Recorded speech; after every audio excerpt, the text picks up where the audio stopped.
never guess the places that I've been. You never guess the places that I've been. 'Cause everything is like a dream, yeah, but only in that dream that I live in. I'm never gonna let the day begin. Never gonna let the day begin.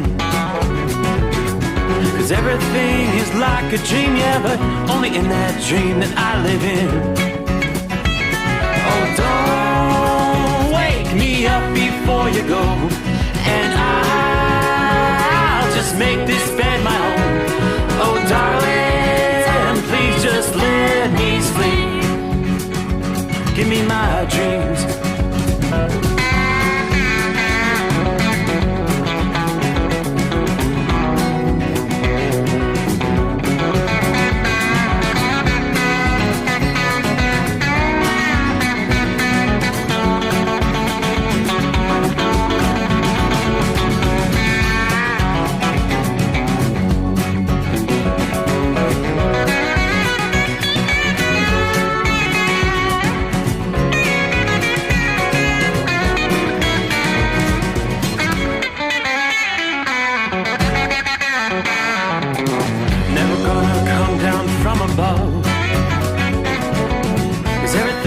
Better from above. Nothing's ever as it seems, yeah, except in that world that I dream of. Never gonna lose the ones I love. Never gonna lose the ones I love. 'Cause everything is like a dream, yeah, but only in that world that I dream of. Oh, don't up before you go, 'cause I can't face this day alone. Oh, darling, please just let me sleep. Give me my dreams. Give me my dreams. Give me my dreams.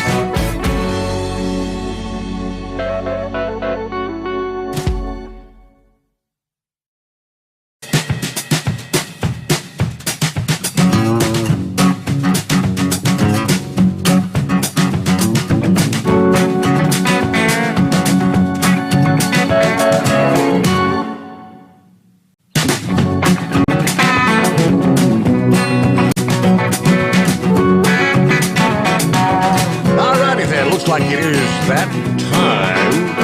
Surprise, surprise, once again. Welcome in to the Steve Sommers Frozen Overnight Drive. I might emphasize frozen. Wow. It's been a while since we've dealt with these kind of wind chills. Sub-zero wind chills. And it's just... well, it's mild here compared to what some of you were dealing with out there.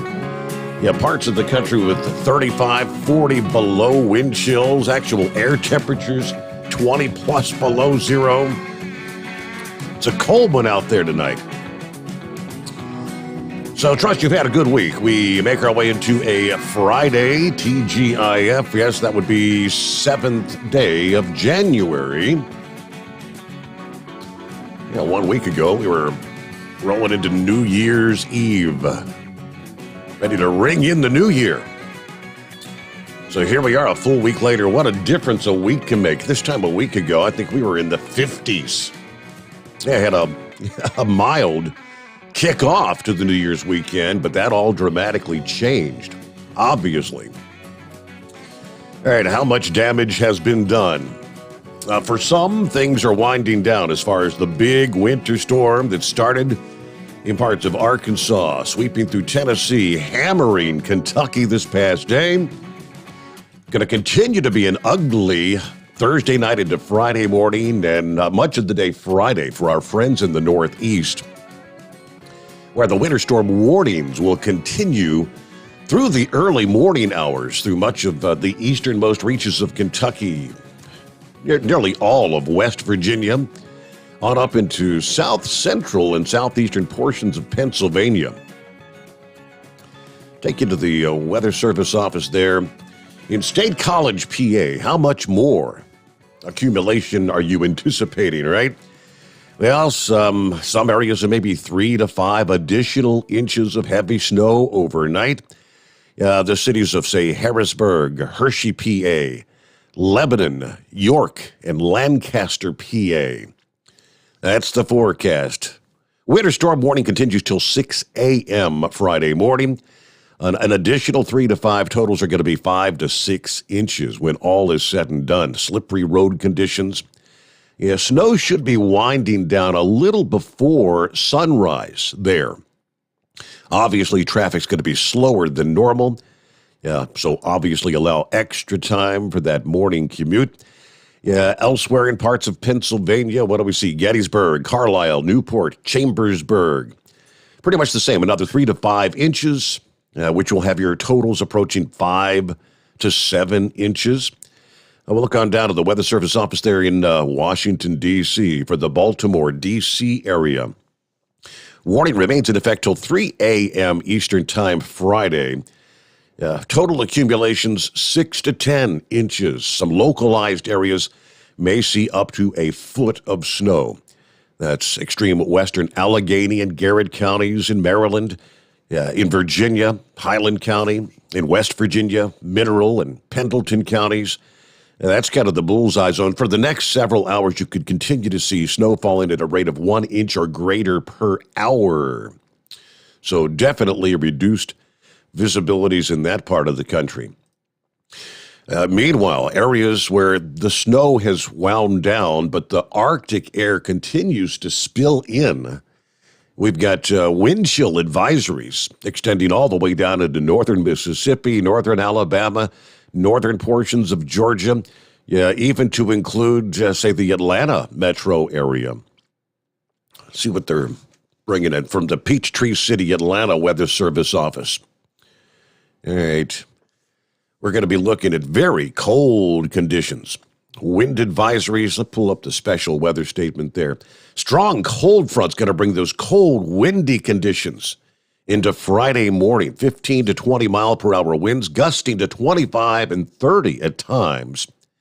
And winds will gradually be decreasing overnight. However, with the very cold, sub-freezing temperatures, even that deep in the south, the wind chill values are going to be in the teens, even in the single digits in the higher elevations. They're in northern Georgia. Take you to the breakdown from AccuWeather, some of the live updates over the last several hours. They start in Maryland, where crews, of course, had been preparing for the second storm in a week.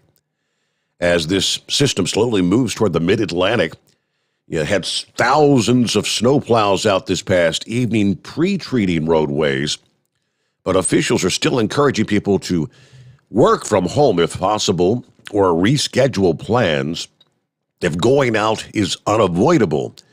Use extreme caution, slow down. Governor said people will see a posted speed limit and say, great, I'm going to go that speed, but you've got to slow down. Speed limits are for ideal conditions. We've not seen that pretty much all this week. According to the Highway Administration spokesperson, we are not looking forward to tonight into tomorrow, Friday. So we ask folks, please slow down even more. Let's see, the ongoing winter storm in the eastern U.S., nowhere near finished yet. But forecasters, oh boy, are already raising awareness about the next batch of wintry weather that's headed for the Northeast right out of the box this weekend. And this one, the main threat from the upcoming storm, not snow, but widespread ice, they're saying. Could be a full-fledged ice storm in the offing. The greatest risk of several hours of icy travel will be Saturday night into early Sunday in the central Appalachians, then early Sunday over interior New England.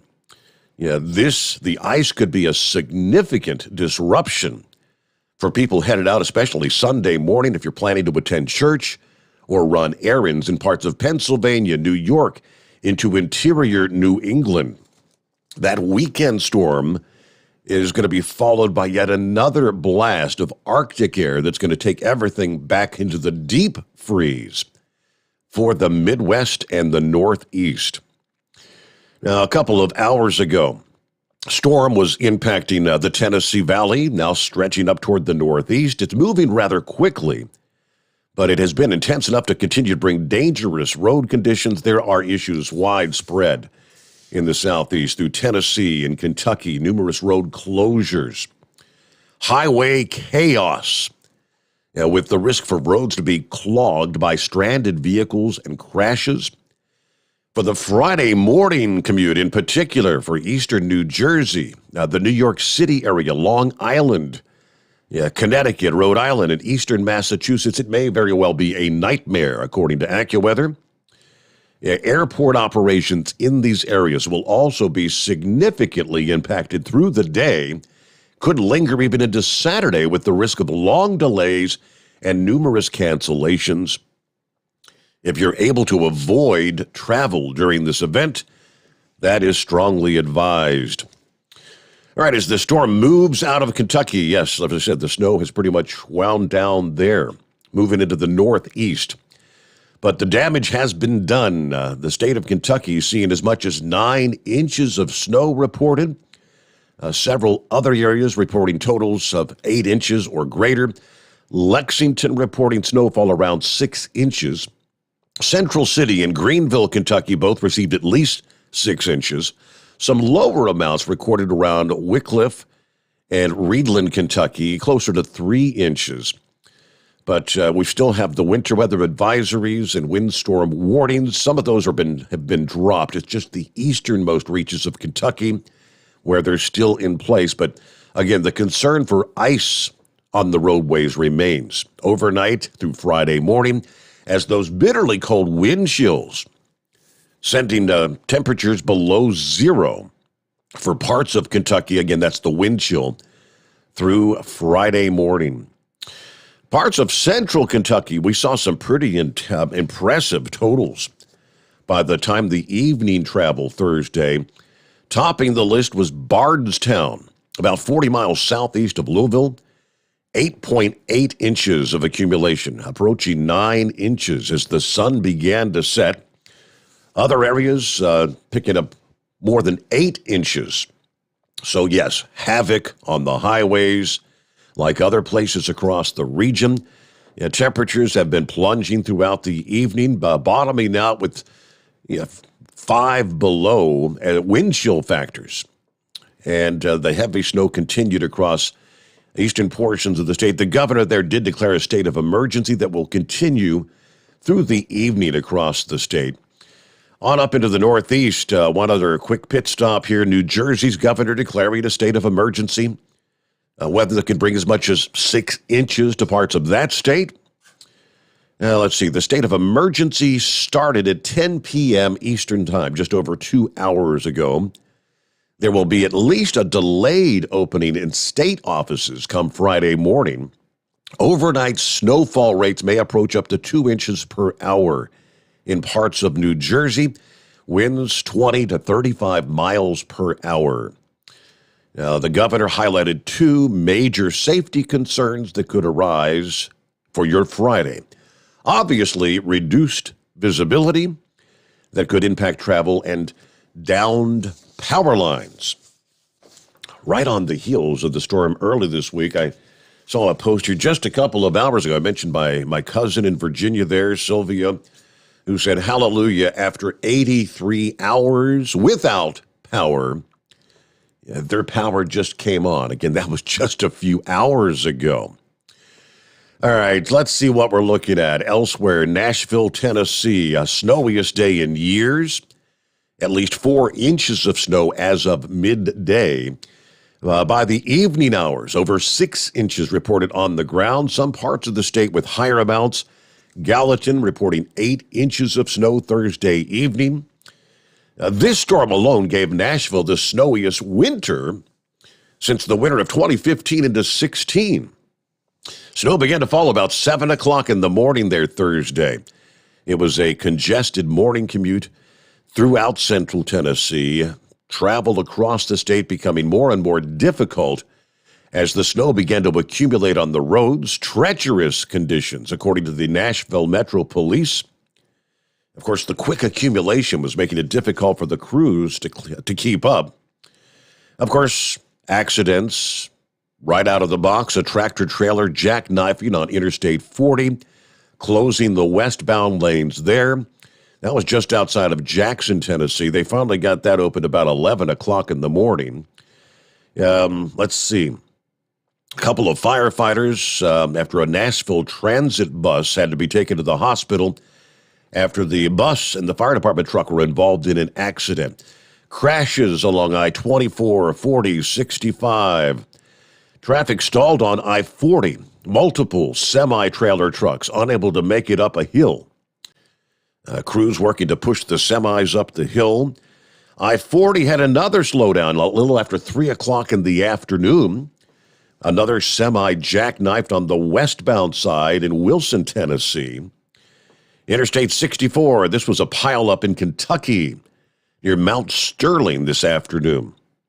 They said as many as 100 cars may have been involved in that one. That was real nightmare.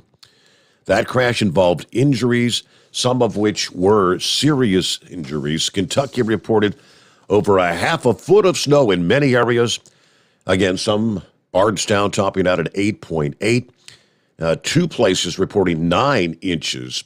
The most in the state, Harrodsburg and Lexington.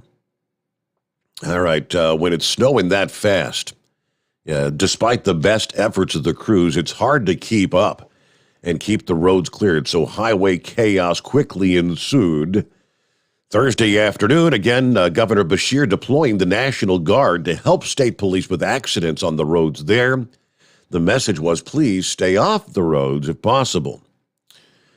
All right, let's see. Beshear declaring a state of emergency following the dangerous impacts. Interstate 75 in Fayette County was shut down for a period of time.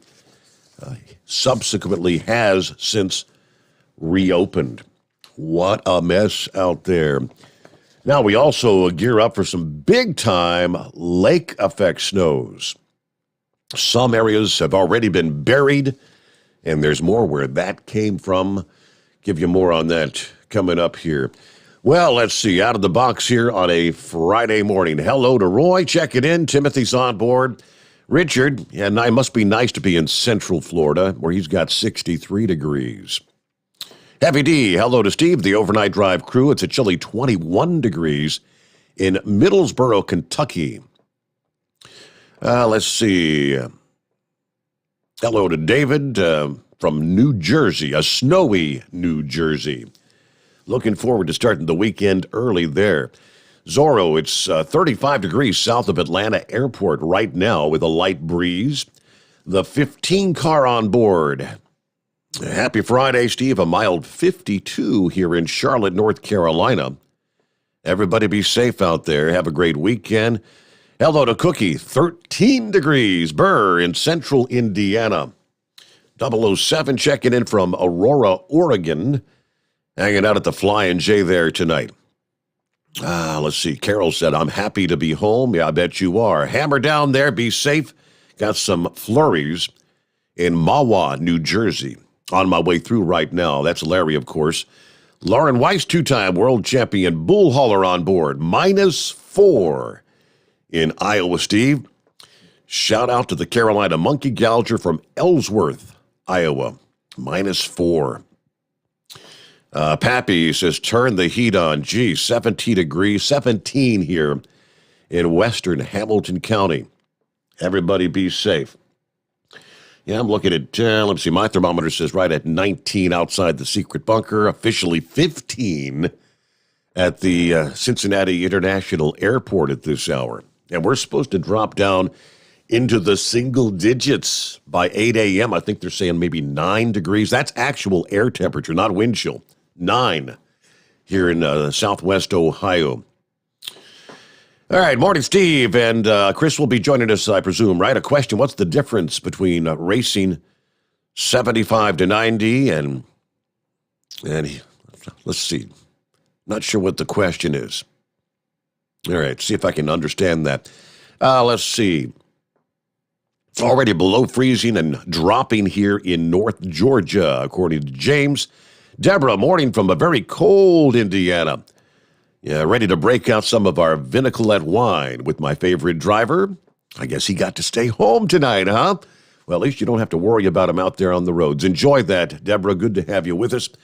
Hossie, where in central Indiana are you located? Richardson, I was born in Kokomo. All right, Jay, on board. Morning, Steve, and the overnight drivers, 14 degrees in Nashville. We got 8 inches of snow in the past 24 hours. Yeah, great weather for the penguins out there. I suppose so. All right, hello, Scott. Stuck at the hotel in Detroit tonight, trying to get back to Nashville. Looks like maybe Friday night. Scott's a driver for Holland out of Kentucky. So I guess, what are you're driving one of those day cabs, so you end up in the hotel tonight, right? Well, at least it's warm in the hotel. Steve says balmy 1 degrees on the plus side in Des Moines at this hour. All right. Copy in the mail, Chevy guy. Hello to Fuzzy. Morning, Steve. Enjoy seating at the 20. Enjoying at the home 20. Got about a half inch of snow. Everybody drive safe out there. Stay healthy. Keep the APU running. Bidu checking in. Morning to the overnight drive crew. All right, some of our listening friends out of the box here. Chris Gabelchik says, good morning, Steve. All right, I guess, well, you can dial us up there, Chris.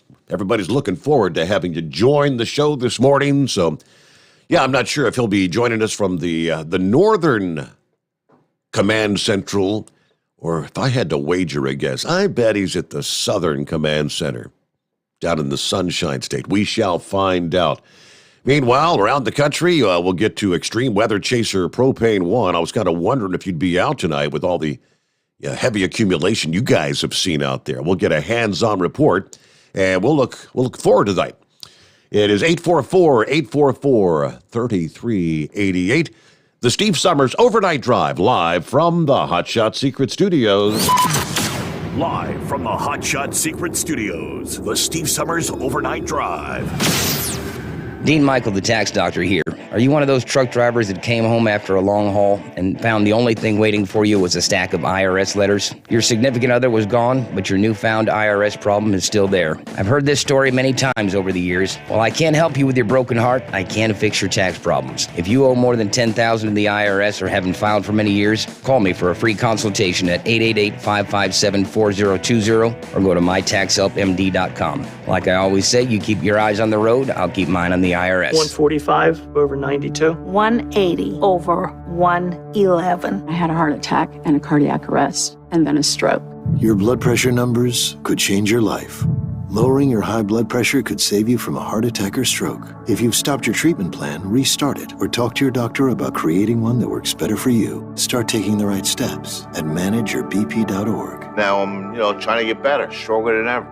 Brought to you by the American Heart Association, American Medical Association, and the Ad Council. At Hot Shot Secret, we share the science behind common diesel problems. For example, Stiction. Found throughout the oil system, stiction is the sticky friction that negatively impacts your engine's ability to function at an optimal level. The molecular structure of oil is a hydrocarbon. The engine's extreme heat, tight tolerances, and high pressure cause the oil to break down and release hydrogen, leaving behind varnish, a carbon-based deposit. The varnish clings to the engine's moving parts, creating drag on the turbocharger, oil pump, and pistons. Symptoms of stiction include a rough idle and the loss of fuel economy and performance. Hot Shot Secret Stiction Eliminator delivers a 98% clean rating in third-party scrub tests. Its synthetic cleaner plus nano lubricant contains no harmful solvents and is formulated to be left in the engine to safely dissolve stiction for thousands of miles. It works as you drive. Stiction Eliminator is available at truck stops, Tractor Supply, O'Reilly's Auto Parts, and online at hotshotsecret.com. Hot Shot Secret. Powered by science. Because Channel 19's a little congested. Call Steve now at 844-844-3388. The Overnight Drive.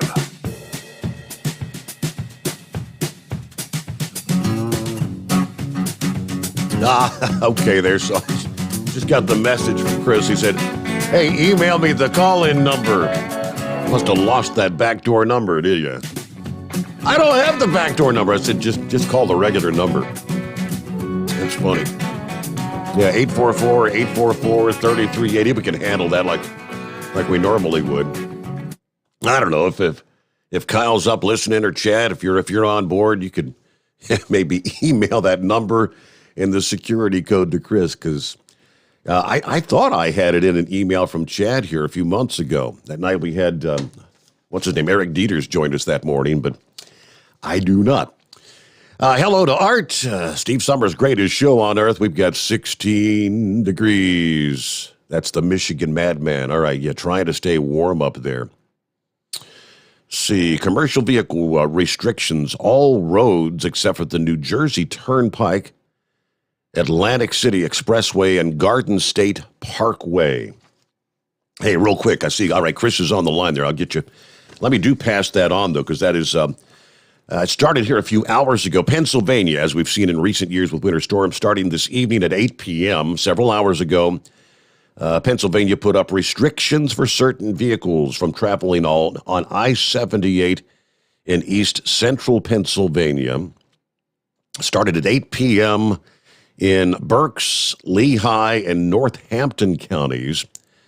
PennDOT is issuing the travel restrictions, obviously due to the winter storm. Following types of vehicles are not allowed on the interstate until further notice. That would be bobtails, tractors without trailers. Tractors that are towing unloaded or lightly loaded enclosed trailers, open trailers, or tank trailers.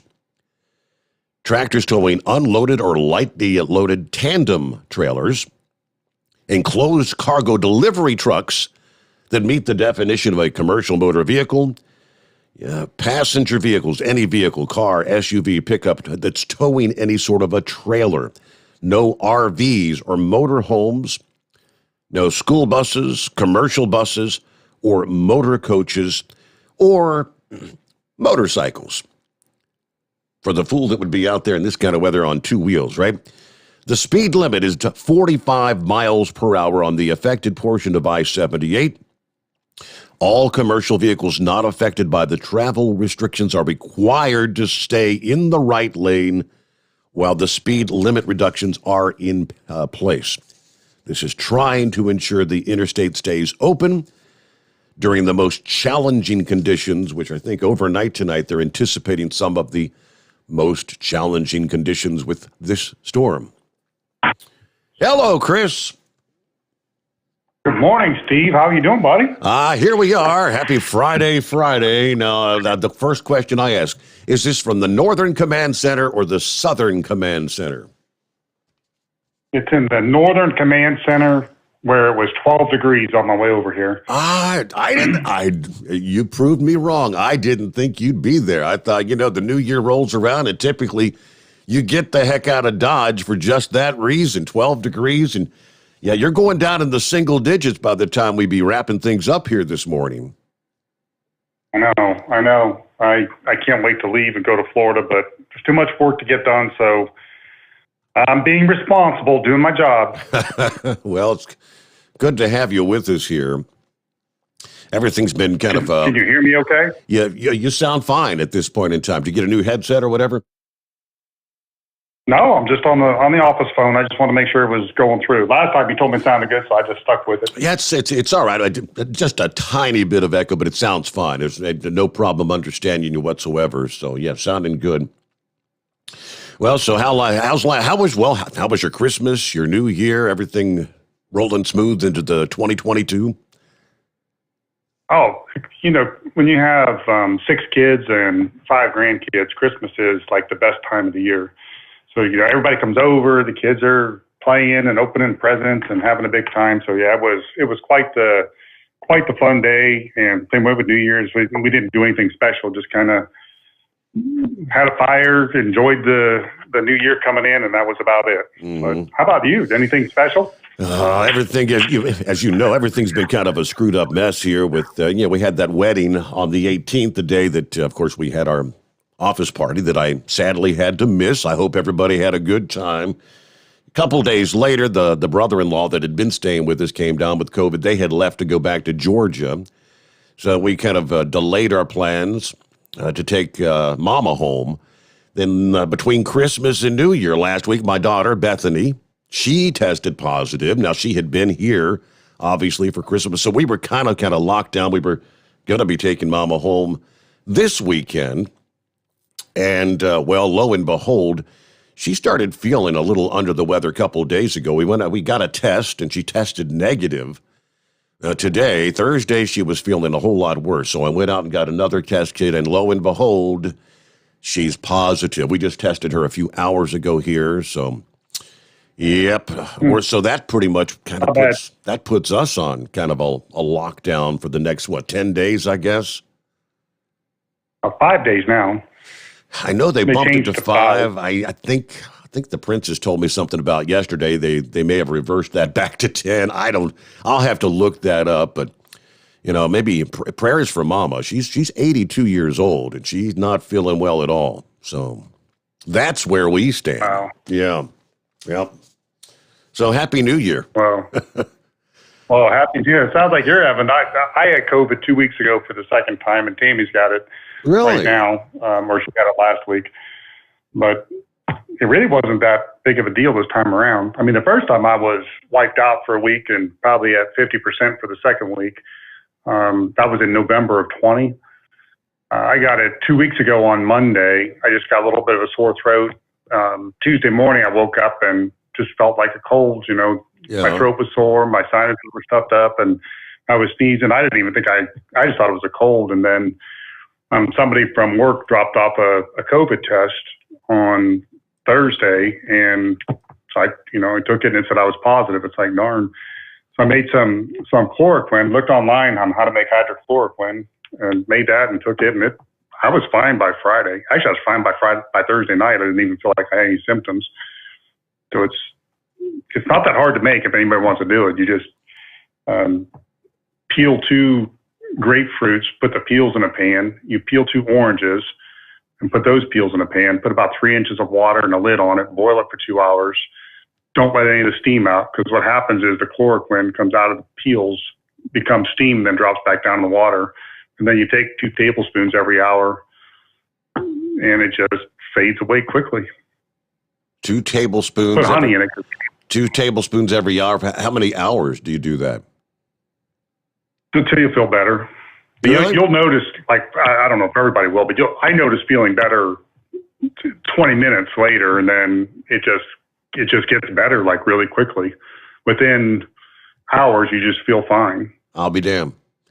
Well, I might, depending, like you said, Mama's been with us here, it's staying with us since, I believe it was like the 13th or 14th of December. And so, under the same roof here in the house, what are the odds that myself and the princess won't come down with it?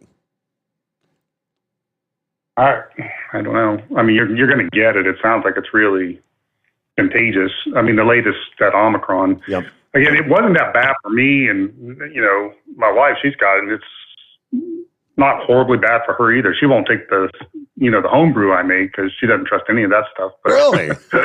Well, that's that's all natural. What's that? I wouldn't have any problem with that. There ain't no mRNA in orange peels or grapefruit peels.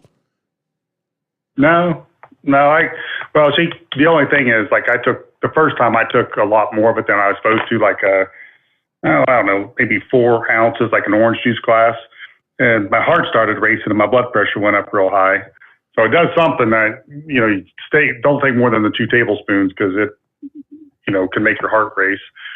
But after that, I just stuck with the regular amount that they said online, and it worked.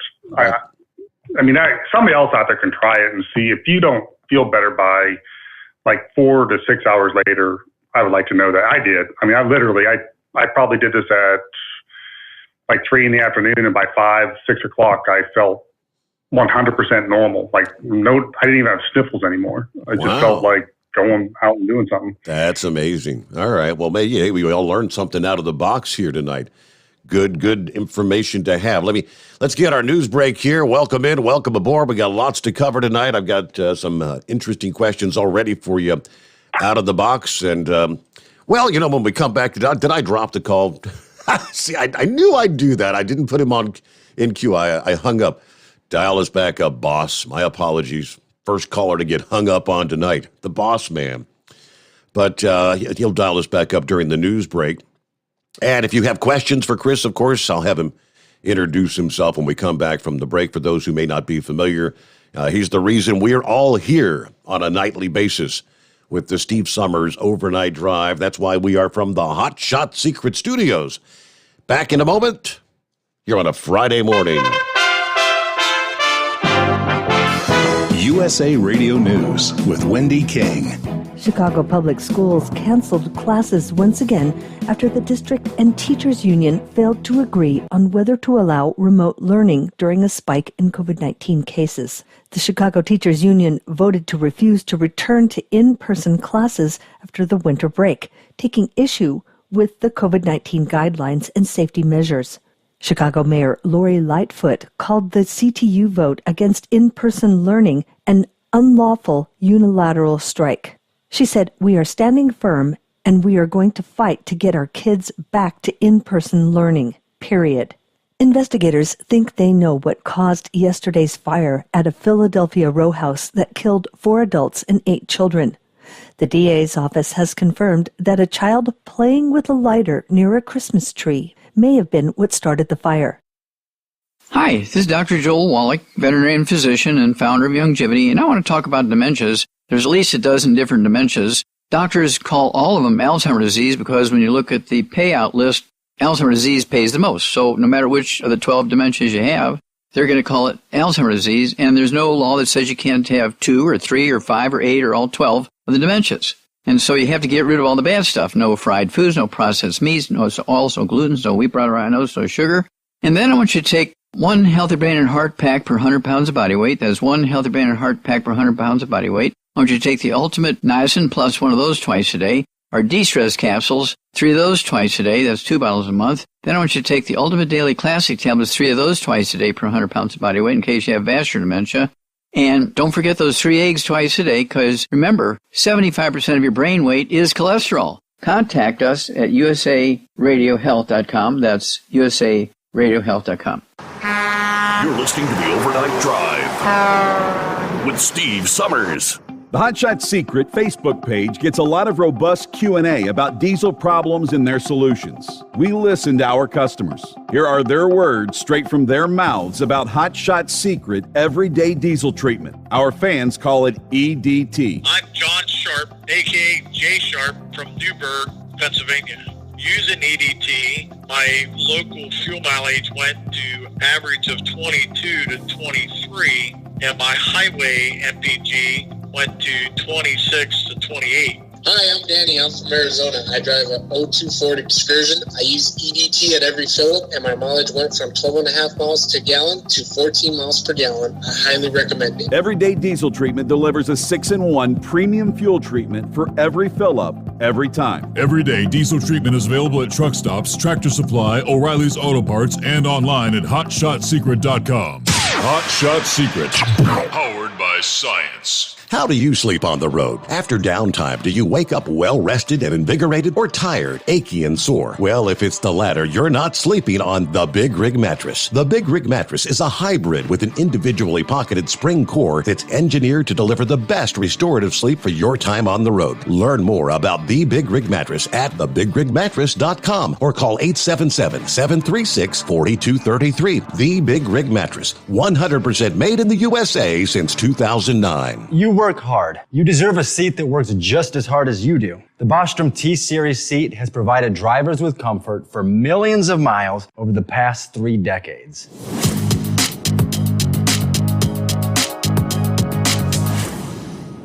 Each seat is built right here in the USA and has 4-position front cushion tilt and higher low-profile air suspension with isolator. It's also equipped with many standard and optional comfort features such as high and mid backrests, 9.4-inch fore-aft slide adjustment, adjustable armrests, and manual or dual air lumbar support systems to keep you comfortable throughout your ride. Build your T-Series seat today at BostromSeating.com and ensure your ultimate comfort for wherever the road takes you. Bostrom Seating, the ultimate comfort for the open road. At Turbo 3000, our founder Andy Matouche firmly believed you should challenge yourself. Put the most money back in your pocket where it belongs. Four Wheeler magazine took our challenge and they wrote it did exactly what we said it would do. As fuel prices keep going up, get your Turbo 3000 from manufacturer direct. Call us at 888-311-9993. Always free shipping in the USA, and for a limited time, save $45 off total purchase using coupon code SteveSaves at turbo3000.com. To some people, the sound of a baby babbling doesn't mean much. But that's not necessarily true. By 6 months, they're combining vowels and consonants. By 9 months, they're trying out different kinds of sounds.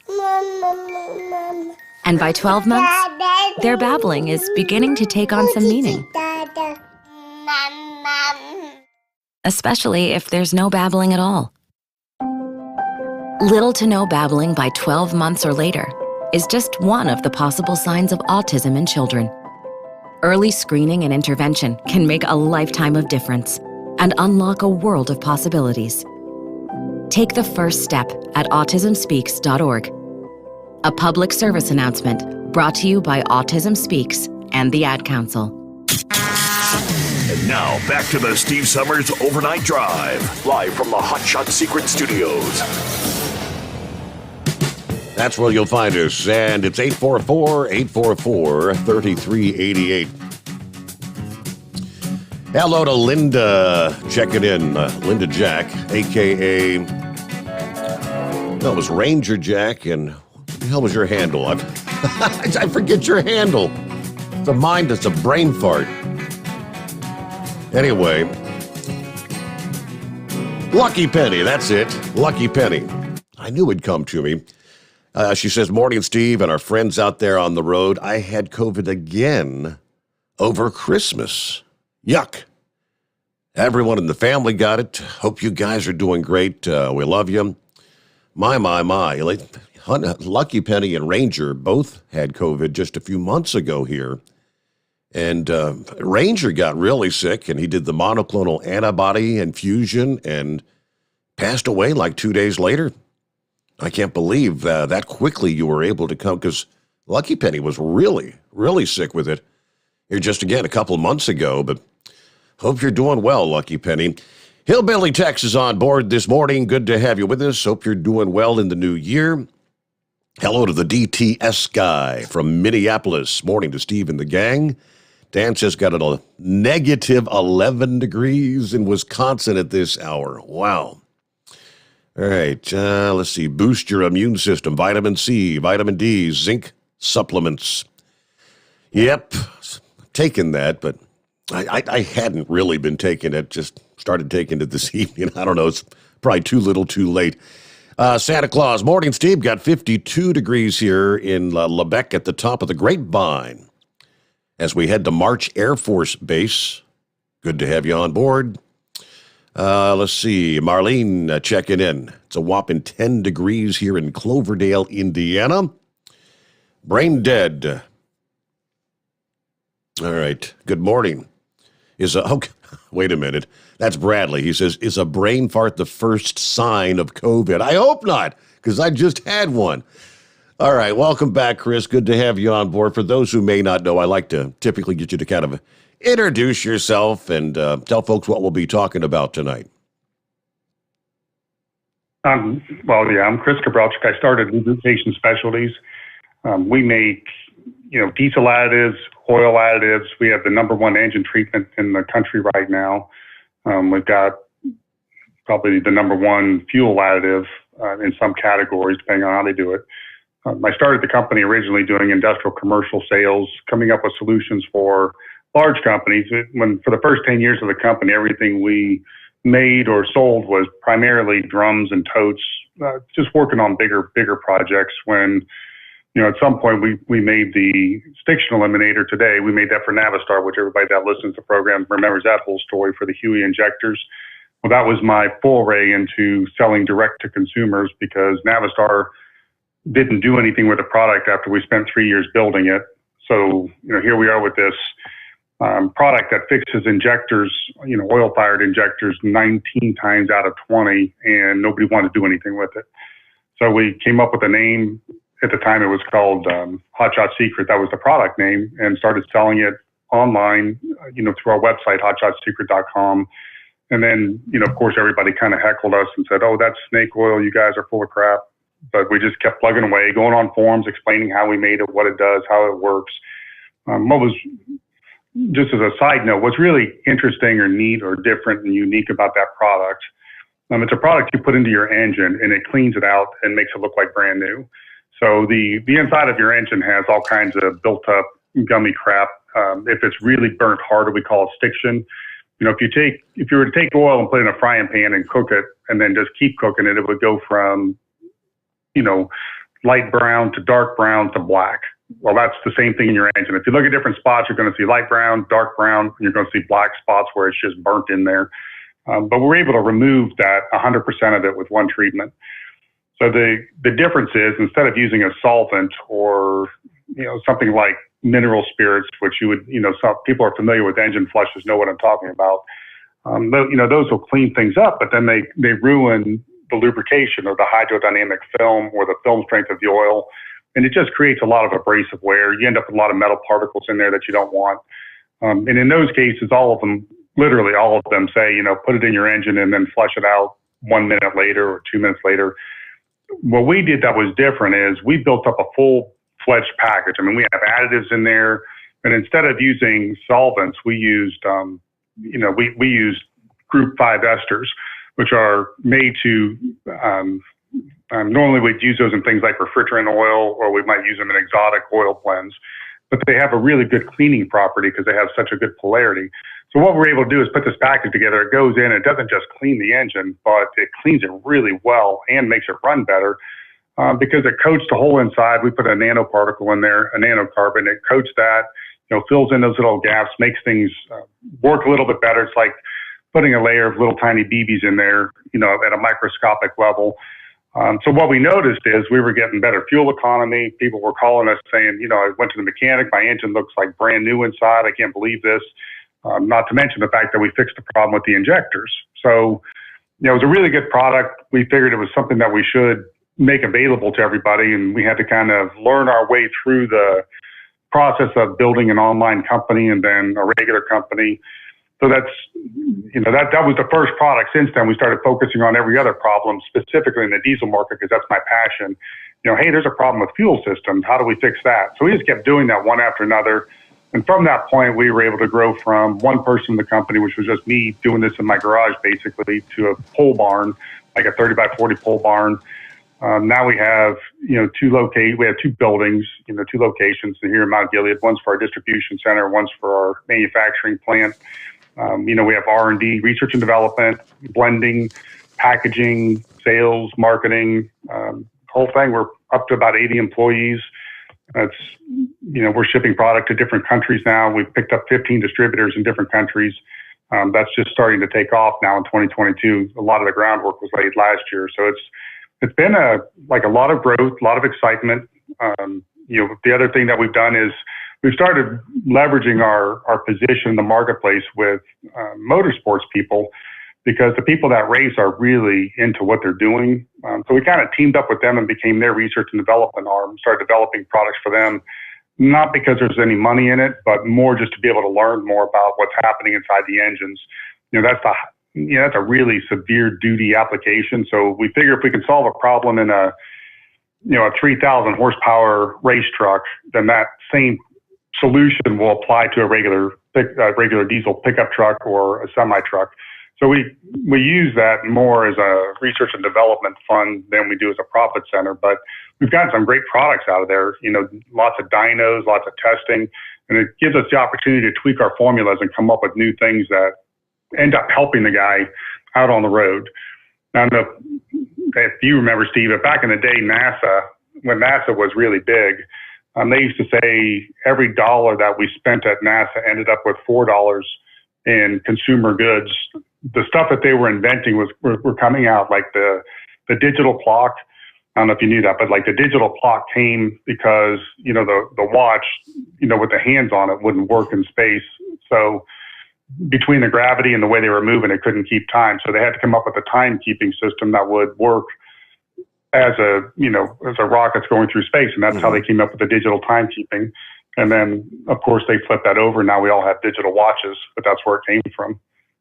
But we're kind of the same way doing that with racing. We come up with solutions for the racers, and then it ends up in a semi-truck because, that's the end goal, is to come up with a solution for them. That's fascinating.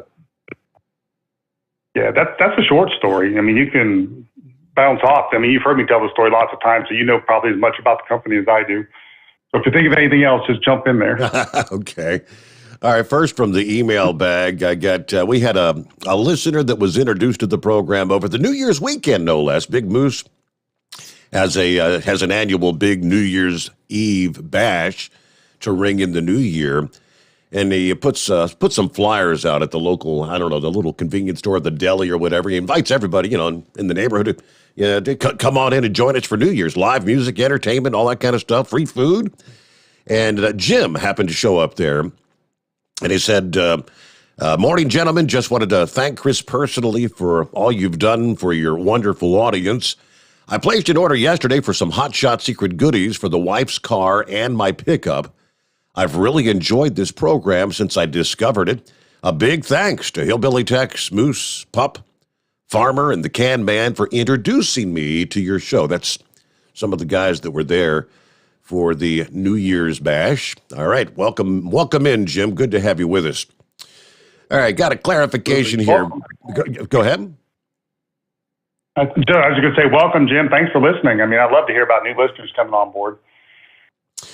All right, BJ says, is there a difference between, this is the one that was trying to post on Facebook earlier, is there a difference between the 75-90 racing gear oil and the 75-90 heavy-duty gear oil? Is there a difference, or is it just marketing?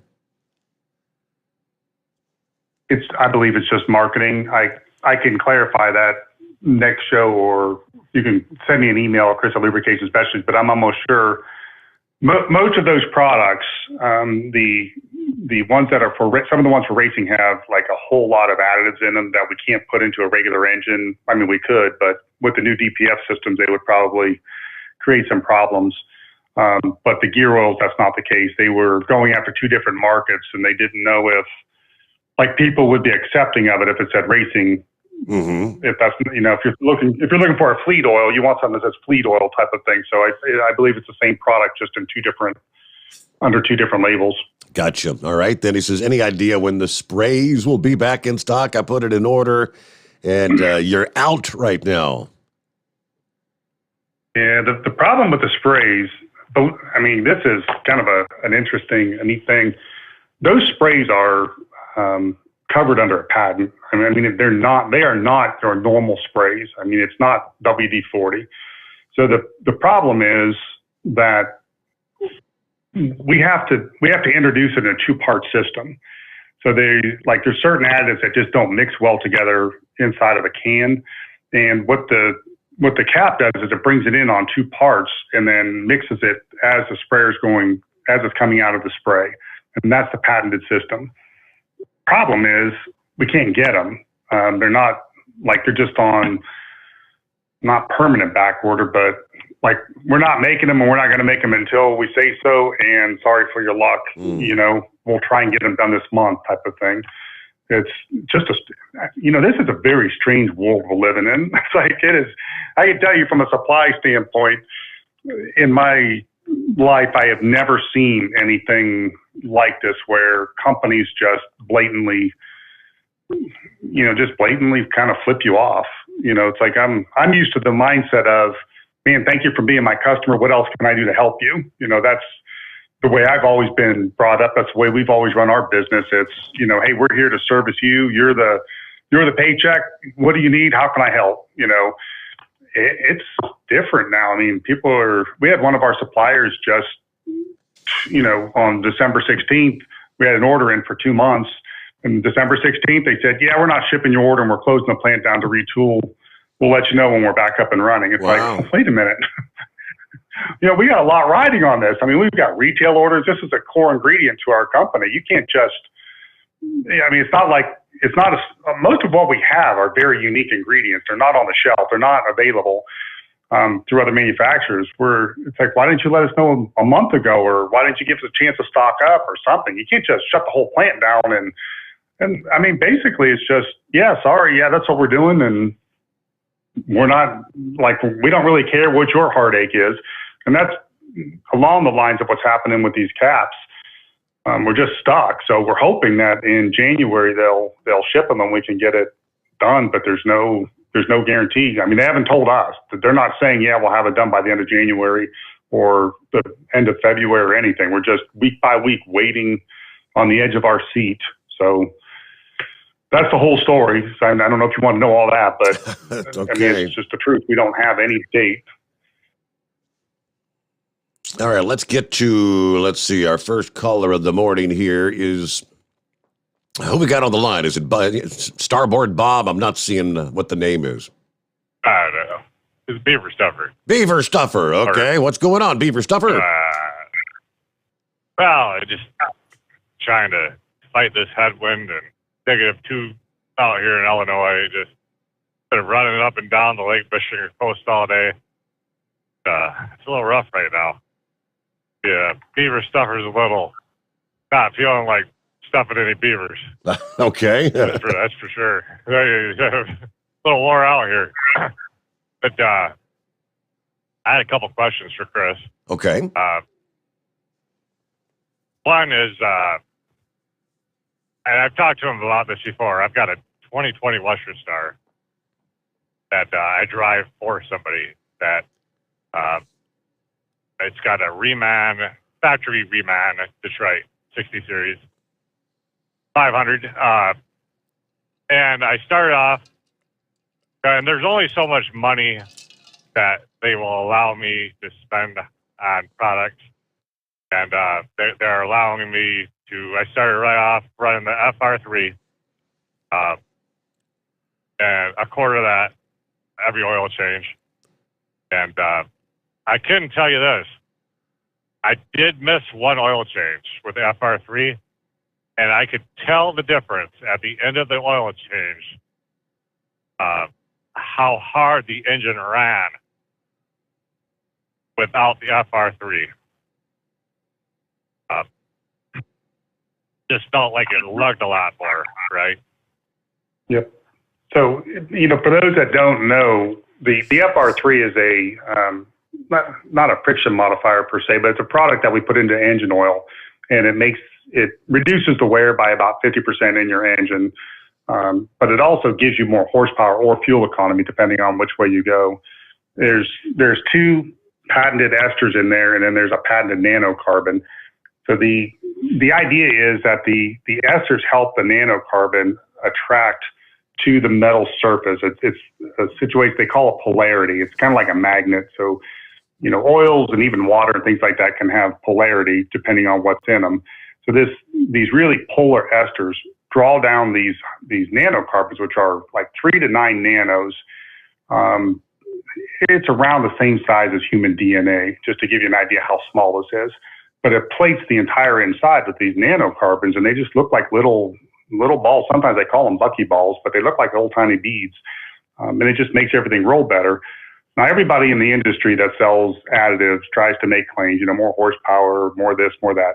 We've gone a lot further than that. Not only do we have like lab testing where we're putting like a pin on disc and seeing how much wear, but we also do dynos. And this goes along with your story. One of our most famous users is a guy named Levon Miller, which most of the people know that this fella has been able to break the world record for the world's fastest diesel truck.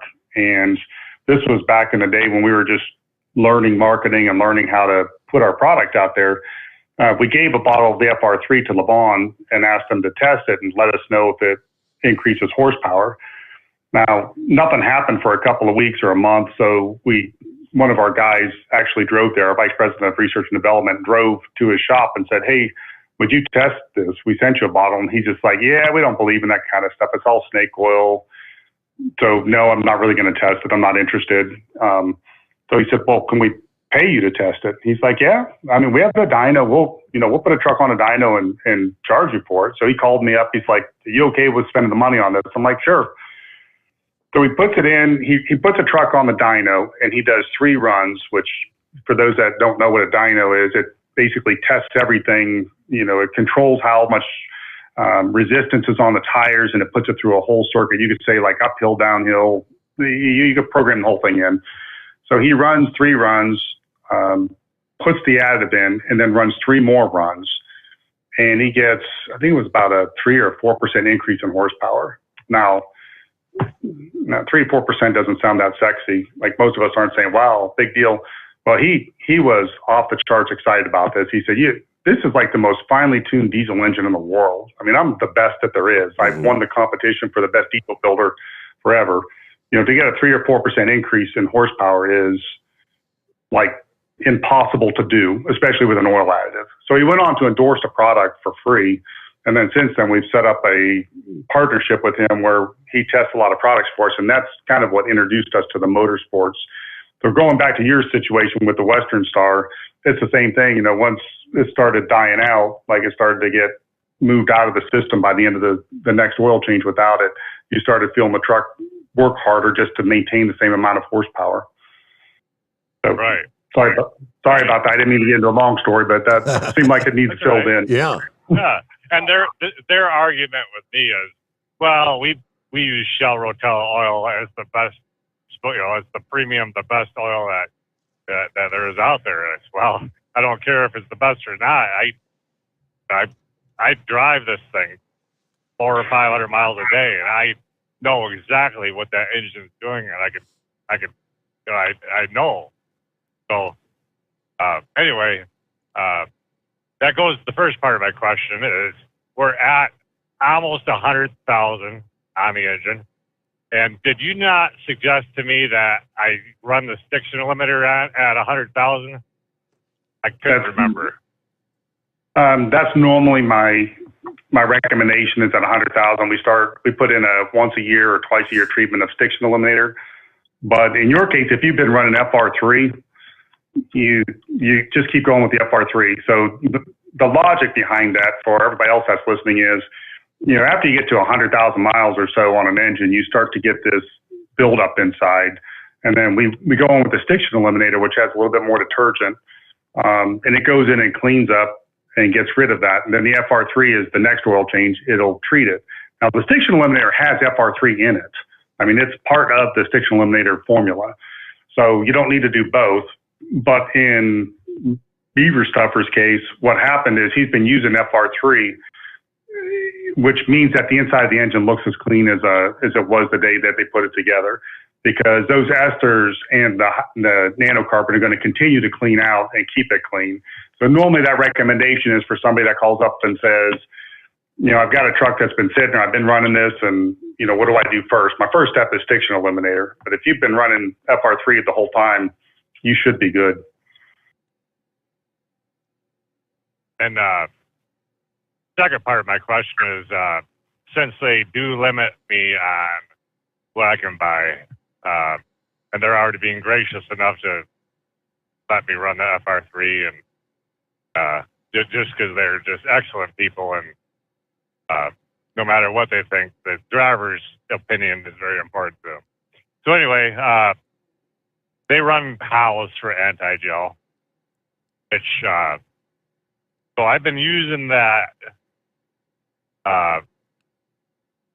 in weather that's like in the 20s, and I had bought a gallon jug of the your anti-gel for the single-digit temperatures.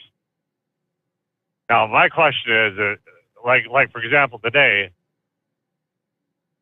was the first really single-digit temperatures I've run in, and I had to fill up maybe 100 gallons, right? Well, part of the fuel that was already in the tanks was the house, right? So will there be any bad interaction if I treat, like put another 100 gallons in and then just treat that 100 gallons for what it calls for with the Hot Shot Secrets anti-gel? No, no. I mean, with those ratios, no. But for everybody, just for your information, I have seen cases in the last 25 years of doing this where you can get an adverse reaction from anti-gels. But in the cases that I'm talking about, it was literally where there was 4 to 5 different ones put in there. So there was one case that was down in Ashland, Kentucky, and it made the pour point worse. So the call came and said, hey, we've got trucks gelling all over the place and we don't know what's going on. Can you come down here and help us figure it out? So we got samples of the fuel and we sent them in, and we got samples of the base fuel.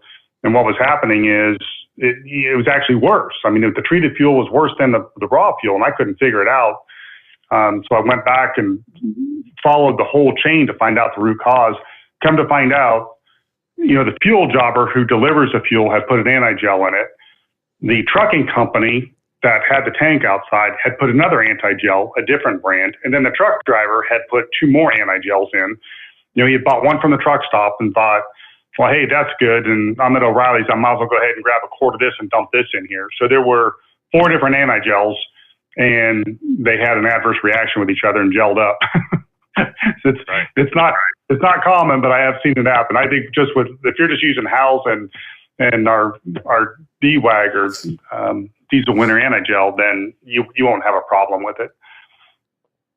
And I measure it out. They tell us at our shop, just dump the bottle in, and well, I think you're over-treating. So I think like Hal's is like 2.20 or 20 hundredths ounce of an ounce per gallon. Yeah, I actually sit there and measure it out in a measuring cup and put it in.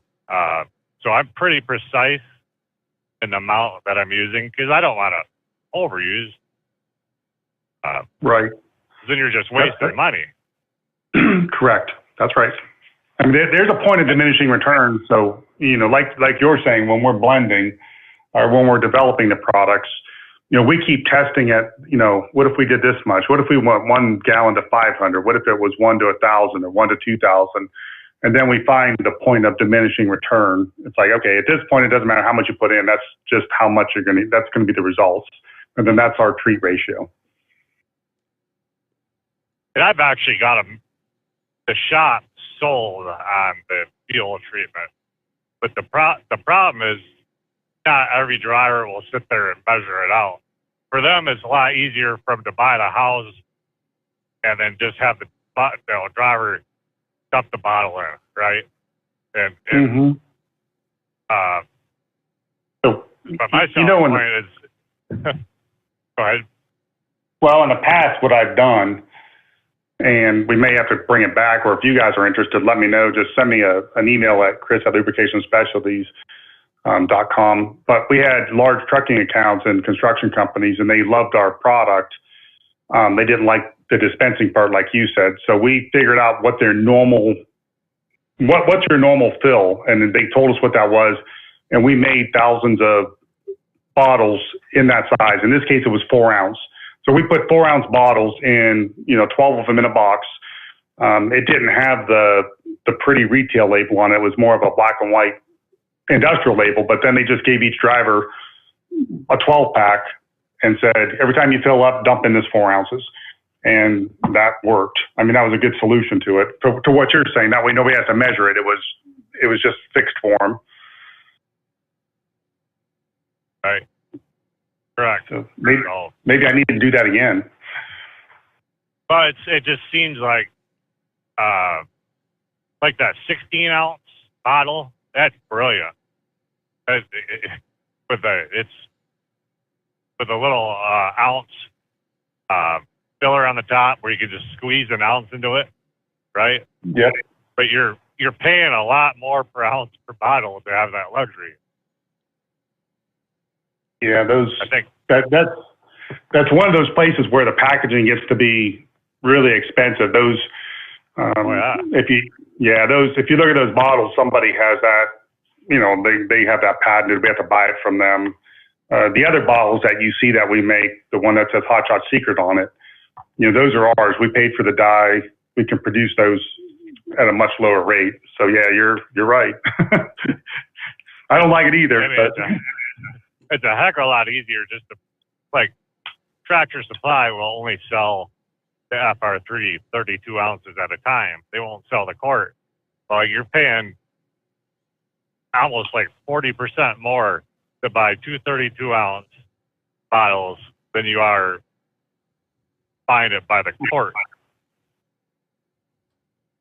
So I just think I'm buying it straight from you guys. Well, I'll ask them about that. The 64-ounce FR3 is what you're talking about, and they probably just have the quart on the shelf. I'll give them that feedback because they're one of our best partners, Tractor Supply. They were actually our first national retailer. They carried the most variety of products. I mean, they have all 5 products on the shelf, where most people only have 3 or 2.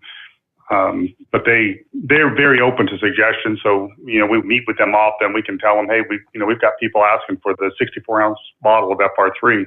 Can you put that on the shelf? Right. Okay. Well, Beaver Stuffer, I got to get to my news break. We're just way behind, but welcome into a Friday. It is, hey, we got plenty of room for you. Clear lines, your chance to say hello, chat with Chris Gabrelchik this morning on the Steve Sommers Overnight Drive, live from the Hot Shot Secret Studios. USA Radio News with Wendy King. Chicago Public Schools canceled classes once again after the district and teachers union failed to agree on whether to allow remote learning during a spike in COVID-19 cases. The Chicago Teachers Union voted to refuse to return to in-person classes after the winter break, taking issue with the COVID-19 guidelines and safety measures. Chicago Mayor Lori Lightfoot called the CTU vote against in-person learning an unlawful unilateral strike. She said, "We are standing firm and we are going to fight to get our kids back to in-person learning, period." Investigators think they know what caused yesterday's fire at a Philadelphia row house that killed 4 adults and 8 children. The DA's office has confirmed that a child playing with a lighter near a Christmas tree may have been what started the fire. Trust. Maybe a small word, but with huge ramifications. At Fellowship Home Loans, we want to be the mortgage lender that you trust. Fellowship realizes that trust is earned and can easily be lost. That is why we listen not only to the wants, but also strive to understand the need. Take a look at our Google reviews and our A+ rating with the Better Business Bureau. But that's just the beginning. What matters is you. Give us a chance to earn your trust, not just your business. Fellowship Home Loans, 800-804-SAVE. That's 800-804-7283 or online at fellowshiphomeloans.com. We will listen and put together a plan to help make your dreams come true. Fellowship Home Loans, 800-804-SAVE. That's 800-804-7283 or fellowshiphomeloans.com. Fellowship Home Loans. Welcome home. Intercontinental Capital Group, DBA Fellowship Home Loans, Equal Housing Opportunity Lender, MLS number 60134. President Biden spoke to the nation as he marked 1 year since a mob stormed the U.S. Capitol trying to stop lawmakers from certifying the 2020 presidential election results. Here's the truth. The election of 2020 was the greatest demonstration of democracy in the history of this country. More of you voted in that election than have ever voted in all of American history. Members of Congress also remembered what happened to them at the Capitol on this day. Senate Majority Leader Chuck Schumer said democracy should always be defended. The attacks on our democracy are ongoing. House Speaker Nancy Pelosi said democracy didn't lose that day. She said that was largely due to the heroic efforts of Capitol police officers who were injured or died defending the Capitol. I ask all members to rise for a moment of silence in their memory. You're listening to USA Radio News. The greatest radio shows of all time. Frank Sinatra as Rocky Fortune. Classic radio theater. Matt Dillon, United States Marshal. The story of Dr. Kildare. The Pepsodent Show, starring Bob Hope. The greatest radio shows of all time, Classic Radio Theater with Wyatt Cox. On this radio station or wherever podcasts are served, just by searching for Classic Radio Theater with Wyatt Cox. That's Classic Radio Theater with Wyatt Cox. French regulators have fined Google and Facebook and ordered them to make it easy for users to reject cookies on their platform as it is to accept them. The National Commission for Informatics and Freedoms fined Google more than $169 million and Facebook more than $67 million for violating the French Data Protection Act. The commission found that the tech companies offer a button allowing the user to immediately accept cookies, but do not provide an equivalent solution to allow users to reject cookies. They said too many clicks are required to refuse all cookies. The committee said they considered that this process affects the freedom of consent, since on the internet, the user expects to be able to quickly consult a website. The fact that they cannot refuse the cookies as easily as they can accept them influences their choice in favor of consent. Along with the fines, they ordered Facebook and Google to provide French users with a means of refusing cookies that's as simple as the existing means of accepting them. They say if the companies fail to provide such an option, the committee said the companies will be fined about $113,000 per day. A representative for Facebook's parent company, Meta, said the company was reviewing the authorities' decision and remains committed to working with relevant authorities in many different countries. For USA Radio News, I'm Wendy King. It's coming. Crisp fall mornings turn bitter cold. As you fire up your diesel, you can see your breath on the inside of the cab. Imagine looking deep into your engine. Freezing temperatures impact your diesel's fluids, especially fuel. On a 23-degree morning, the paraffin wax in your untreated fuel starts to morph from fluid to large crystals. These crystals clump together and form a gel. At minus 10 degrees, your fuel hits the point where it no longer pours like a liquid. It's so dense that the flow through the fuel filter will slow, causing hard starts or no starts. Get prepared now for the cold that is coming. Hot Shot Secret Diesel Winter Anti-Gel is a premium fuel additive that lowers your fuel's pour point to minus 65 degrees. If it's that cold out, you shouldn't be on the road. You ought to be at home in front of the fireplace. Hot Shot Secret Diesel Winter Anti-Gel Premium Fuel Additive. Available now online at hotshotsecret.com. Hot Shot Secret.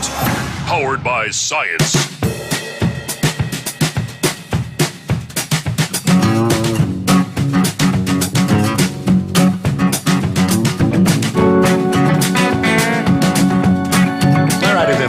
Welcome back here as we get things underway. Hour number 2. Good to have you on board. Chris Gabrelchik joins us this morning as we're into a Friday. The first Friday of the new year, 7th day of January. Hope your new year's off to a good start. A couple of other listening friends checking in who's joined us here. There's Dale from Jacksonville, Florida, where it's 60 degrees and clear.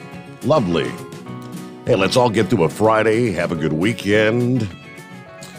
The legendary Big Moose on board. Hung it up for good today. Retired, relieved, and rejoicing. How about that? Let me see here. Grump said, Steve, did you say Ranger passed away?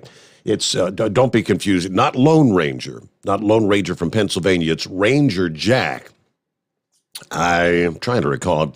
Can't remember if I think they were from Ohio, Pennsylvania. I can't remember where they're from, but yeah, Ranger Jack passed away from COVID here a few months ago. Let's see. Good morning from Niles, Michigan. We've got 12 degrees and it's snowing. On my way back to Woodstock, Ontario. And several people saying congratulations to the Big Moose. Another David taking a 4-day weekend due to the inclement weather in Buffalo, New York. We've got 22 degrees, feels like 14 right now. Got like 1.5 feet of snow this past day. Yeah, that's lake effect snows. That's another event we had on our list here. The significant lake effect snow event continued this past day. Yeah, one day after parts of Michigan were buried under 1 foot of snow. And the Arctic air continues to pour over the largely unfrozen Great Lakes. And it's going to continue piling up through the day today. As the snow began to fall in earnest Wednesday, Marquette, Michigan picked up a whopping 15.4 inches. Intense lake effect snow bands were impacting Buffalo and surrounding areas of western New York early Thursday. Snowfall 1 to 2 inches per hour. I mean, they had nearly 10 inches by 10 a.m., according to the Weather Service office in Buffalo. An anchor for WGRZ shared some video of a snowplow and cars driving down a snow-covered part of I-90 in Buffalo. Winds gusting to 25 miles per hour, limiting visibility. Dangerous travel conditions along stretches of I-90. More waves of lake effect snow expected to impact the area through the day today. And in the end, some communities around Buffalo and Watertown could have 2 to 3 feet of snow on the ground. Lake effect snow warnings are in place for Buffalo and other parts of western New York. Winter storm warnings for parts of western Michigan. Then we got a winter storm watch in effect for northwestern Pennsylvania. As the norm with the lake effect snow, the highest accumulations occur in the more persistent snow bands. All right, those locations could not only witness the highest snowfall rates, but also deteriorating conditions could reduce visibility, and we could be talking near blizzard conditions. At the same time, these multiple waves of cold air pushing across the Great Lakes will allow for several rounds of additional snow. Those bands may shift around several times on into Friday night, according to forecasters. All right? Let me see. Forecasters urging motorists be prepared for sudden changes in road conditions, may be perfectly dry in one locale and completely snow-covered in another while traveling along the highway.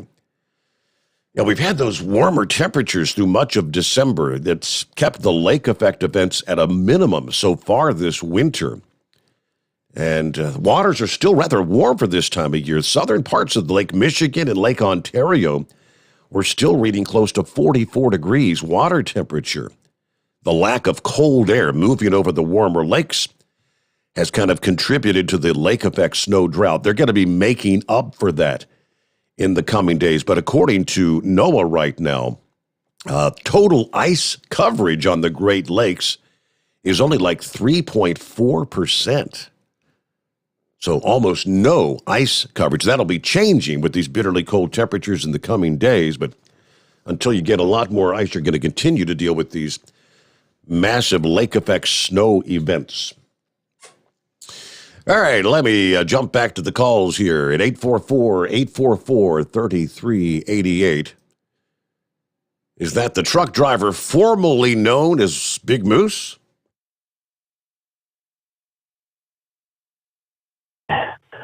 Yeah, we ain't gonna mention that no more. So you're done trucking, is that it?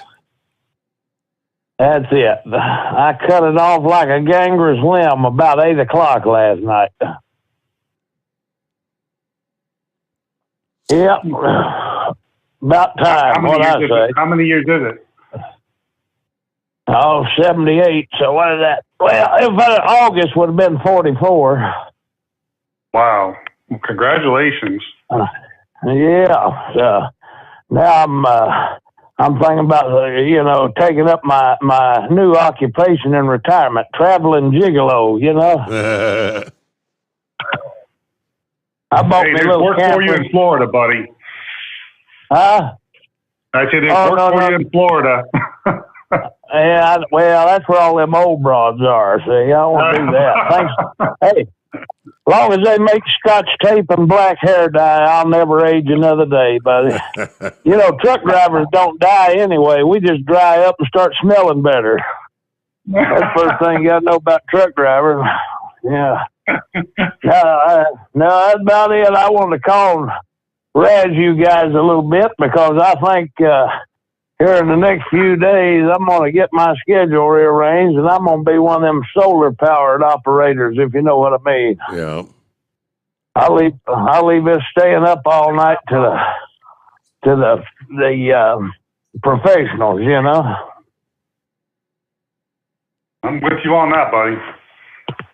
Hey, but I just called to tell you, man, I appreciate the care package there, Chris. Got my slickum, and I even put some in that camper I bought, and I got everything all packed up today. I don't know when I'm gonna go anywhere, but seems like right now I better stay where I'm at because we ain't got a flake of snow here. It's cold, but it ain't snowing here, but it seems like it's snowing all the way around us. But yeah, I'm gonna get a few things squared away here yet, and then I'm gonna hit the road. I was gonna tell you too. I've been running that slickum in the air compressor on there at the shop. The light come on and said the oil was low, so I just dumped a little of that in there and running like a Swiss watch, no problem. Yep, that's good to hear. We have that on our list to test it in compressors because we know we're increasing the film strength. And that slickum is one of those supply chain stories. You know, I was in a meeting with R&D on Monday. I'm like, why is this not out? What's the problem? Well, we can't get the product anymore. They put it on hold and some factory burned down somewhere and they can't get this and blah, blah, blah. But it's it's a strange world we're in right now. Yeah, sound like it. Well, that's a shame. I hope you can find another supplier because, man, I tell you what, that stuff it does the trick. Every application I've used it on, it's just fantastic. So, but we talked to a new guy there, New Year's, and we got you a new customer lined out, I think. So he's gonna get him some hot shot products and start running it in his automobiles. And I think between the four of us, we could have done an infomercial up there for you New Year's Eve, buddy. We could have sold you out. We might do that someday. Well, I ain't doing nothing else. All right, we'll keep that in mind. Although I don't know how we're going to get a hold of you. I got your email. Yeah, you got my email, Steve. You got my telephone number. Sure do. Just remember, I come to where you are, but I need a 45-foot parking space about 7 feet wide. Yeah, we got that. Okay. No problem. Well, just tell me where to be, and I'll be there. All right. Is that a motorhome, a diesel pusher? I bought a little Prevost. It's a 44-foot Prevost coach, you know. Wow. And it's a pusher. Got the 60 series in the back of it, but yeah, it's a pretty good outfit. It's pretty comfortable. Me and all the hounds load that thing up, and we just like got home on wheels, man. We go anywhere we go, there we are. You know, we just set the mailbox out when we get there. Prevost is when camping. Every time I've seen those Prevost, those are like those of you that don't know, Prevost is the best of the best. They're probably 4 times more than every other coach out there. So whenever those Prevost will pull in next to me, I just would, have RV envy. Like, wow, that's really, really nice. So congratulations. Well, I appreciate it, and I'm going to let you guys get back to business, and all them guys out there still pounding the pavement. And I'm going to tell you too. I got a little sniffle there last weekend. Was out in the cold. Me and old Tex was out there trying to load some equipment and everything. I got the head snots, and I remember, all of this hand sanitizer and everything that they sell, is all alcohol based. So I figured, what better way to kill the COVID? So what I did, I was taking 2 ounces of Johnny Walker about every 5 minutes till the bottle was gone. Now, I woke up with my face dried to the living room carpet, but I felt like a winner, so that might be the way to go in case you can't find no grapefruit or orange peels, just you get your blood alcohol level high enough, it'll just kill everything in your system, so. Believe it or not, I was reading an article about that was one of the cures during the swine flu. I don't remember what year that was, like the 40s or whatever, but that's what a lot of people were doing. And it seemed to be effective if they didn't die from alcohol poisoning. That's the yeah. kicker. Well, you know what? Some men's made out of iron, some men's made out of mud, and if you hit me with an axe, a spark will fly every time. I guarantee it. You guys keep it Twix spotted and the solid sunny side up and all that jazz, and I am 1042 Permanito. Bye-bye. Permanito. Finally done. Wrapping it up. Tie a ribbon on it. All right, let me see here. We're going to get our news break here just ahead. Get back on schedule, as they say. Just printed up an email here. Let me see from another one of a lot of Davids out. Very common name, David. Steve, I'm heading in a different direction tonight. So instead of heading to Kalamazoo from Indy, I get to do a Cleveland turn. I just went past the Mount Gilead exit on 71. I hope Chris isn't upset that I waved with the window open. Just way too cold to stick my arm out the window on this trip. Anyway, my wife let her mom borrow the Fauci book. So as soon as I get it back from her, I'll get that in the mail to you. Now a question for Chris. Our house used to be heated by the home heating oil. We currently have about a half a tank of oil, so probably like 125 gallons. The oil hasn't been used for probably over 8 years due to switching to a wood boiler, then completely getting rid of the oil furnace for an electric heat pump. Now, our neighbor still uses oil, so I was going to offer our oil to him just so we can get the tank emptied. Does fuel oil go bad? It does after a while. So what happens is it oxidizes, or they call it polymerization. What I do in cases like that, and what I have done, if I want to take that and burn it in a tractor or something, I would run it through a filter, any kind of filter, just so that you get out any kind of sediment and water. And then I would dope it up with diesel extreme, because the diesel extreme is going to have just a lot of stabilizer and cetane in it. And then that will bring it up to snuff. You can run it in a tractor. Now, if you're just going to put it into fuel oil, I just put a little bit of diesel extreme and pump it into his tank, and it should be fine.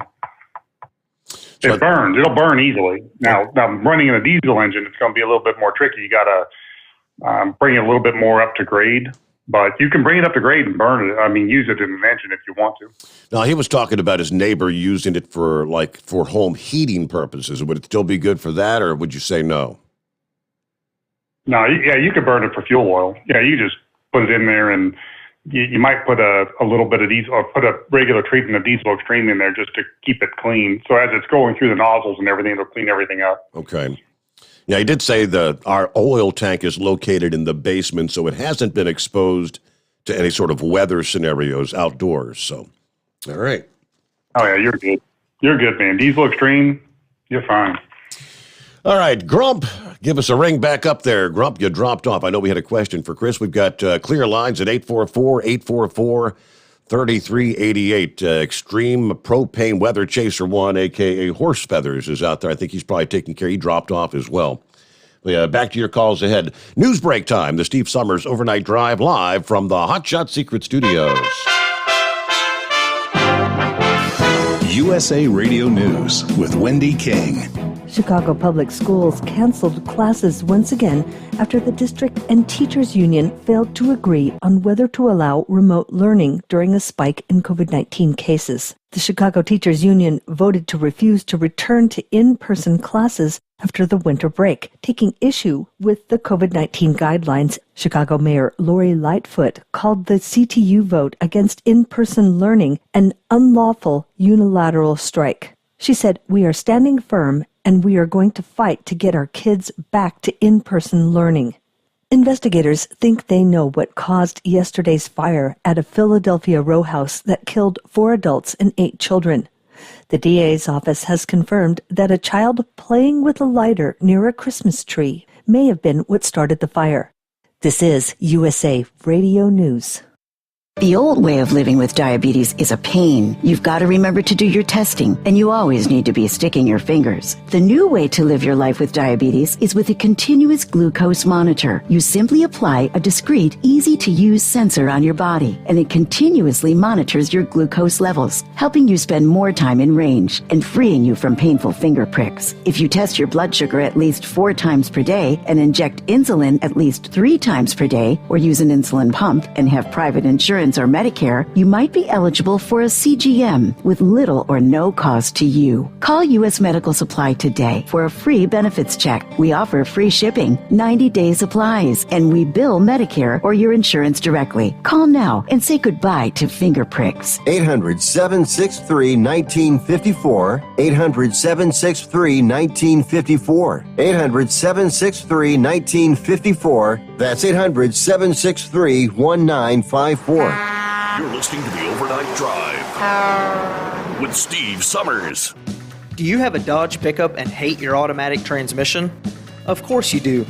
Levon Miller at Firepunk Diesel here, and we specialize in heavy-duty and performance transmissions for your 3/4 or 1-ton Cummins-powered truck. So if you're interested in turning your stock slush box into a towing monster, call us today at 614-733-3744 or visit us online at shop.firepunk.com. After a long winter road trip, there's nothing like coming home to a warm, comfortable home. Hi, I'm Steve with USA Insulation. We appreciate our truckers and the long hours you're putting in to serve us all. Without you, we wouldn't even get the materials to insulate. So we want you to feel like a king when you get back. We put our foam in your walls. It's like putting a coat around your entire home. Keeps the cold air out and the warm air in. And with the rising energy costs, that's going to save you a bundle. We're getting homes ready for winter right now, and we have $1,000 of savings for everyone. But because we love our truckers, we're going to give you an additional $250 discount just for mentioning this show. So give us a call, 1-800-USA-FOAM. That's 1-800-USA-FOAM or usainsulation.net. We're going to give you an additional $250 discount for mentioning the show, 1-800-USA-FOAM or usainsulation.net. USA Insulation.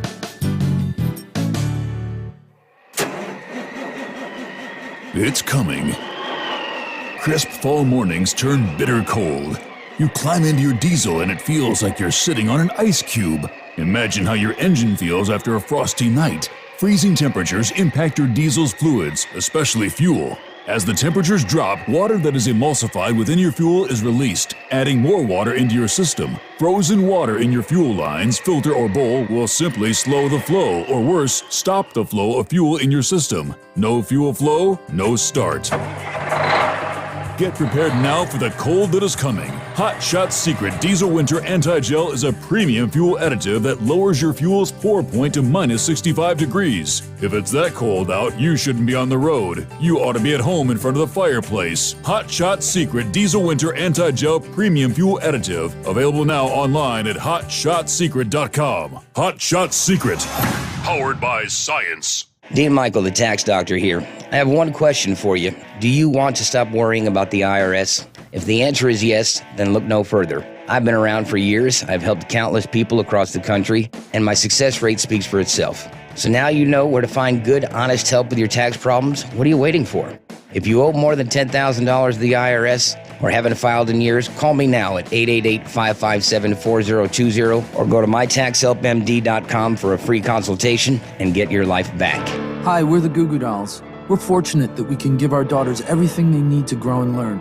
But not every child can focus on classes and play dates. Nearly 13 million kids in the U.S. face hunger. That's 1 in 6. School lunch might be their only meal each day, and it's heartbreaking to imagine any child going to bed hungry. We're dreaming of a perfect day when kids can smile, play, and just be kids without worrying about where their next meal will come from. Feeding America is working to make that perfect day a reality. Each year, the Feeding America network of food banks rescues billions of pounds of good food that would have gone to waste. That food is given to families and children in need. Being a kid should be about doing things that make an ordinary day extraordinary. Learning to play an instrument, building a sandcastle, hosting tea parties. Hunger should never be an obstacle to growing up. You can help end childhood hunger in your community by visiting feedingamerica.org. Brought to you by Feeding America and the Ad Council. keep the bugs off your glass and the smokies off your ass. This is the Overnight Drive with Steve Sommers. Yes, indeed it is on a cold winter's morn. My. It's almost too cold to go out for a smoke break, Chris. You're right about that. Look at it. It says we're down to 14 in Cincinnati at this hour. So, yeah, the wind, though, it just cuts like a knife. Man, I can't believe those people in places like Wisconsin, Minnesota, where they've got 20 below actual air temperature, and they're dealing with some 40 below wind chills. I mean, that's the kind of weather where drivers really need to be paying attention. Don't be ignoring your anti-gel, correct? Correct. And, a lot of people get confused with the wind chill, and they think that, the lower the wind chill, that's what the temperature of the diesel fuel is going to be. So what the wind chill will do is make your fuel cool down faster. So if it's 0 degrees outside and the wind chill is minus 40, if you went and put a thermometer in your tank, it's not going to be below 0. I mean, if the ambient temperature is 0, that's as cold as it can get. But where it makes a big difference is in diesel engines, probably 10 or 15% of the fuel goes through the fuel system and drops back into the tank. So there's a return line on your diesel. So when you're running, it kind of warms your fuel up so it gets, stays warm. When the wind chill gets that low, that warm return fuel isn't there to help you out. So it normally gets really cold fast. In other words, your tank will drop to 0 in 1 minute or 2 minutes versus hours if the wind chills say 0. But that's the biggest difference. So the wind chill doesn't affect the temperature of the fuel, but it does cool it down a heck of a lot faster. All right, that's good to know. Let's see. For Chris, I have a 3.5 EcoBoost engine, which takes 6 quarts of oil. How much stiction eliminator will I have to drain? So oil I have, let's see, I have it done at the Quick Lube. The Ford dealer got 108,000 miles on it. I'm already using the gas treatment. Yeah, so the EcoBoost, we have had so many people come in and tell us that the stiction eliminator makes it run like brand new again. So I would put 8 to 10 ounces in there to answer your question. It doesn't take a lot because the volume is so low. But you should see a huge difference. That's one engine that we're able to affect in a big way. That and the LS engine really get happy when you put some stiction eliminator in them. So, and I know you've recommended in the past, hey, when you're putting I guess if you're doing it the Quick Lube there, just have them put the 10 ounces in first and then top it off with oil like to the fill stick, right? Correct. That's the easiest way to do it. There you go. All right, Jay, hope that helps you out. And all right, I got another quick email here from Billy the Kid, after which we'll get back to your calls. Steve just wanted to say a huge thank you to the Big Moose. Thursday, as we just heard, was his last day on the road. Finally retired from this industry that he's loved and promoted for over 40 years. Stopped by and saw him this evening. It was kind of bittersweet. Since I've known him, I've always seen a big, gregarious, rough, tough, manly man. But tonight I saw him climb out of that truck for the last time. I swear, he aged 20 years. I could finally see the go-getter ambition kind of leave, and all those years and tragedies that he's come through as of late.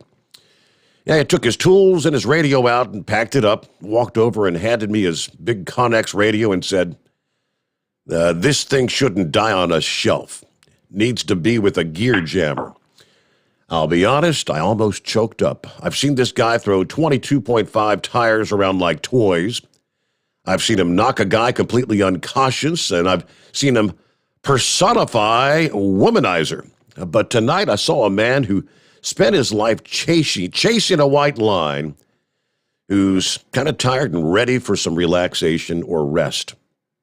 I'd be happy to achieve 20% of what he has in this industry. I want to say I'm so thankful for his help and advice, and I'm proud to call him a friend. Enjoy your 1042, Big Moose. All right, thanks, Billy the Kid. There's the Grump. Thanks for dialing us back up. Morning, Grump. Hey, Steve. I don't know what the hell happened. It just all of a sudden, boom, he's just gone. I could still hear you, but I just like it wasn't there. Huh. But anyway, how you doing, Chris? Doing great. Loving this temperature. And I'm sitting up here in northeast Maryland, and it is snowing like a son of a gun right now. I just fought that stuff all the way across the turnpike and up here, and I'm sick of winter, buddy. I really am. I had to use I've used all my anti-gel already this year. I bought a case of it from you. I'm getting ready to order another one. But yeah, it's been pretty cold. But I had a reefer that was freezing up on me today. Yesterday when I picked it up, they didn't fill the damn tank up, and it had like a quarter tank of fuel, which is, was only about 12, 14 gallons, something like that. And it was running really rough. And I went on ahead and shut it down and bled the lines out and everything. And I put about an ounce of, I took the fuel filter off, put about an ounce of your anti-gel in there, and it filled the filter up with fuel, and let it set for a minute. And then I went on ahead and fueled the tank up and put a good dose of it in there and pushed it up through the line with the air hose, and, make sure to get it up, up in there. So it, up in the pump anyway, and started right back up, ran like a damn top.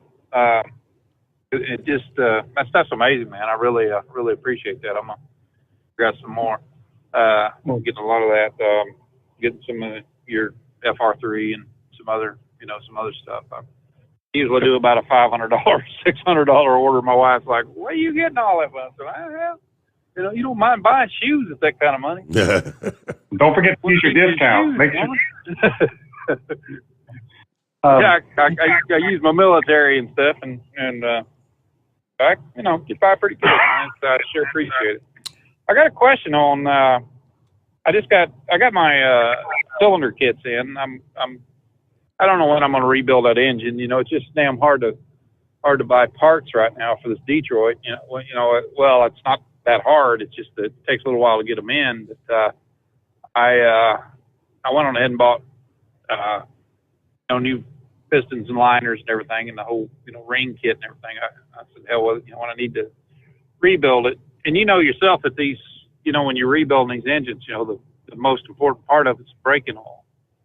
And have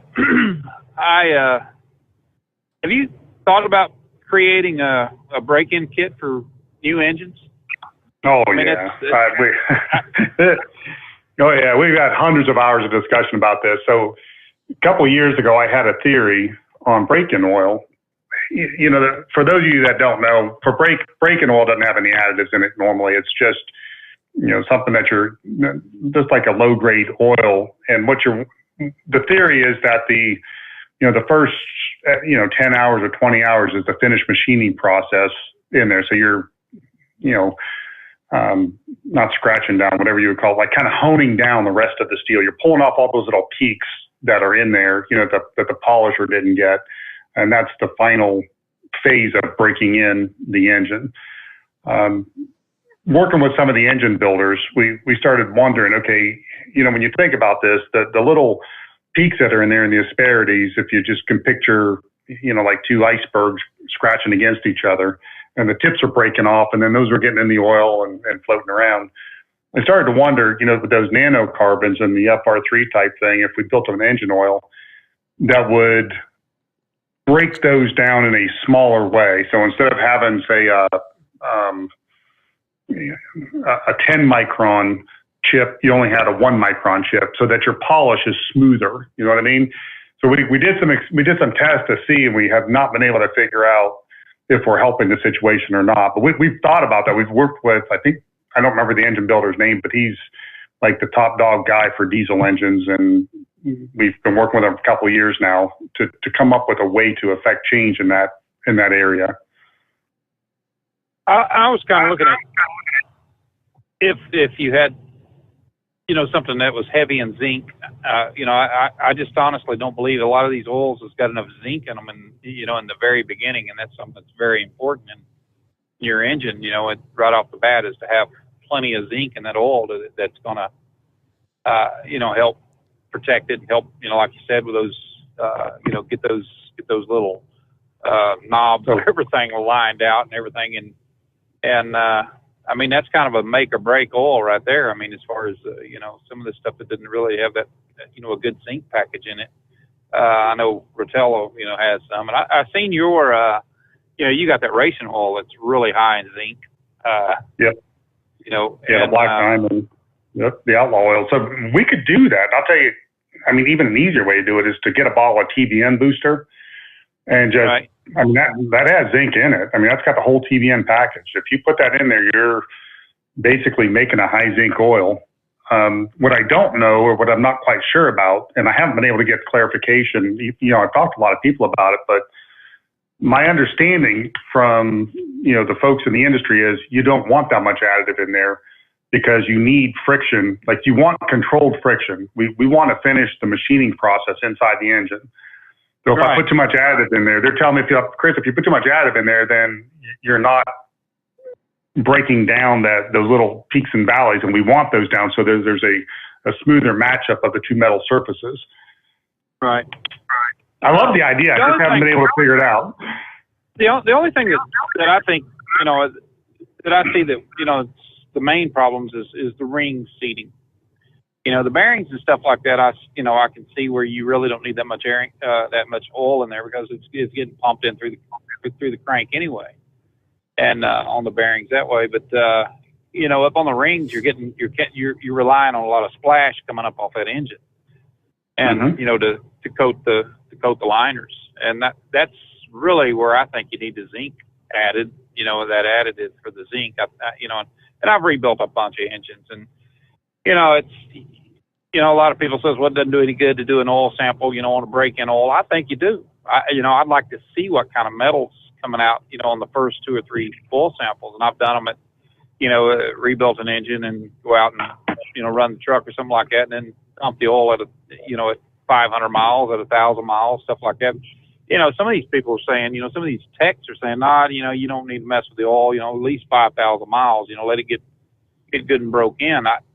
I'm kind of disagreeing with these people. I'm like, get that bad oil out of there. I mean, it's still going to be breaking in, but you just don't want to keep, sucking that old metal and stuff, that break-in metal back up through the pump and, back into the bearings and stuff like that. As far as taking it out for a test drive, when I first put this engine in this truck, I took it out for about a 300-mile, good run test drive. I ran it about 65, 70 mile an hour, and I took it back and I dumped the oil. And I said, go ahead and pull a sample on it. The guy said, you don't need to pull. I said, pull the damn sample. I'm the one paying for it. They pulled a sample, and then, of course, it had a high metal content in it. And I went on ahead and dumped it again I did a 2,500 mile run on it, and I dumped it then. But right now I've got about 500,000 miles on this, and I don't really need to. I've got a couple of weak cylinders that's it's got a drop in compression, and I just don't think the ring's seated right, because like I said, I just didn't have enough zinc in the oil. I don't think I did, and I think that would be a good package. I would like to use that TBN, but if I rebuild this, you'd be interested in checking some oil samples if I use that package on it and send them in and see what take Absolutely. A look at it. Yeah, I'll look at oil samples anytime for anybody. There's another test that you might think about doing. It's called a Fairgraph. And when I do oil analysis, if I find something that I'm not happy about, like something doesn't look right, I can go back and do a Fairgraph. I don't know the exact cost, but last time I did one, it was about $35 to $40. But what they do is they take the oil, and if you can just picture take an 8x11 piece of glass and put a big magnet behind it, and then pour the oil down over top of it until all the oil drains off. And then they take under a microscope, they take a picture of what the magnet picked up. So what it shows you is what do those the iron particles look like, and how big are they? Are they big chunks with lots of, sharp edges, or are they rounded, ground off, normal wear and tear? But that paragraph can kind of narrow it down as to where the wear is coming from and what kind of wear it is. You might get more insight into, what's working for you and what's not. Yeah. Well, with so many new parts, I always change turbo and everything out. I never put, the same, old parts and stuff back on the motor, like on this one, I went with new turbo, new everything on here, and pretty much. And so, you're going to get a lot of wear out of the turbo right off the bat anyway. I mean, you're going to get a little metal particles in there. It's going to be doing its thing. And, it goes, of course, the oil line and everything's run up to the turbo and then return line and all that. So I like to kind of look at that and kind of get a feeling on what, where the metals are coming from and what I'm not seeing, like on the rings. And like I said, on this one, it's, I got 2 cylinders here. I noticed that when we changed the head out on this this time, about a year ago, I had a little crack come up on the head, blue head gasket on it, and I took it out to Utah, and me and a buddy of mine out there, we changed the head and, did everything on it. And I noticed just before we did that, let's do a quick compression check on this. So we got it, set it up and everything to, took the injectors out and used tie downs, on the lines and everything to inject some air into the cylinders there. And I had 2 cylinders. It was blowing right by the rings there pretty good. I had a lot of blow by coming into it. So I knew then that it's, it was kind of losing a little bit of its oomph. So I definitely want to, put this in, but I want to get that package together where where we can look at that and see, like I said, I just think oil today is missing a lot of the stuff that you need in break-in. I don't mind having just a clean oil, like just a, 15 W40, just to start off with. But after that, I'd like to have a good package, because, like I said, when I take it out for a test drive and stuff like that, you run it out about 300, 400 miles, and stuff, and then, pretty good, and then come back and just dump the damn oil. I want to get a sample on it, and then put the fresh oil, and that's when I'd like to start running that package on there and seeing how it does. But I'd like to get some stuff into you so you can take a look at it. Yeah, absolutely. Just give me a heads up so I can, keep an eye out for it. We probably get maybe 10 to 20 through there a day, and when I can, I try to scan through it. Our research and development team, they're supposed to go through those every day and call anybody that there's a red flag on. I try to do it myself too, but sometimes I get a little bit overwhelmed with the other stuff that they want me to do. All right. So I think easiest way to get a hold of you, just give you a heads up, just send you an email, chris@lubricationspecialties.com. Is that it? You got it. All right, quick timeout. Back in 2. It is the Steve Sommers Overnight Drive live from the Hot Shot Secret Studios. You're listening to the Overnight Drive with Steve Sommers. It's coming. Crisp fall mornings turn bitter cold. As you fire up your diesel, you can see your breath on the inside of the cab. Imagine looking deep into your engine. Freezing temperatures impact your diesel's fluids, especially fuel. On a 23-degree morning, the paraffin wax in your untreated fuel starts to morph from fluid to large crystals. These crystals clump together and form a gel. At minus 10 degrees, your fuel hits the point where it no longer pours like a liquid. It's so dense that the flow through the fuel filter will slow, causing hard starts or no starts. Get prepared now for the cold that is coming. Hot Shot Secret Diesel Winter Anti-Gel is a premium fuel additive that lowers your fuel's pour point to minus 65 degrees. If it's that cold out, you shouldn't be on the road. You ought to be at home in front of the fireplace. Hot Shot Secret Diesel Winter Anti-Gel Premium Fuel Additive. Available now online at hotshotsecret.com. Hot Shot Secret. Powered by science. Do you have a Dodge pickup and hate your automatic transmission? Of course you do. Levon Miller at Firepunk Diesel here, and we specialize in heavy-duty and performance transmissions for your 3-quarter or 1-ton Cummins powered truck. So if you're interested in turning your stock slush box into a towing monster, call us today at 614-733-3744 or visit us online at shop.firepunk.com. Honorary Forest Ranger Betty White here, lending a hand to my dear friend Smokey Bear. Because for years, he's only said, only you can prevent wildfires. But there's a lot more to say. Like if you park your car on tall, dry grass, the hot exhaust pipe can start a wildfire. So keep the animals safe, especially the cute shirtless one. Go to SmokeyBear.com to learn more about wildfire prevention. Brought to you by the U.S. Forest Service, your state forester, and the Ad Council. And now, back to the Steve Sommers Overnight Drive, live from the Hot Shot Secret Studios. All right, thank you much. Back again. Chris Gabrelchik joins us here on a Friday morning, TGIF. Hello to Robert, checking in on YouTube this morning. Said, can't post a picture from the weather prediction map, but the severe weather prognosticators are saying by next weekend, there's going to be like an epic freeze over most everything east of the Mississippi. Oh boy. So we're talking like into the upper 20s into central Florida. And they're saying maybe even into the 40s as far south as Miami. If that comes to fruition, I wonder how cold we're going to be here in the Great Wide North. Hello to, let's see, Christian checking in from Virginia.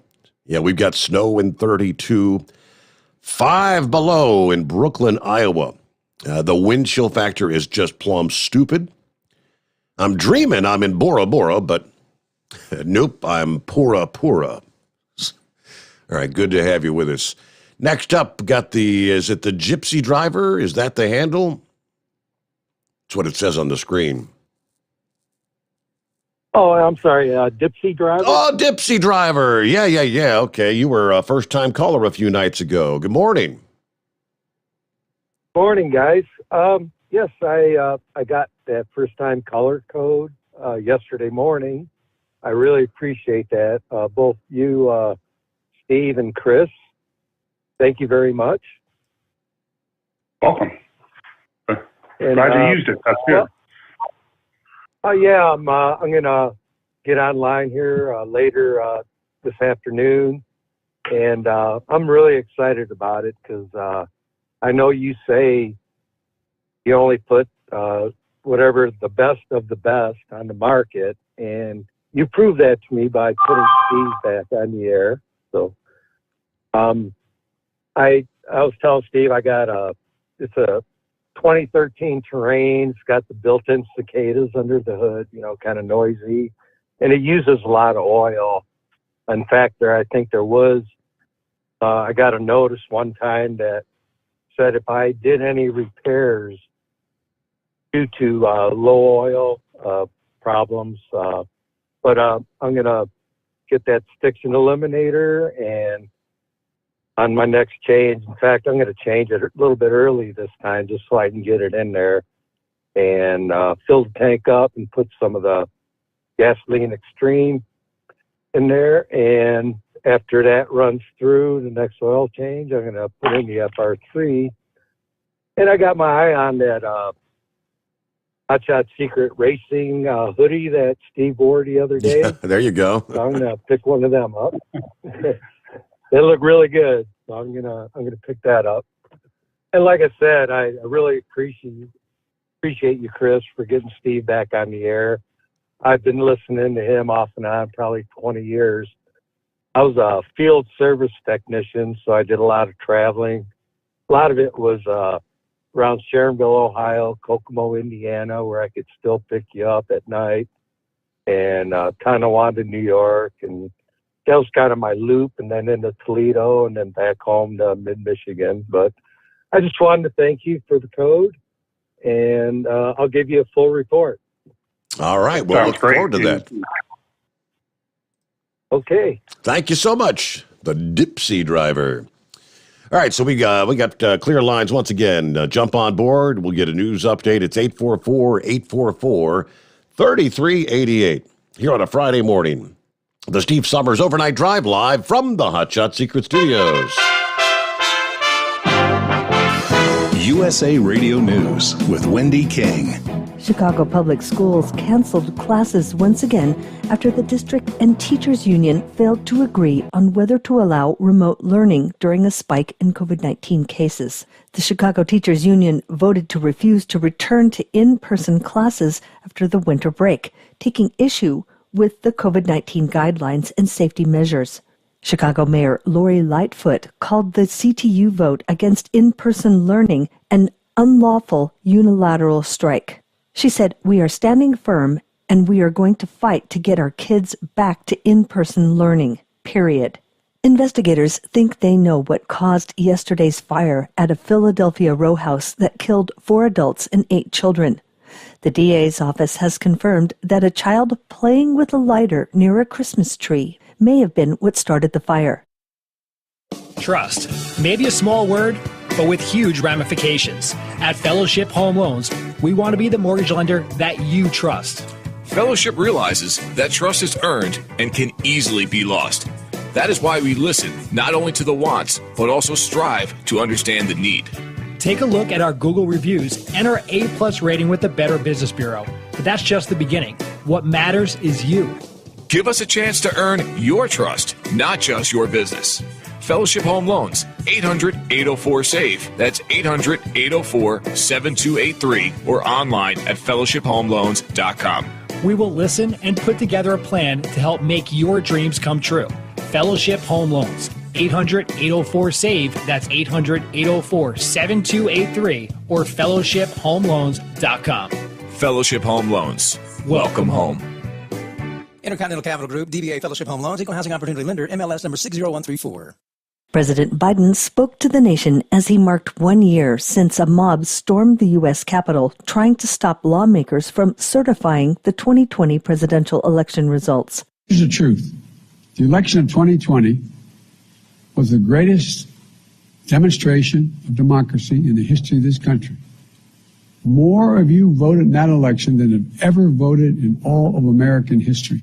Members of Congress also remembered what happened to them at the Capitol on this day. Senate Majority Leader Chuck Schumer said democracy should always be defended. The attacks on our democracy are ongoing. House Speaker Nancy Pelosi said democracy didn't lose that day. She said that was largely due to the heroic efforts of Capitol police officers who were injured or died defending the Capitol. I ask all members to rise for a moment of silence in their memory. You're listening to USA Radio News. The greatest radio shows of all time. Frank Sinatra as Rocky Fortune. Classic radio theater. Matt Dillon, United States Marshal. The story of Dr. Kildare. The Pepsodent Show, starring Bob Hope. The greatest radio shows of all time. Classic radio theater with Wyatt Cox. On this radio station or wherever podcasts are served, just by searching for Classic Radio Theater with Wyatt Cox. That's Classic Radio Theater with Wyatt Cox. French regulators have fined Google and Facebook and ordered them to make it easy for users to reject cookies on their platform as it is to accept them. The National Commission for Informatics and Freedoms fined Google more than $169 million and Facebook more than $67 million for violating the French Data Protection Act. The commission found that the tech companies offer a button allowing the user to immediately accept cookies, but do not provide an equivalent solution to allow users to reject cookies.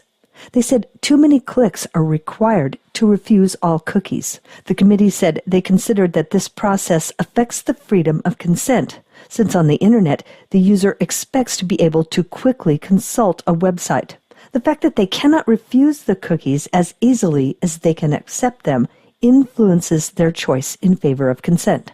Along with the fines, they ordered Facebook and Google to provide French users with a means of refusing cookies that's as simple as the existing means of accepting them. They say if the companies fail to provide such an option, the committee said the companies will be fined about $113,000 per day. A representative for Facebook's parent company, Meta, said the company was reviewing the authorities' decision and remains committed to working with relevant authorities in many different countries. For USA Radio News, I'm Wendy King.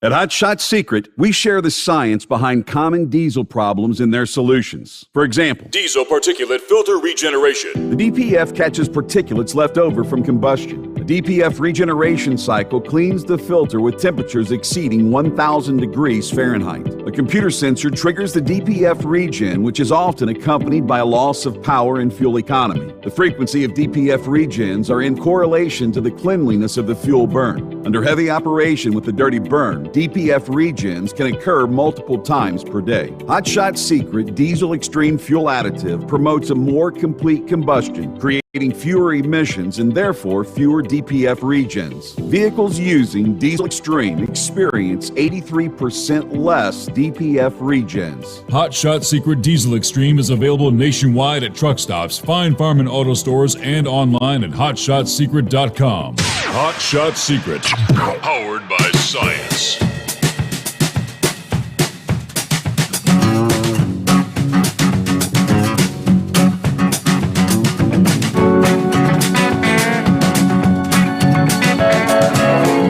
Thank you much. Welcome back on a Friday. And lines available at 844-844-3388. Again, got some restrictions for commercial vehicles on I-78 East Central Pennsylvania. Someone messaged that New Jersey has pretty much a complete commercial vehicle ban in place at the moment.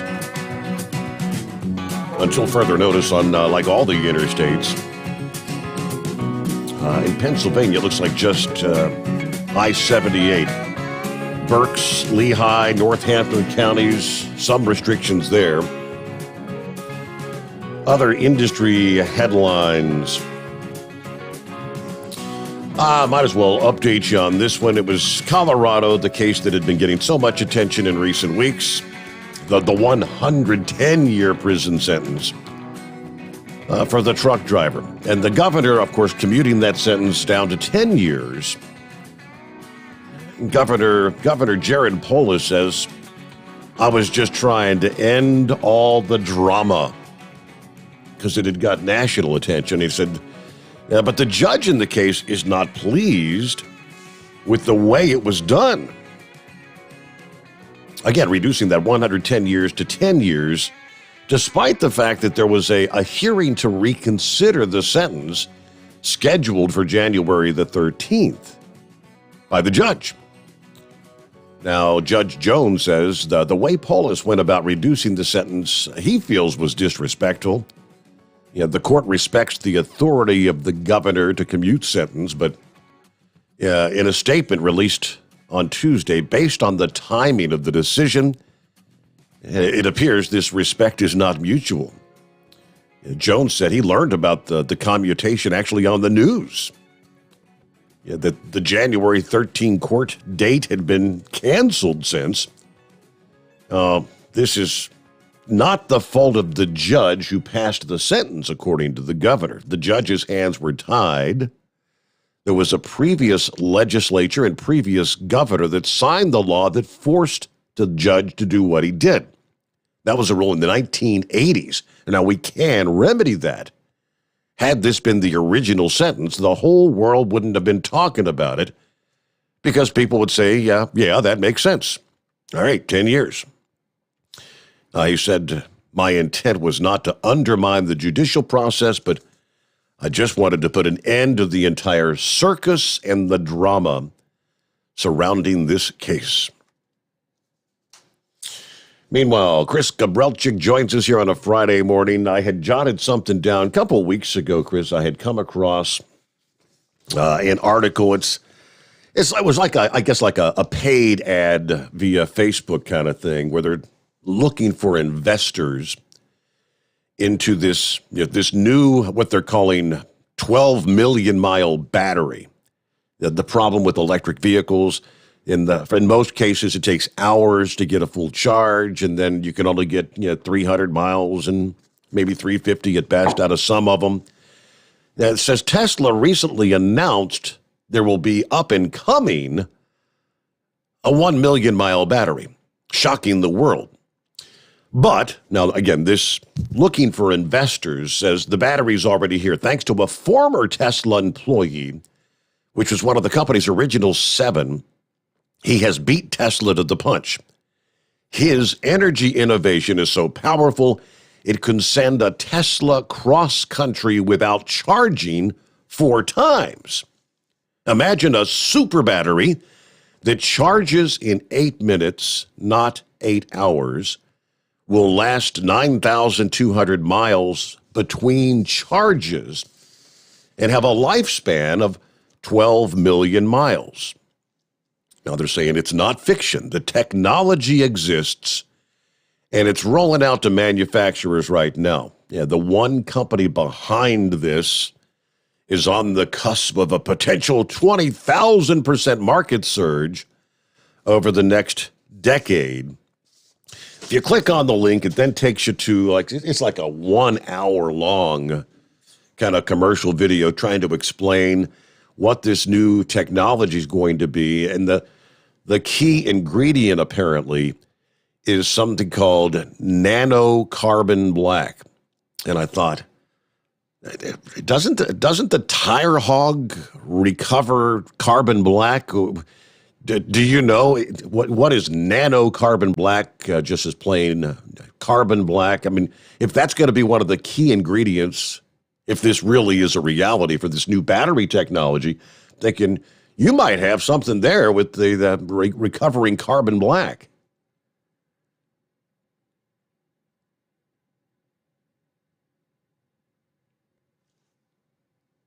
Did we lose Chris? I think we did. All right, well, I guess Chris will have to try to call us back. Either that, I've got the phones turned back on here. Okay.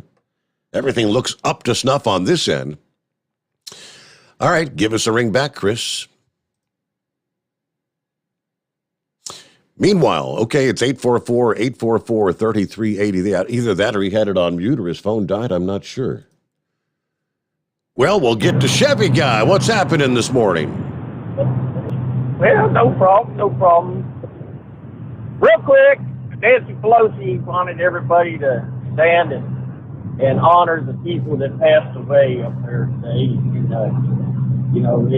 Let's just remind everybody that anybody that passed away was because she turned down Donald Trump's offer, several offers of National Guard being set in, because they had known that there was people that they were planning to make trouble. Right. Her own people. And a reminder that Donald Trump could have told everybody to quit, but, he don't have control over Antifa and BLM. So to put that aside for later.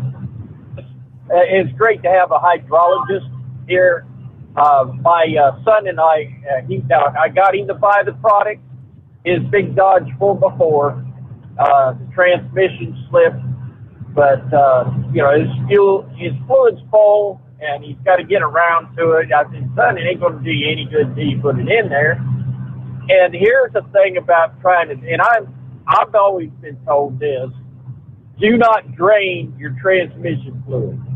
Leave it in there, and unless you get it brand new and you do a practice of changing it every so many miles. I'd just like to know what a hydrologist's advice is. Chris is back with you here. So yeah, the whole debate about so how many miles? I guess normally the first question is how many miles has the transmission been without having a complete change of the fluid? Yes, and it sounds like his product is exactly what alleviates the concern of people that says never change it because it messes up the seal. Yeah. So I just want to hear his opinion of it. He may have he may have answered the big question of the ages. Go ahead. Can you hear me now, Steve? Yes, sir. Welcome back. I don't know what happened. I could hear you fine. I'm talking, and it just you couldn't hear me for some reason. Huh. So I hung up and called back. So I didn't hear the first part of that question, but should we change transmission fluid or not?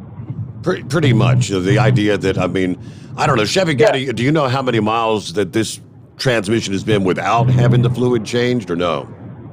Oh, my thing, this is almost a 20-year-old Dodge 4x4. Ah, okay. He got it used. So, and don't use the transmission fluid. You don't have to add it or nothing. It's automatic, of course. And, it just, he's among the many that says, don't touch it if it ain't broke. But it is sticking when it's that final upshift. And I figured your product would solve that. I got him to buy the product and just sort of wondered about, you're a hydrologist. What's your opinion? If it was my car or my truck, I would put the shift restore in and drive it for probably 3 or 4 months. And then I would probably go to one of those places where they flush the transmission fluid out and pump the new stuff in and do that and add it again afterwards. Leave it in there if you're not going to drive it a lot. Like if it's, I drive 5,000 miles a year and the transmission's just sticking a little bit, put the shift restore in and it'll probably last for another 10 years at that rate. So it just depends on what the motivation is. If it's, I'm driving 40,000 miles a year and I want to make sure it doesn't go out, I'd probably change it out. It's kind of nerve-wracking because once it's been in there for a long time, I don't know that the 20 years matters as much as the miles, but it seems like everybody I've ever talked to said once you get past 125, 150,000 miles, changing the transmission fluid does more harm than good. Yep, that's what I heard. Yep, that was the argument. Yes. So I'm not quite sure. What happens in there. Go ahead. Yeah, that's the argument. That was the issue. So, when you're being talked at, I'm thinking your product sounds like it solves that problem. So, So I'll give him that advice to add your product, get it, see if that fixes it, if that works, and have it flushed.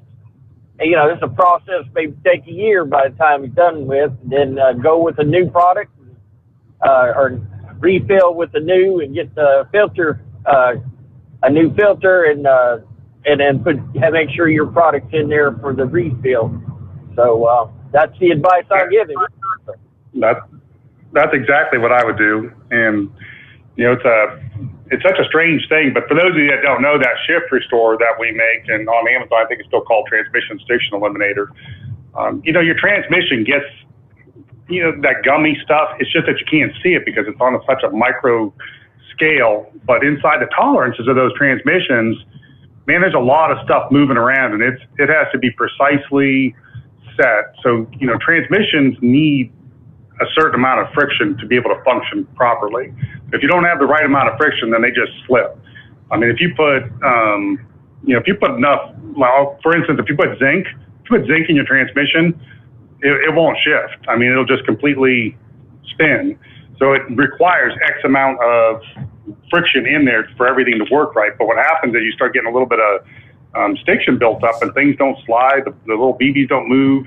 And that transmission stiction eliminator or the shift restore goes in there, just cleans it right up and kind of makes everything work just perfect. It's a really great product. I think we've got like 5,000 reviews on Amazon and everybody loves it.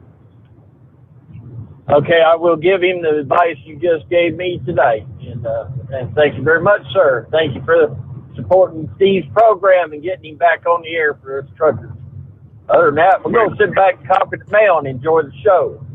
All right. There you go. Thank you much, Chevy Guy. All right, when we come back, we'll get back to my question of nano carbon black. And room for you at 844-844-3388. The Steve Sommers Overnight Drive, live from the Hot Shot Secret Studios. You're listening to the Overnight Drive with Steve Sommers. After a long winter road trip, there's nothing like coming home to a warm, comfortable home. Hi, I'm Steve with USA Insulation. We appreciate our truckers and the long hours you're putting in to serve us all. Without you, we wouldn't even get the materials to insulate. So we want you to feel like a king when you get back. We put our foam in your walls. It's like putting a coat around your entire home. Keeps the cold air out and the warm air in. And with the rising energy costs, that's going to save you a bundle. We're getting homes ready for winter right now, and we have $1,000 of savings for everyone.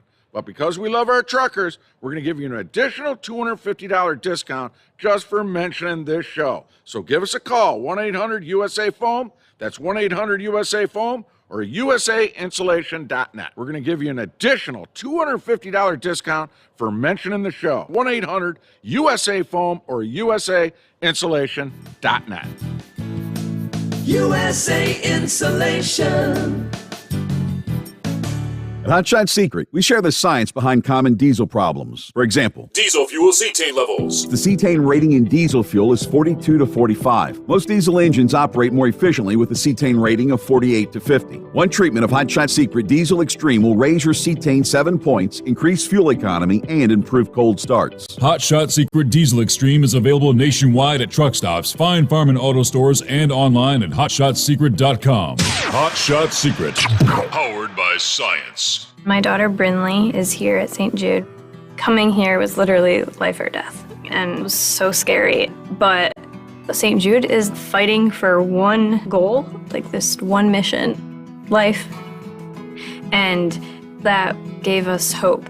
We haven't received a single bill from St. Jude, so I really can just focus on what's best for Brinley. Finding cures, saving children. Learn more at stjude.org. And now, back to the Steve Sommers Overnight Drive, live from the Hot Shot Secret Studios.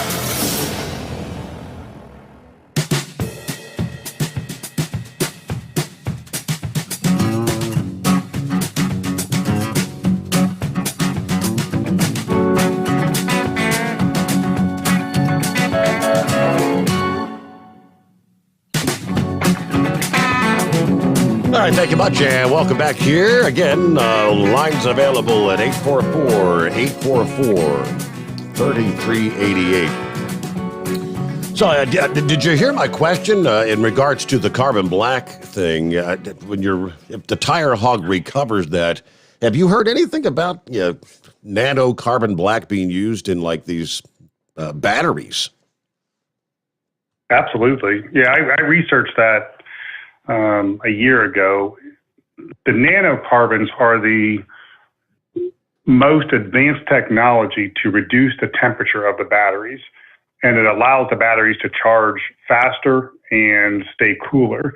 So, when I was doing the research for the tire hog, my thinking was just like yours. It's like, okay, is there a market for this? Is this going to explode? We're going to have all this carbon black to work with. So I'm really excited to find out what happens with that. The key is going to be what type of carbon black is coming out. We have to run some, which we should be doing this week, I hope, and then get samples of it and send to a lab to find out exactly how pure it is.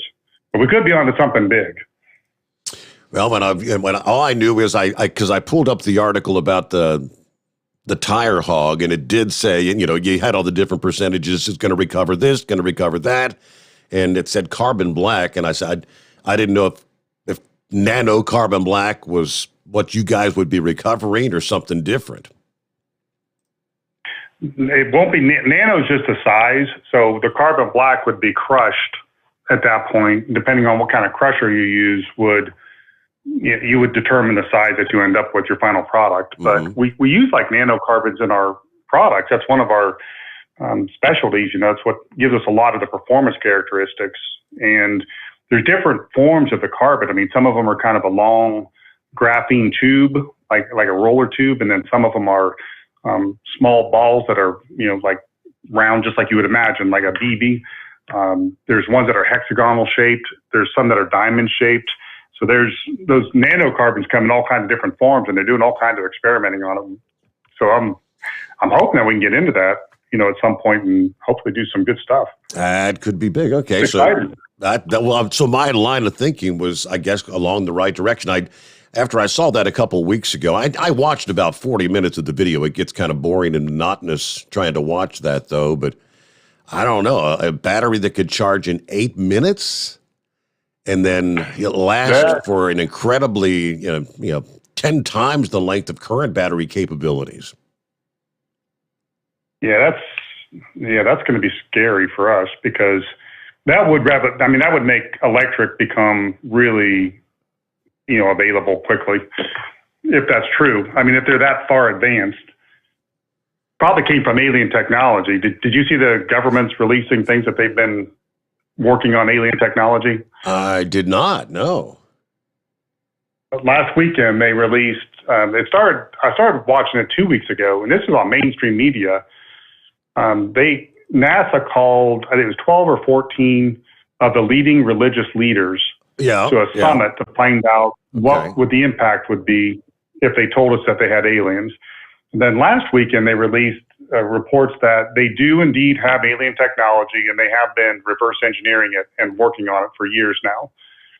And I'm thinking, man, that's a pretty big news release. It doesn't seem like anybody cares, but I guess everybody's just used to knowing that that's the case. I don't know. Okay. Now, I did share the report that NASA, oddly enough, had hired a priest and 11 theologians, I guess is the word they used, to try to discuss, I guess, in the religious world, what kind of impact that would have if they did divulge it to the people. Now, I did not hear that they admitted that they've got some sort of alien technology that they've been reverse engineering. I mean, honestly, you think about the technology where we've come in the last 100 years, and it is mind-boggling what they've been able to accomplish. And I think Doc Holliday once actually even suggested that to me. He said, "Steve, I believe they've got stuff, and they've had it for a long time, and we're just there ain't no way we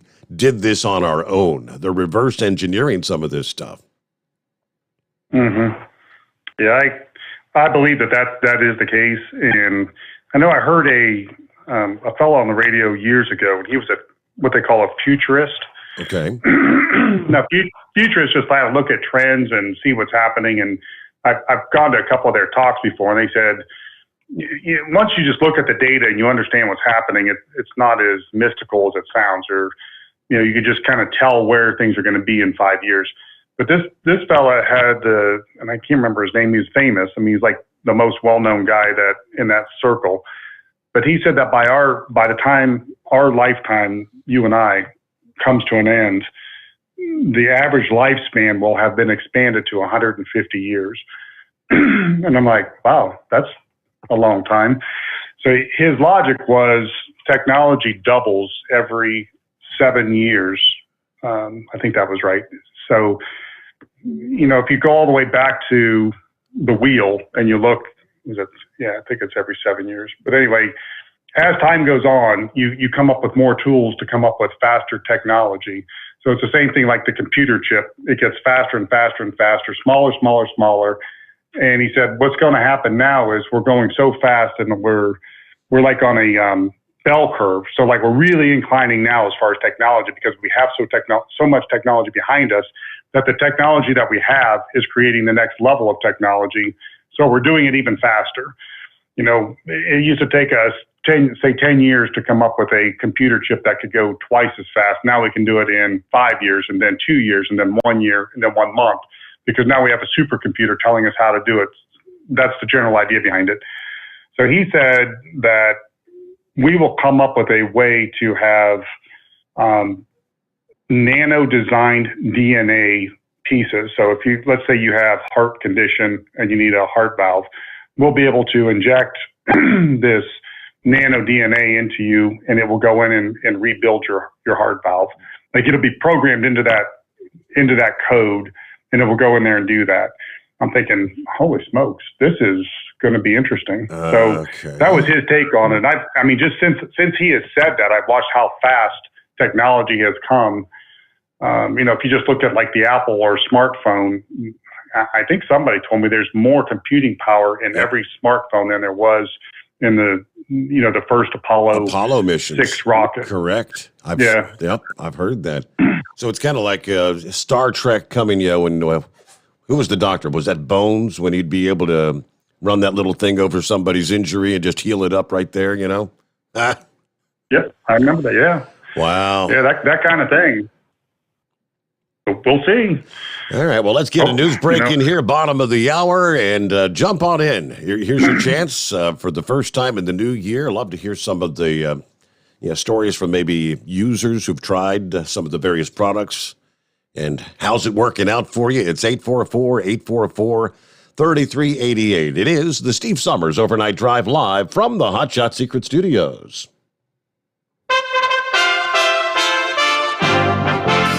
USA Radio News with Wendy King.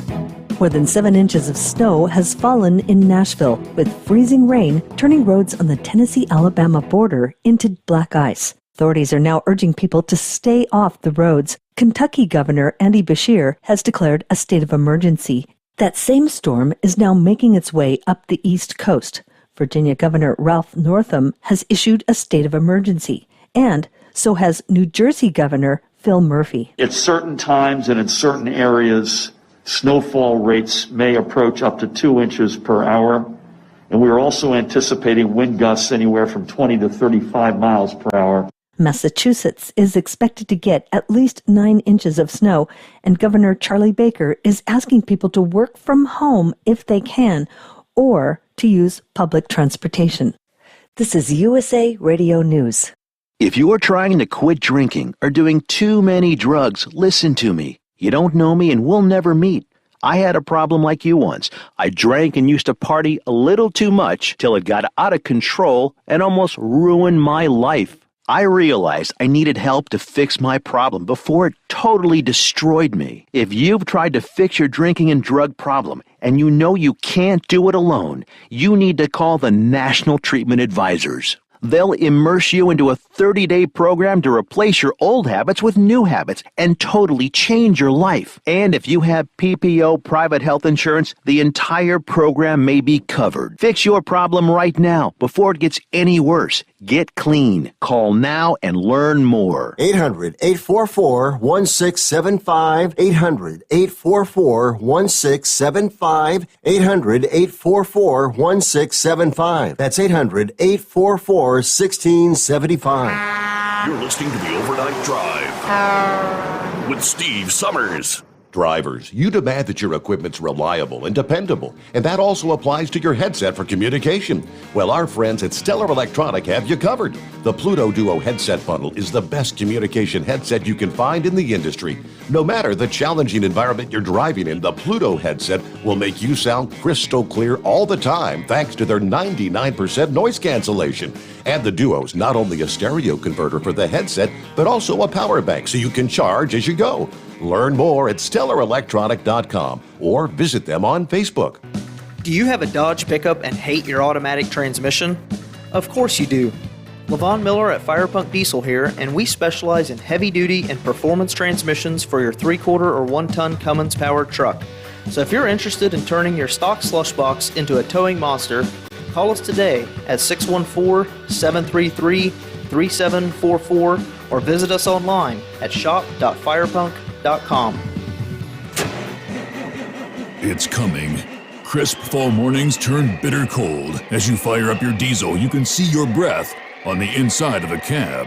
Imagine looking deep into your engine. Freezing temperatures impact your diesel's fluids, especially fuel. On a 23-degree morning, the paraffin wax in your untreated fuel starts to morph from fluid to large crystals. These crystals clump together and form a gel. At minus 10 degrees, your fuel hits the point where it no longer pours like a liquid. It's so dense that the flow through the fuel filter will slow, causing hard starts or no starts. Get prepared now for the cold that is coming. Hot Shot Secret Diesel Winter Anti-Gel is a premium fuel additive that lowers your fuel's pour point to minus 65 degrees. If it's that cold out, you shouldn't be on the road. You ought to be at home in front of the fireplace. Hot Shot Secret Diesel Winter Anti-Gel Premium Fuel Additive. Available now online at hotshotsecret.com. Hot Shot Secret. Powered by science. Attention all truckers, Dean Michael, the tax doctor here. I want to talk to you about those dreaded tax problems. I know you want to keep on trucking and not even think about them. Well, let's face it, they're not going away all on their own. You need professional help. I've been helping truckers put their tax problems in the rearview mirror for years. I can help you too. Call me for a free consultation at 888-632-4506 or go to mytaxhelpmd.com. It's like I always say, keep your eyes on the road, I'll keep mine on the IRS. 888-632-4506. After a long winter road trip, there's nothing like coming home to a warm, comfortable home.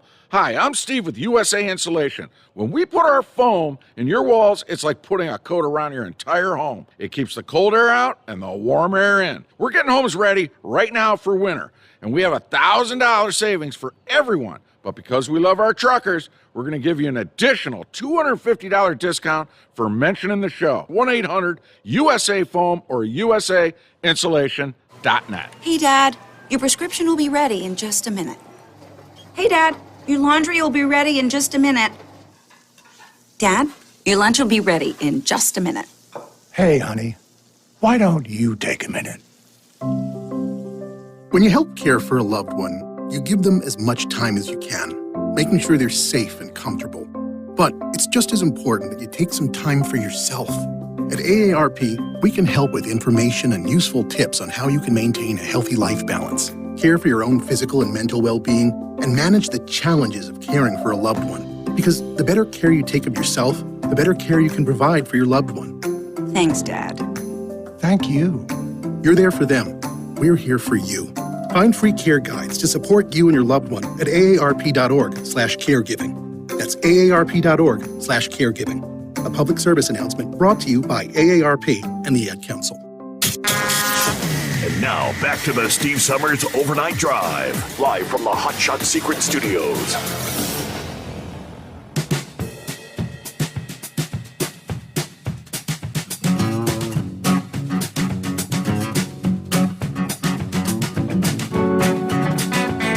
Looking at some of the wind chills out there, man, it's a cold morning.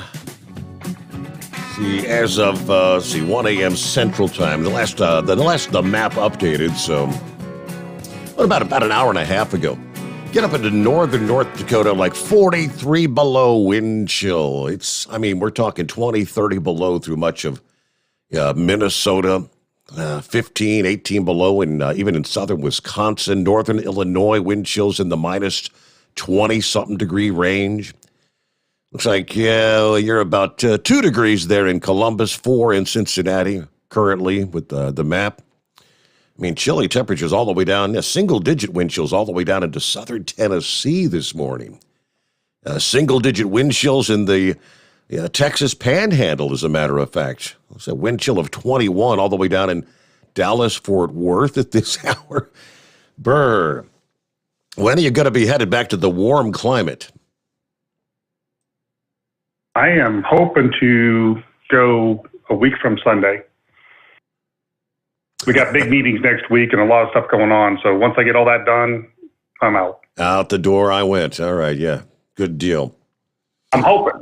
Yeah, good. You know what? And we were originally going to be, like I said, traveling this weekend. That it was going to be next weekend. Technically, with Mama's sick now, and if myself or the princess comes, I don't know when we're going to get to take her home. Everything's in flux here. But let's see. Email from Grump said, I've rebuilt automatic transmissions for years. I would not change the fluid after 80,000 miles. What happens is when the fluid's drained, the clutch plates immediately become dry and very brittle. It also causes tarnish in the valve body. If they want to change the fluid, use a recirculating machine that filters the old fluid while adding new fluid slowly to restore the original fluid lubricant values. Hot Shot Secret Shift Restore works wonders, and I would use it as opposed to draining or recirculating the original fluid. So there you go. That's what we needed, was an expert in the industry. From the word. That's what's great about radio, man. You're pulling everybody in. You're getting like the whole thought process from everyone. Yep. Okay. So, yeah, Shift Restore. In other words, he's saying Shift Restore pretty much will do the job, Chevy guy, that you're looking to do without draining all the fluid out of it. All right. Now, back to the phones we go at 844-844-3388. Scrapyard, happy Friday. How's your weather there? Did you get impacted by that storm, or were you south of it? On the way home and all that, got snow, sleet, and freezing rain.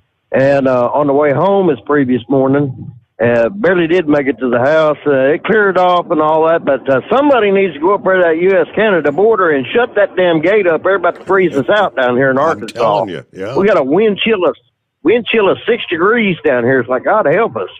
I could have swore I heard an Eskimo cussing a blue streak on the wind. And a report on that Wendy's issue at Russellville, Arkansas. There was a retraction on Little Woman's news feed. It was not the one at the truck stop. It was the one down by the college.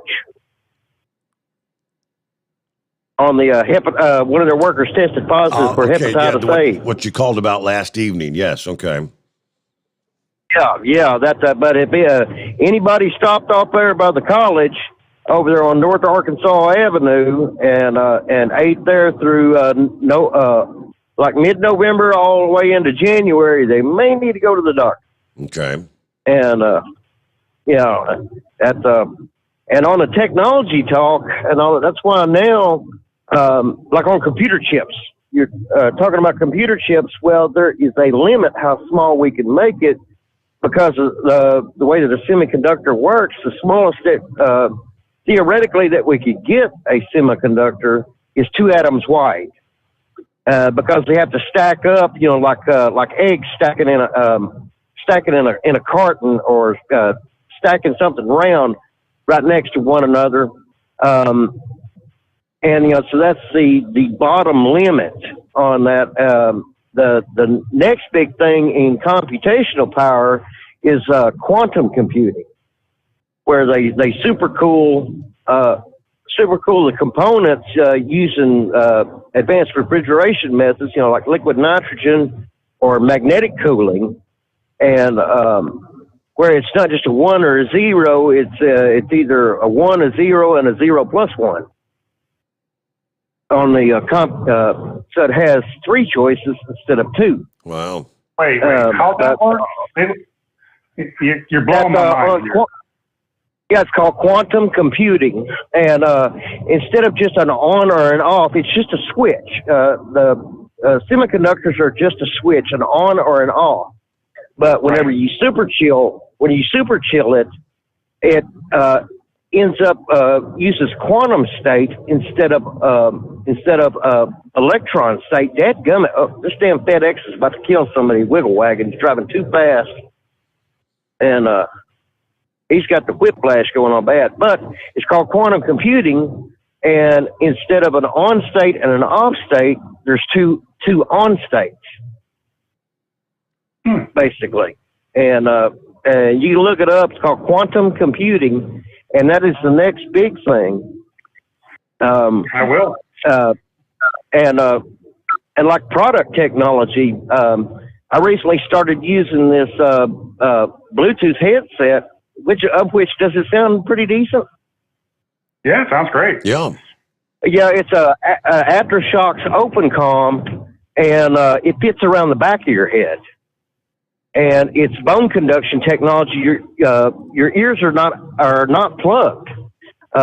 It goes through the bones in the front of your ear, right in front of your ear canal, and then reverberates on your eardrum.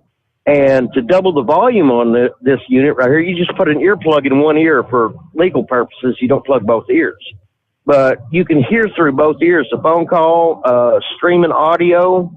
And this little unit right here has the fastest recharge time in the industry. It goes from pure dead to 100% power like in 5 minutes flat.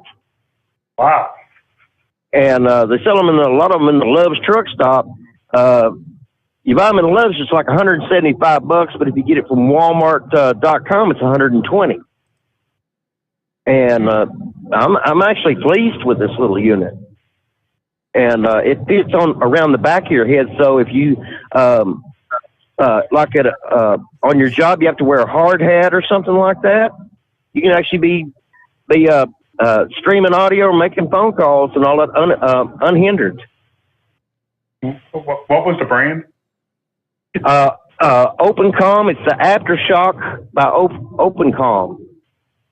It even has its own proprietary charger. It's a magnetic charger. It just clips up to it, and there are no there's none of that micro USB plug-in cords for this, because the micro USB, was all right technology for its time, but they wear out too fast. So they made this with a magnetic one-way charger, where it can only lock in the correct position. So it's actually very.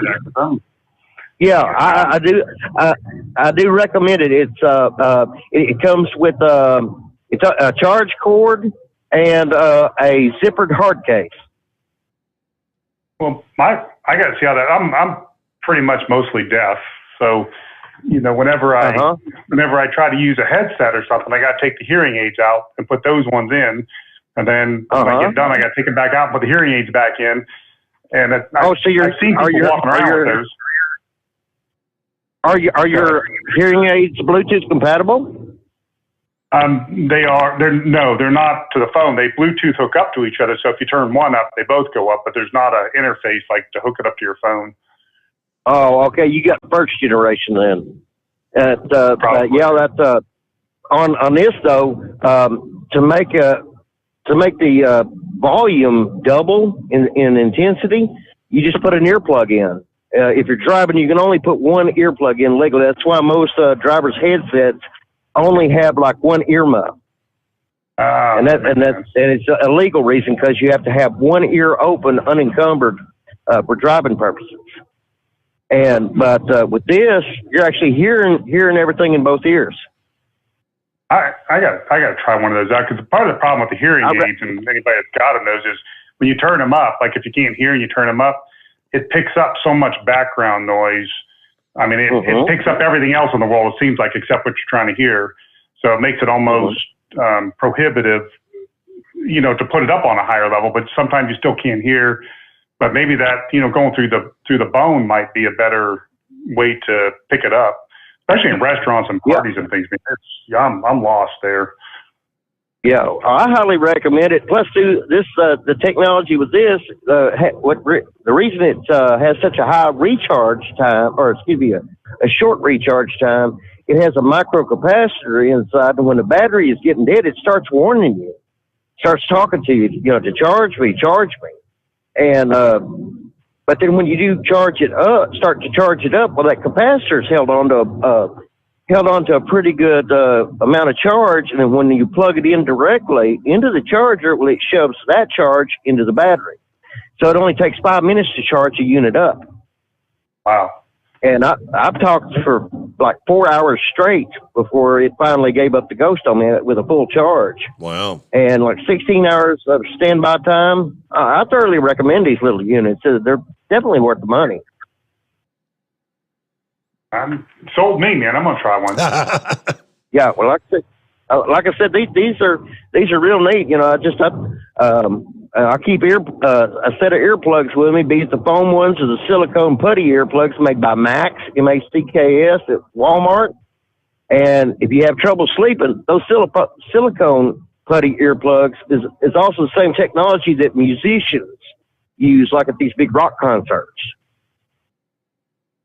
They get the silicone putty earplugs and put those in, help save their hearing, and those work well as well. Wow! You just pick them up in the HVA section over at the pharmacy, right by the pharmacy at Walmart. And Huey Lewis needed to use those plugs over the years. He's almost.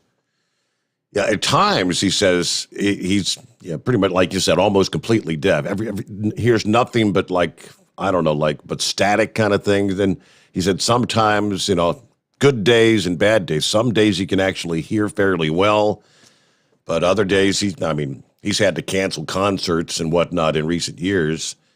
And I think he said this latest album he recorded called Weather is going to be, I think, his last one, because if you can't hear, you can't hear if you're on tune or not. All right. I could get that.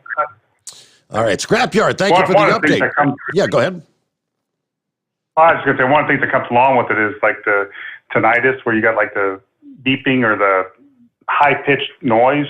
And I'm like him, or like the guy you just mentioned. Sometimes it's so loud, it's louder than your voice. So between that and hearing loss, you're really working hard to cope with discussions and things. You hate to ask people to keep repeating themselves, but so you just can't understand it. No matter how hard you try, you're like focused. You're trying to read their lips. You're trying to put it all together, and you're just like, man, I have no idea what you just said. But I do my best. Wow. Hey, well, let's get a quick time out here. Back in 2, and do we still have Extreme Storm Chaser 1 on the line? We got you coming up next here on the Steve Sommers Overnight Drive. Live from the Hot Shot Secret Studios, the Steve Sommers Overnight Drive. You work hard. You deserve a seat that works just as hard as you do. The Bostrom T-Series seat has provided drivers with comfort for millions of miles over the past 3 decades.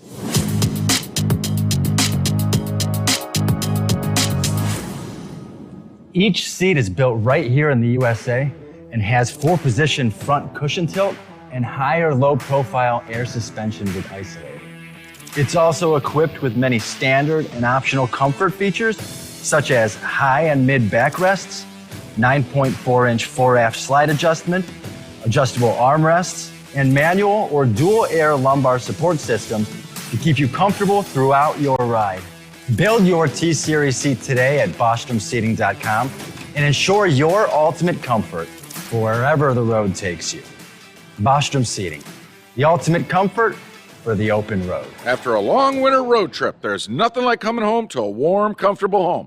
Hi, I'm Steve with USA Insulation. When we put our foam in your walls, it's like putting a coat around your entire home. It keeps the cold air out and the warm air in. We're getting homes ready right now for winter, and we have $1,000 savings for everyone. But because we love our truckers, we're going to give you an additional $250 discount for mentioning the show. 1-800-USA-FOAM or USAinsulation.net. My mother was always very active and independent, and she was familiar with her neighborhood. But one day, she stopped at the stop sign for much longer than usual. She wasn't even really sure where she was at. It's important for you to talk to someone about it. I felt so much better after my son told me, Mom, we'll figure it out. When something feels different, it could be Alzheimer's. Now is the time to talk. Visit alz.org/ourstories to learn more. A message from the Alzheimer's Association and the Ad Council. Because Channel 19's a little congested. Call Steve now at 844-844-3388. The Overnight Drive.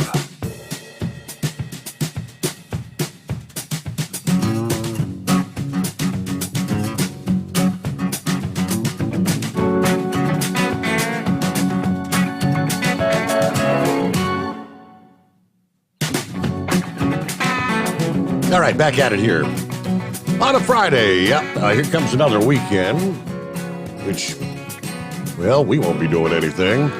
Stuck at the home 20. Extreme Weather Chaser Propane 1. What's going on out there? Morning, Your Honor. Morning, Chris. Good morning. I don't know, what's that 4-letter word that Becky doesn't like? Oh, yeah, snow. Snow. Snow. Yeah, there's snow going on. So,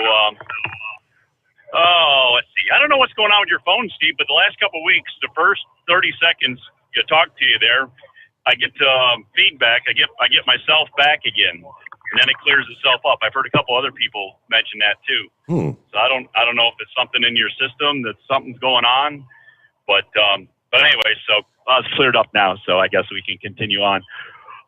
Yes, I guess as you were saying, I haven't even gone on to PA 511, but there's probably about 4 inches of snow here in York, Pennsylvania, and I was kind of stuck on a state highway there. Couldn't get up a grade because they hadn't been out and done any maintenance yet, so I had to wait for one of their trucks to come, and then of course he wasn't happy with me. He's like, "Well, what are you doing stuck in my road?" I'm like, "Well, I'm stuck in your road because you haven't put salt on the road." He says, "Well, I can't put salt in the road because you're stuck in my road." And I said, "Well, I'm stuck in your road because you haven't put salt on your road."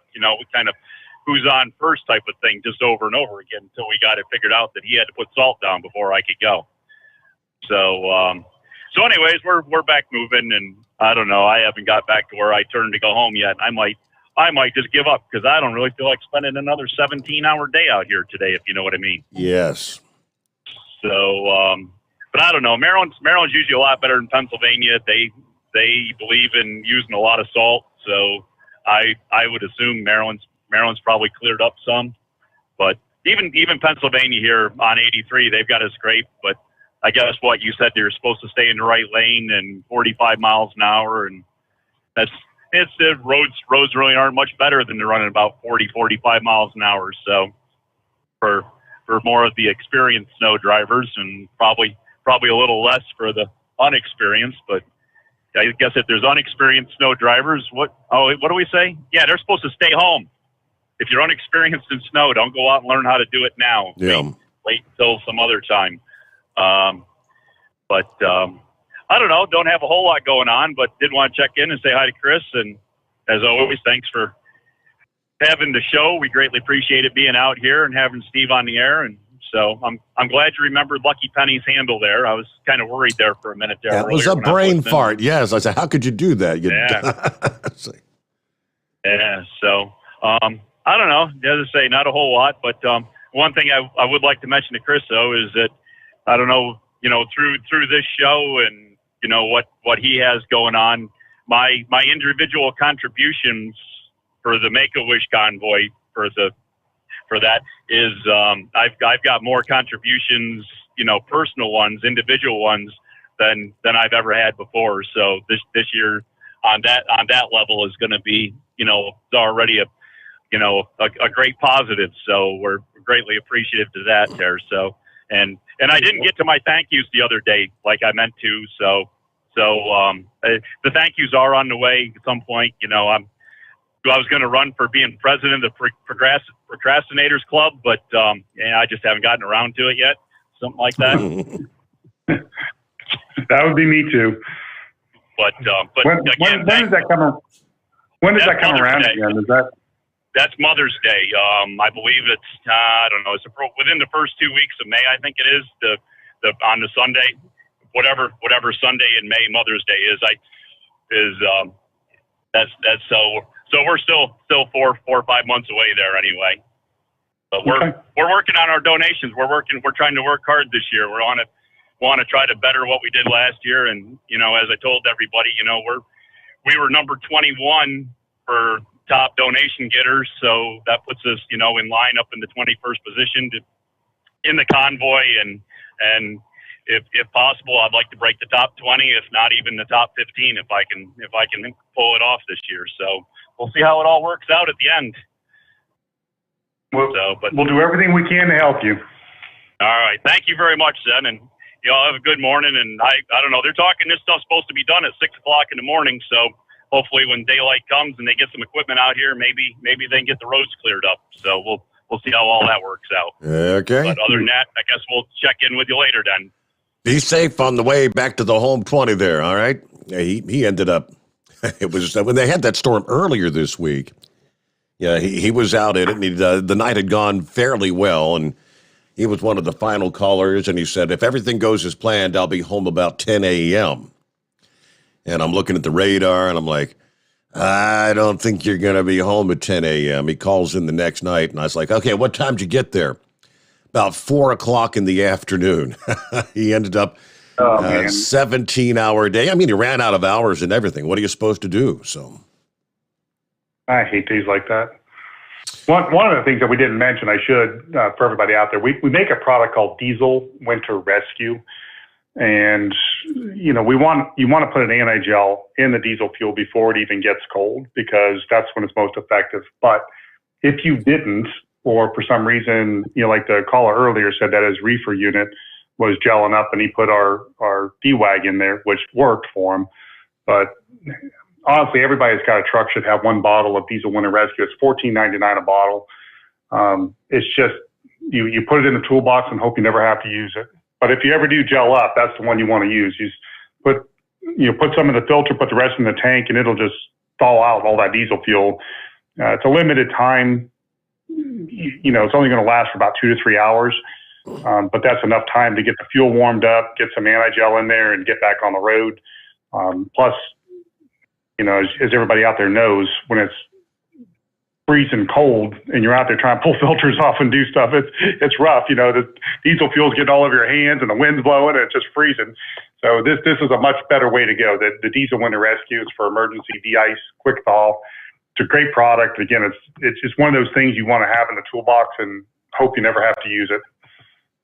But better safe than sorry, especially if you get caught out there in 20 below actual air temperature. I mean, they're talking, what they say, frostbite in as little as 10 minutes on exposed skin in those kind of temperatures.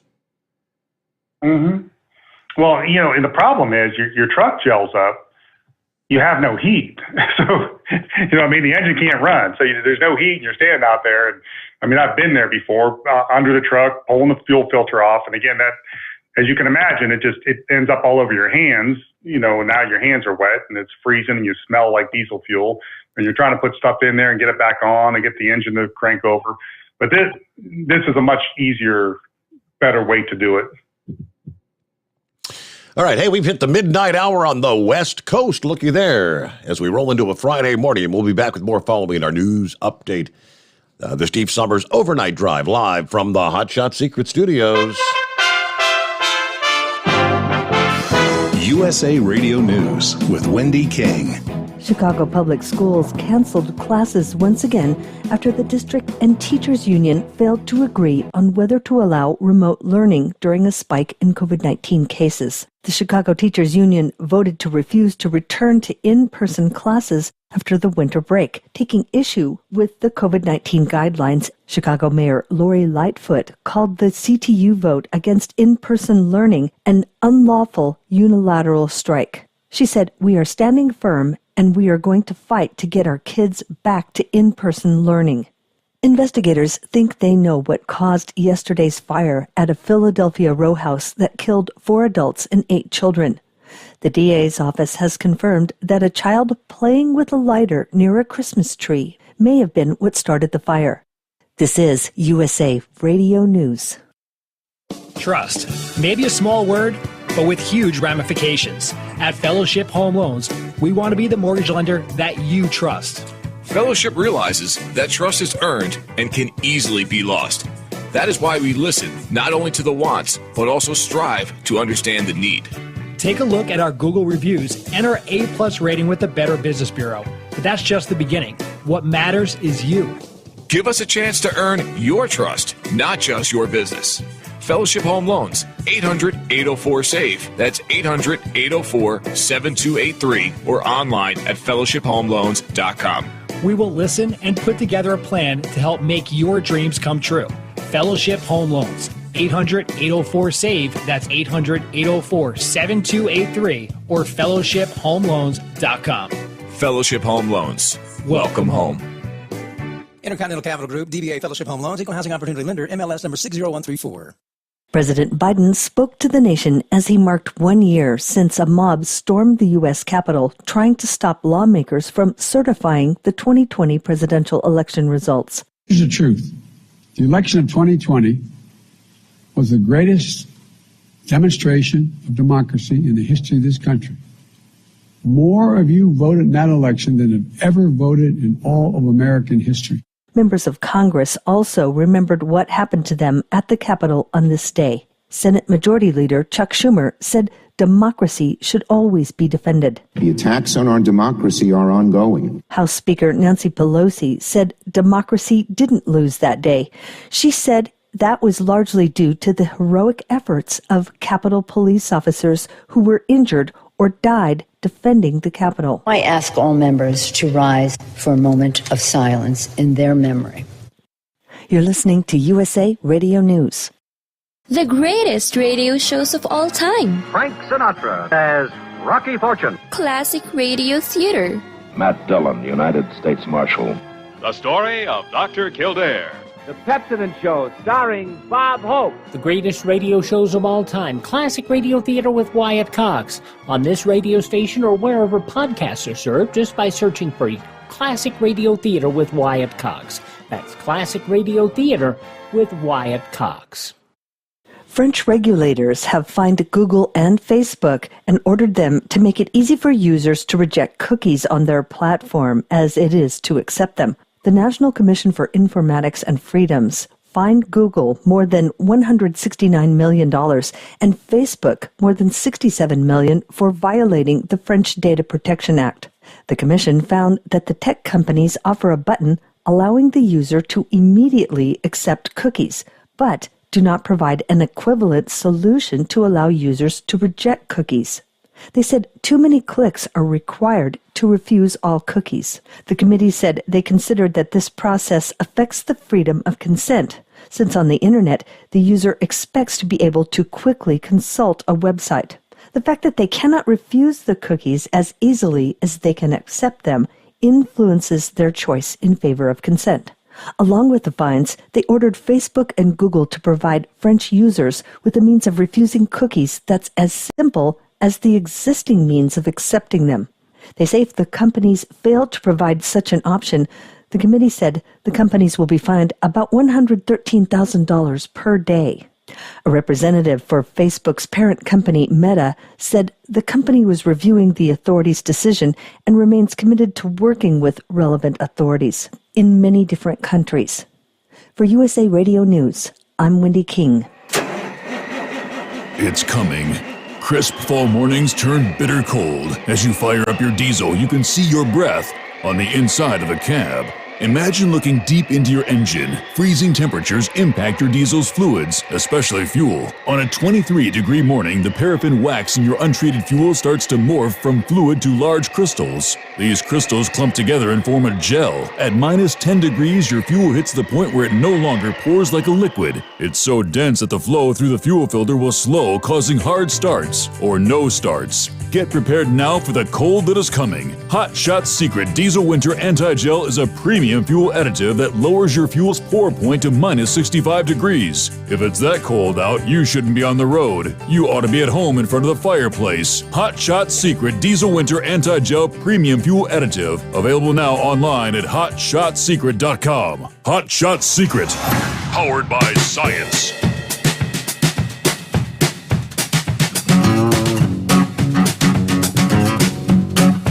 All right, that's our clue as we cue as we get another hour underway. So as the impacts are currently being felt from our latest winter storm sweeping through the Northeast, and things will gradually begin winding down as we progress through the day Friday, but already looking ahead, just a little break in between systems. Friday night into Saturday, but another system right behind here, a winter storm, will impact part of the Great Lakes and interior portions of the Northeast. This time it's going to be in the form of dangerous freezing rain and sleet. Now, ahead of the new storm that's expected to sweep across the region, the cold air obviously is entrenched at the surface, as warm air will stream in several thousand feet above the ground. Roads and sidewalks may remain below freezing as the rain falls for a time before temperatures at the ground level climb a bit, they tell us. Those icy conditions will spread over the Great Lakes Saturday, into the interior Northeast Saturday night into Sunday. And now across the far north, the air will be cold enough for a period of snow or snow showers. Minneapolis, Sault Ste. Marie, Michigan, Burlington, Vermont, and Caribou, Maine, as that storm moves along. There's likely to be a mixed bag of precip further south. Sleet and freezing rain will change to rain for cities like Chicago Saturday, the suburbs of Detroit on Saturday night. As that storm shifts off to the east, a period of ice will precede rain across interior portions of the Northeast later this weekend. So, very dicey travel in places like State College, Harrisburg, and Scranton, PA, Syracuse to Albany, New York, Worcester, Mass., and on up into New Hampshire. Looks like the greatest risk of several hours of icy travel will be Saturday night into early Sunday across the central Appalachians, early Sunday over interior New England. Some freezing rain may fall even during the first few hours of precip in the suburbs located to the north and east of Pittsburgh, north and west of Washington, D.C., Philadelphia, New York City, as well as Boston. So roads, sidewalks could be very dicey. Now, brief or even minor icing events can still lead to disaster on the roads, as we saw Wednesday morning across parts of southeastern Pennsylvania and New Jersey into southeastern New York and Connecticut. Icy roads blamed for hundreds of accidents and scary scenes of vehicles just sliding, spinning out of control. Keep in mind, even if the temperature gets just above freezing, the ground can remain frozen due to this recent stretch of cold weather. All right, Arctic air then, here we go, will sweep southeastward from central Canada later this weekend into early next week from the Midwest to the Northeast. Looks like right now, not likely to be any colder than what we just saw across the northern tier thus far, but this batch of air will likely be the coldest of the season so far across areas further to the south and east around the Great Lakes, the Ohio Valley, the Appalachians, and the Northeast. I mean, we are in the time of year, January, February, typically some of the coldest time of the year for the Midwest and the Northeast. All right, I guess just the fact that we had such a mild December is making it feel that much colder, but all right, brace yourself. Meanwhile, let's get back to the calls here. Hello to the inbred redneck. I think he's calling about the everyday diesel treatment. Hi there, redneck. I'm good. Hey, buddy, how you doing? Happy Friday. I hope everything's going well for y'all. Buddy, let me tell you, I have tried that everyday diesel treatment. And I have a little compact. Or some people in the construction business call it a whacker, which is a little one-cylinder diesel motor. And it's got a foot on the bottom of this thing, and it hops around. And I'm sure people have seen construction people using these things. They sort of bounce around on their own and everything else. Basically, it looks like a big foot jumping up and down with a motor strapped on top of it. Right. But buddy, I tell you what, I had problems out of this thing. I got so aggravated with it, I bought a gasoline one. But and I said, well, you guys sent me some of that EDT. I'd been using it. I got a little Kubota mini excavator and a ditch witch and a backhoe. And, that little tiny bottle will treat like 400 gallons of diesel fuel. So I'm running around sticking this in everything I got. You know what I'm saying? Well, I just tried it in that compactor, and I said, well, we'll see what happens. I ain't got much faith in this thing. I ain't used it in a year. Well, we fired that thing up, putting in a French drain there on my property, and daggone, that thing ran like it never ran before. The biggest problem was with it, most of the time, it would run about 10, 15 minutes, conk out, and then you couldn't get it to go anymore after that. But I don't know what it is in that EDT, or maybe, I don't know, had something, bad fuel or something. I don't know, but it done something there to it, buddy. I just wonder if anybody else had any, like small diesel engines that had tried that or not.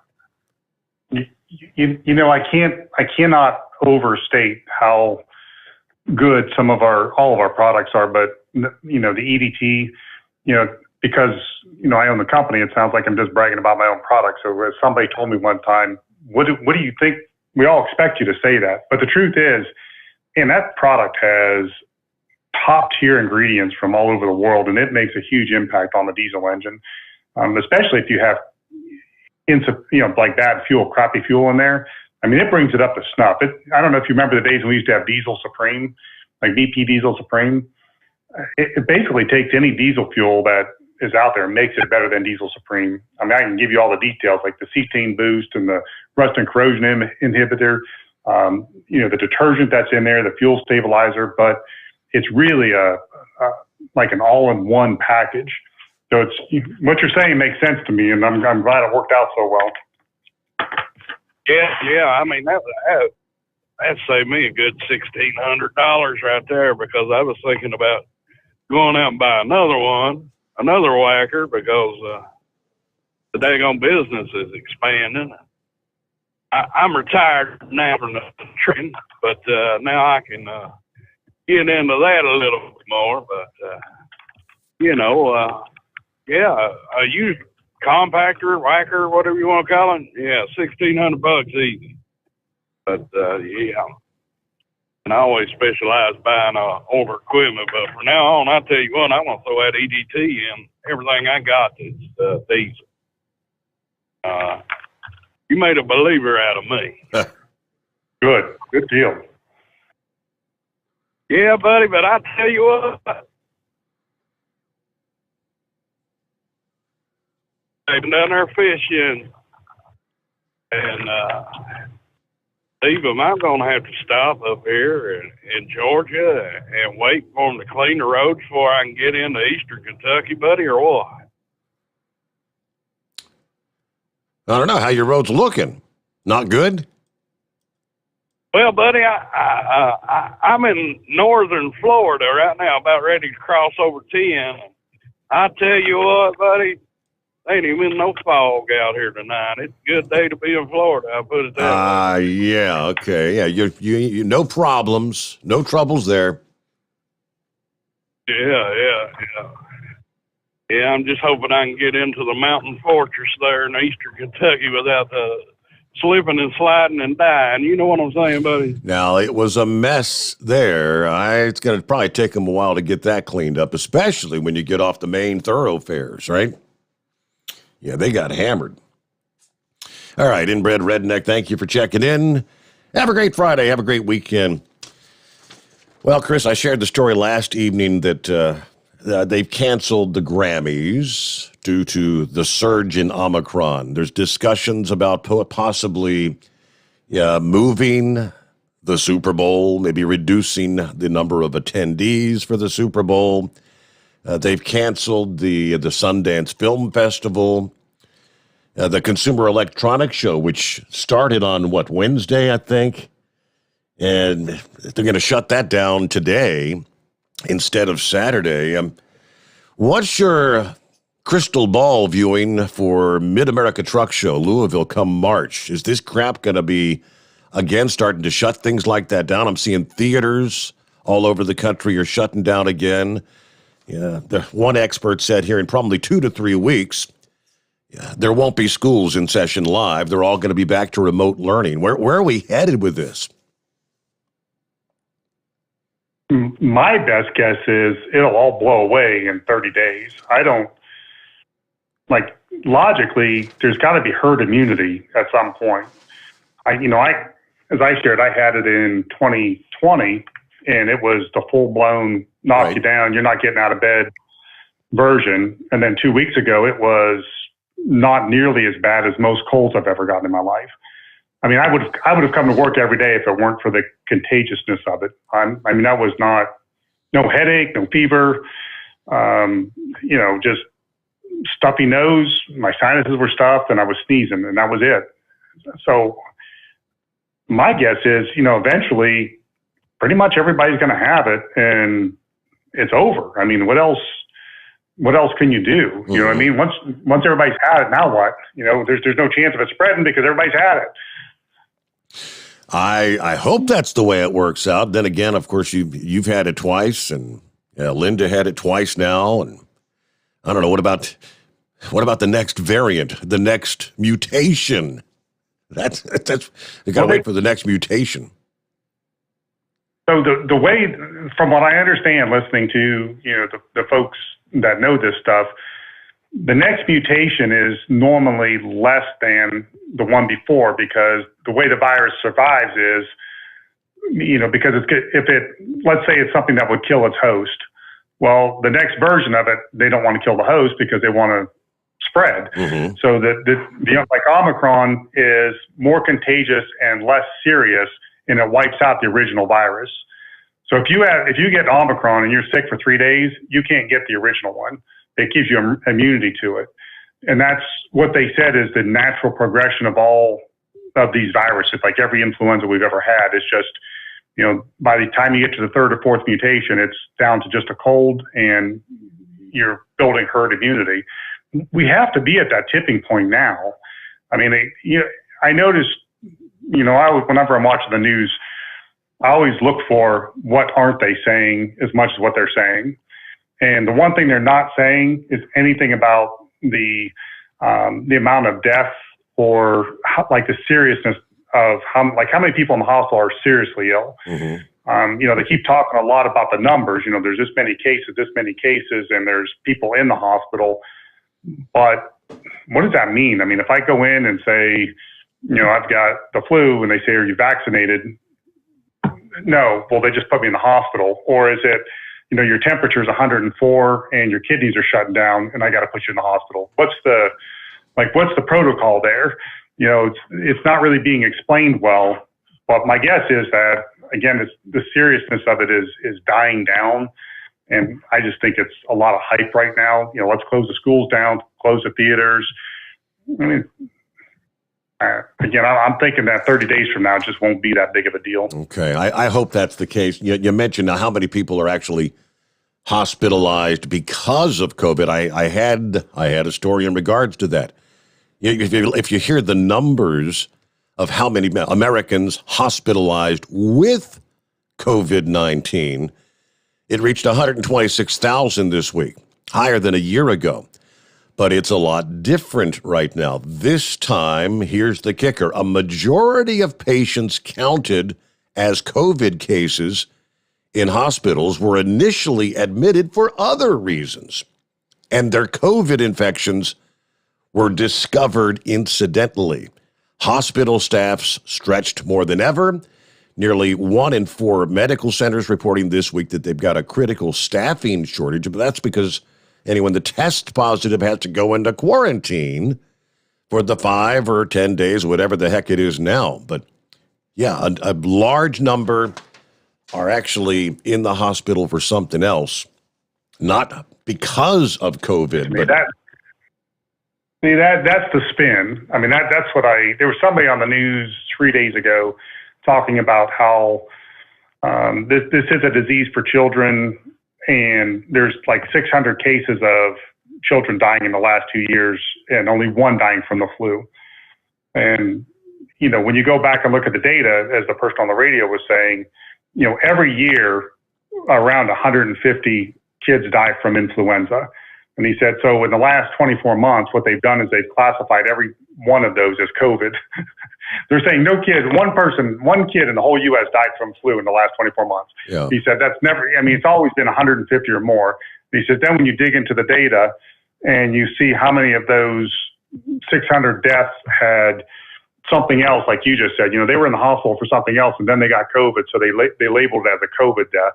So, I think they put the spin on it to create the frenzy to make this look like the world's coming to an end. But I don't know, just like how bad is it really? What's the real numbers? All right, let's get a quick 2-minute timeout here, and we'll get back to your calls on the Steve Sommers Overnight Drive live from the Hot Shot Secret Studios. Live from the Hot Shot Secret Studios, the Steve Sommers Overnight Drive. Dean Michael, the tax doctor here. Are you one of those truck drivers that came home after a long haul and found the only thing waiting for you was a stack of IRS letters? Your significant other was gone, but your newfound IRS problem is still there. I've heard this story many times over the years. While I can't help you with your broken heart, I can fix your tax problems. If you owe more than $10,000 to the IRS or haven't filed for many years, call me for a free consultation at 888-557-4020 or go to mytaxhelpmd.com. Like I always say, you keep your eyes on the road, I'll keep mine on the IRS. 145 over 92. 180 over 111. I had a heart attack and a cardiac arrest, and then a stroke. Your blood pressure numbers could change your life. Lowering your high blood pressure could save you from a heart attack or stroke. If you've stopped your treatment plan, restart it or talk to your doctor about creating one that works better for you. Start taking the right steps at manageyourbp.org. Now I'm, trying to get better, stronger than ever. Brought to you by the American Heart Association, American Medical Association, and the Ad Council. At Hot Shot Secret, we share the science behind common diesel problems. For example, stiction. Found throughout the oil system, stiction is the sticky friction that negatively impacts your engine's ability to function at an optimal level. The molecular structure of oil is a hydrocarbon. The engine's extreme heat, tight tolerances, and high pressure cause the oil to break down and release hydrogen, leaving behind varnish, a carbon-based deposit. The varnish clings to the engine's moving parts, creating drag on the turbocharger, oil pump, and pistons. Symptoms of stiction include a rough idle and the loss of fuel economy and performance.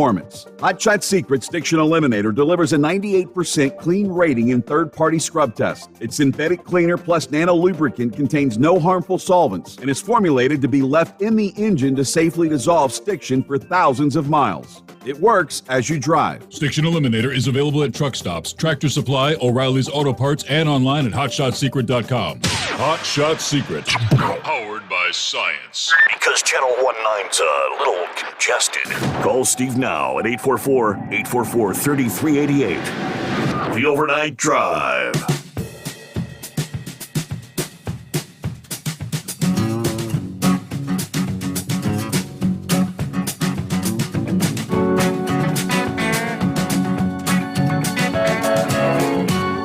All right, back to the phones we go here. Let's head down to the Sunshine State, where I see you got a little bit of liquid sunshine, little scattered showers down there toward Orlando this morning. Hey, Philip, what's happening? Nothing much, just hanging out at Walmart waiting for a manager to come in and let me in so I can go to work. How y'all doing? Doing all right. Happy Friday. Finally. Happy Friday. Hey, Steve, they had a good launch yesterday out of the Cape. I saw it yesterday afternoon. That was a really good launch. I did not get to catch that. That was a SpaceX, right?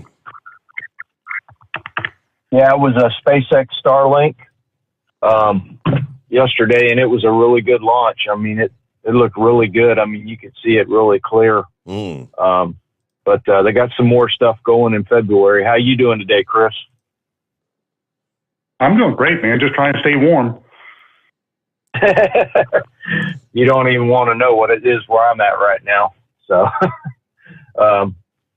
but you're going to be looking at those SpaceX launches, Steve. Looked in the month of February. There's 2 launches you need to look at. There's going to be a Falcon Heavy launch, and there's also going to be another tourist ride launch in February. So keep your eyes out for those. Okay. I don't know if y'all heard about those or not. How often do those go up? Well, if they got the turnaround on it. Go ahead. Probably about a month. I mean, they're about a month apart. Some of them are, but sometimes they're a couple of weeks apart, depending on what they got them set up on the pads. They operate 2 pads at the Cape. They use 40 and they use 39A. So it's like 12 a year. Yeah, they can do. Last year they did 30. Last year, so they did more than a month. Yeah, they did 30 over 30 last year, pretty much. Yeah. They can turn one around about 9 days. Supposedly, that's their record is about 9 days. From refurb to going back up. So, and the Starship is coming to Florida, so it's going to be interesting to see it when they get the Starships over here too. SpaceX, that's going to be interesting.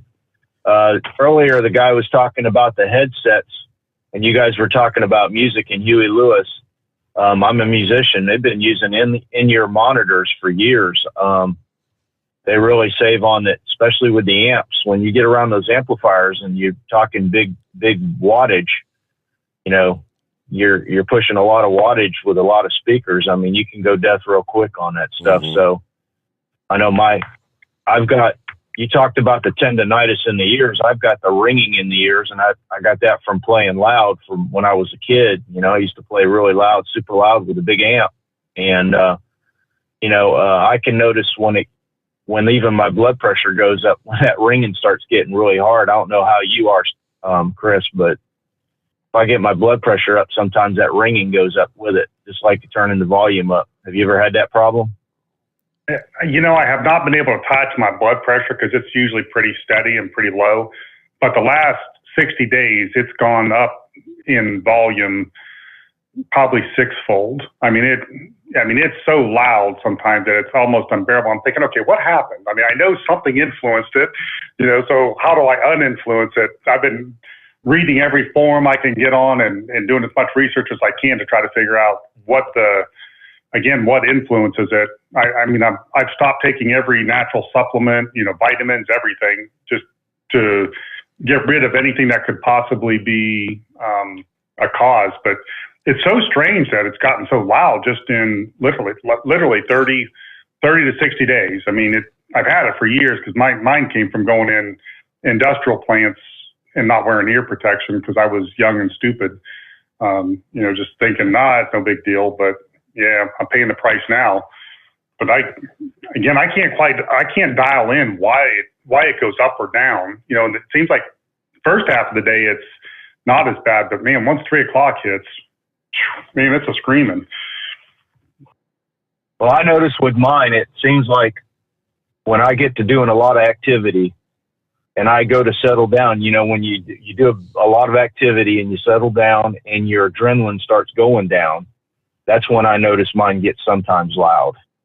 I notice it. And then I've taken my blood pressure before and I've watched it with my blood pressure.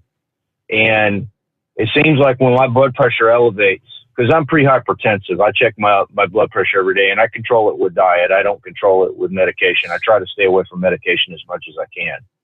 And I notice with my blood pressure, it's just like when my blood pressure starts getting high. And the ringing, I was like you, Chris. When I was a young kid, I used to play by big amplifiers and playing Eddie Van Halen on the guitar, jack it up as loud as I could get it possibly so I could play, and I'm paying for it now. I'm in my 50s. So, but it's one of those things, just wanted to pass that along to you, Chris, because I know what you're going through, but I've been going through the ringing for a long time. So, yeah. Well, blood pressure is directly tied to it. That's like a common.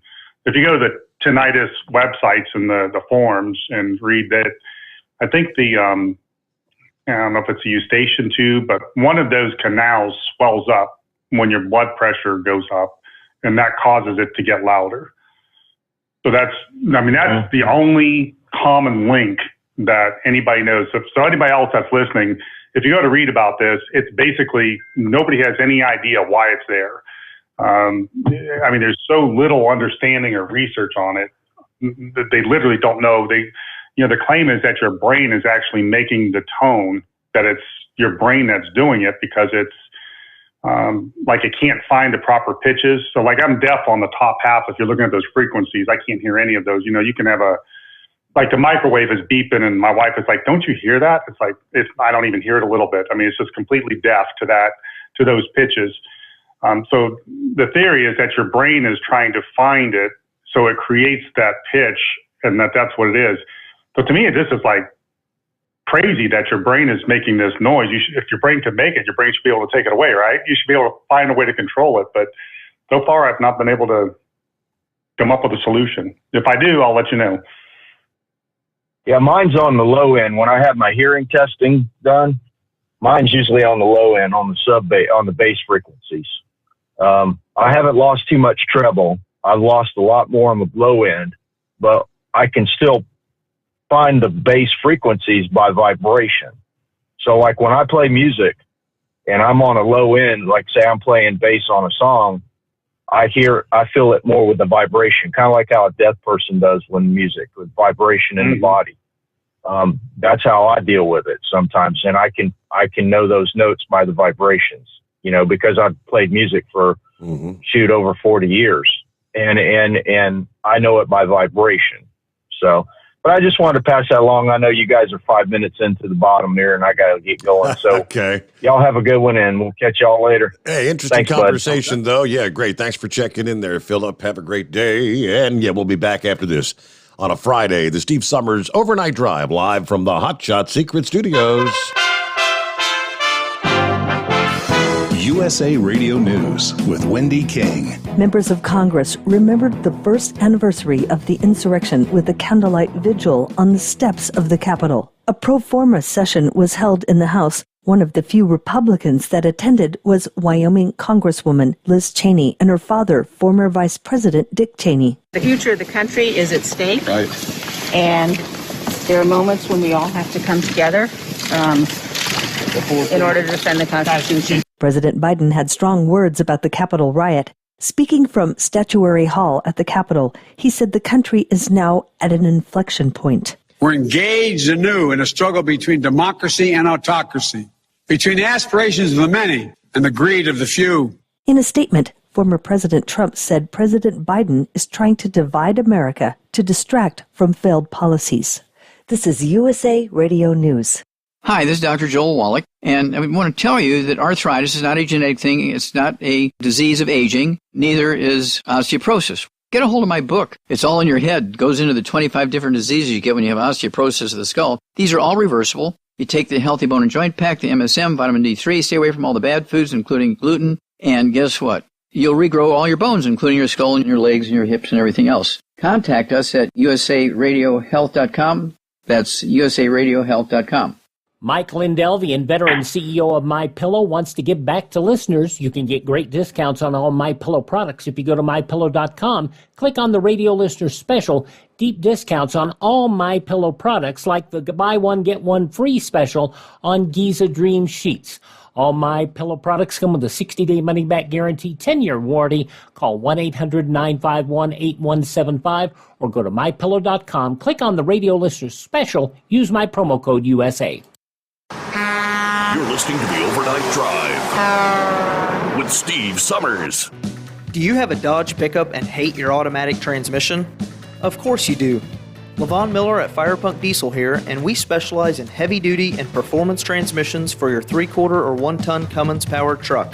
So if you're interested in turning your stock slush box into a towing monster, call us today at 614-733-3744 or visit us online at shop.firepunk.com. After a long winter road trip, there's nothing like coming home to a warm, comfortable home. Hi, I'm Steve with USA Insulation. We appreciate our truckers and the long hours you're putting in to service all. Without you, we wouldn't even get the materials to insulate. So we want you to feel like a king when you get back. We put our foam in your walls. It's like putting a coat around your entire home. Keeps the cold air out and the warm air in. And with the rising energy costs, that's going to save you a bundle. We're getting homes ready for winter right now, and we have $1,000 of savings for everyone. But because we love our truckers, we're going to give you an additional $250 discount just for mentioning this show. So give us a call, 1-800-USA-FOAM. That's 1-800-USA-FOAM or usainsulation.net. We're going to give you an additional $250 discount for mentioning the show, 1-800-USA-FOAM or usainsulation.net. USA Insulation.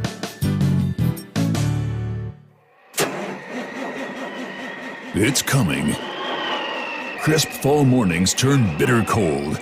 You climb into your diesel and it feels like you're sitting on an ice cube. Imagine how your engine feels after a frosty night. Freezing temperatures impact your diesel's fluids, especially fuel. As the temperatures drop, water that is emulsified within your fuel is released, adding more water into your system. Frozen water in your fuel lines, filter, or bowl will simply slow the flow, or worse, stop the flow of fuel in your system. No fuel flow, no start.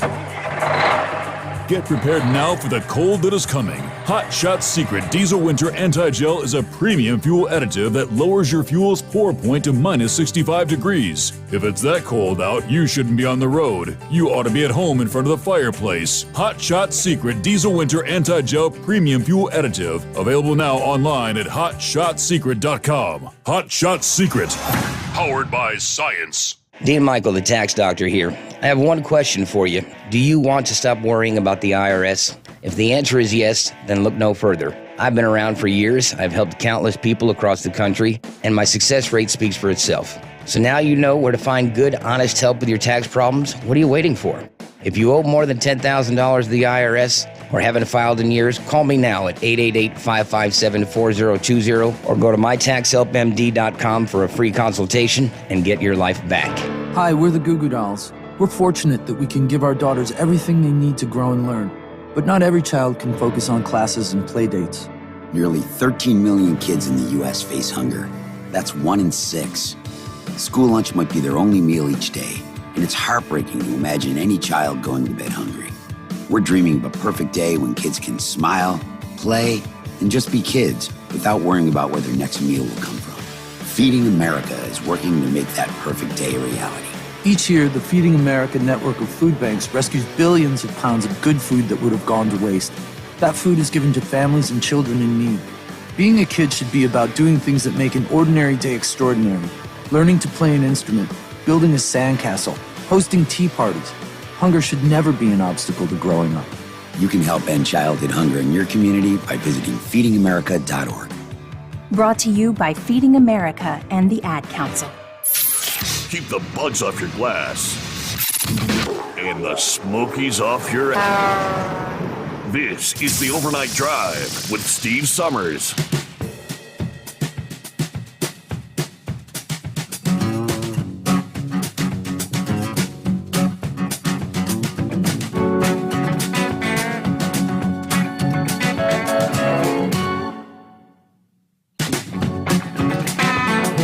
Now we go back at it here as we roll on through the late night, early morning hours.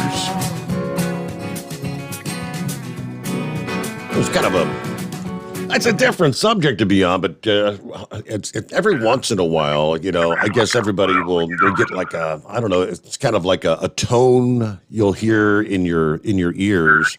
At least for me, I'll you know, sometimes I'll hear it and it'll last, 5 or 10 seconds and just kind of fades away. What you guys are talking about, what is having like an electronic tone that just, it's always there and won't go away kind of thing? Correct. It's just like a high-pitched noise that it just is there 24/7. I mean, sometimes it could just be like in the background, like a real low thing. And that's the way it's been most of my life. It's just been a real quiet, like if I'm laying in bed at night, there's no noise I can hear. You just hear the beep. But now it's gotten so loud that it's, I mean, at times it's louder than your voice. So you're trying to watch TV and it's like a really loud beep. I mean, the pitch is the same or the frequency is the same. It's just a lot louder. I'm the opposite of him. Like all my, all the high tones, the treble tones have been knocked out, and the bass tones I can hear really well. I mean, even above average. I'll be laying in bed and I'll hear the well, the pump in the well kick on. It's like, why is the water running? There shouldn't be going. And my wife's like, how can you hear that? The well's 100 feet behind the house and it's 120 feet in the ground, and you can hear that, but you can't hear me tell you to bring home bread. I guess. Wow. That's the way it works, though. I mean, somebody with a high-pitched voice, like when my children were younger, they could stand right in front of me and say something, and I'd have to look at my wife and say, what did they just say? It's so weird. Your brain uses all those, like the tones, the highs and the lows, to be able to interpret what was just said. You take all those high notes out, and the bottom part just sounds like it just sounds like a little mumble. Blah, blah, blah, blah, blah. You can't pick it out. And thus you have to say, the deeper the voice, the better. Like your voice, I could hear as clear as as clear as can be because it's so deep. But like some women that have a high pitched voice, it's like, man, I'm sorry. I mean, even with the hearing aids, I'm trying my best to decipher what you said. But a lot of times I use now. That's the one thing that COVID has done for us is it's made remote meetings acceptable for everybody. I mean, everybody expects to do like these Teams meetings or Zoom meetings. I mean, that's become the mainstay of the world now. The only thing the reason that helps me out is if you look on there is a setting to put closed caption on. Yes. So a lot of times I'll put the closed caption on so I can read it along with the meeting, and I can keep up a little bit better than I could in person. How about that? Okay. Yeah, that's all I know is like on the Facebook that the closed captions, when I pull up the Steve Sommers Overnight Drive, the closed caption is active there, and you can see what everybody's saying. Interesting. Yeah. I do of course, everybody that in our house hates it, but I have closed caption on every TV. It's like Netflix, Amazon. I've always got the closed caption on because if I don't, I got turned up so loud, it just annoys everybody. Yeah. So it's just easier to, keep it at a normal thing and just read it as I go along. All right, another caller here. Scenic Route on the line. Morning, Scenic Route. Good morning, Steve. Thank you for making my call. Thank you. Hey, Chris, I just want to call and say I want to give you props.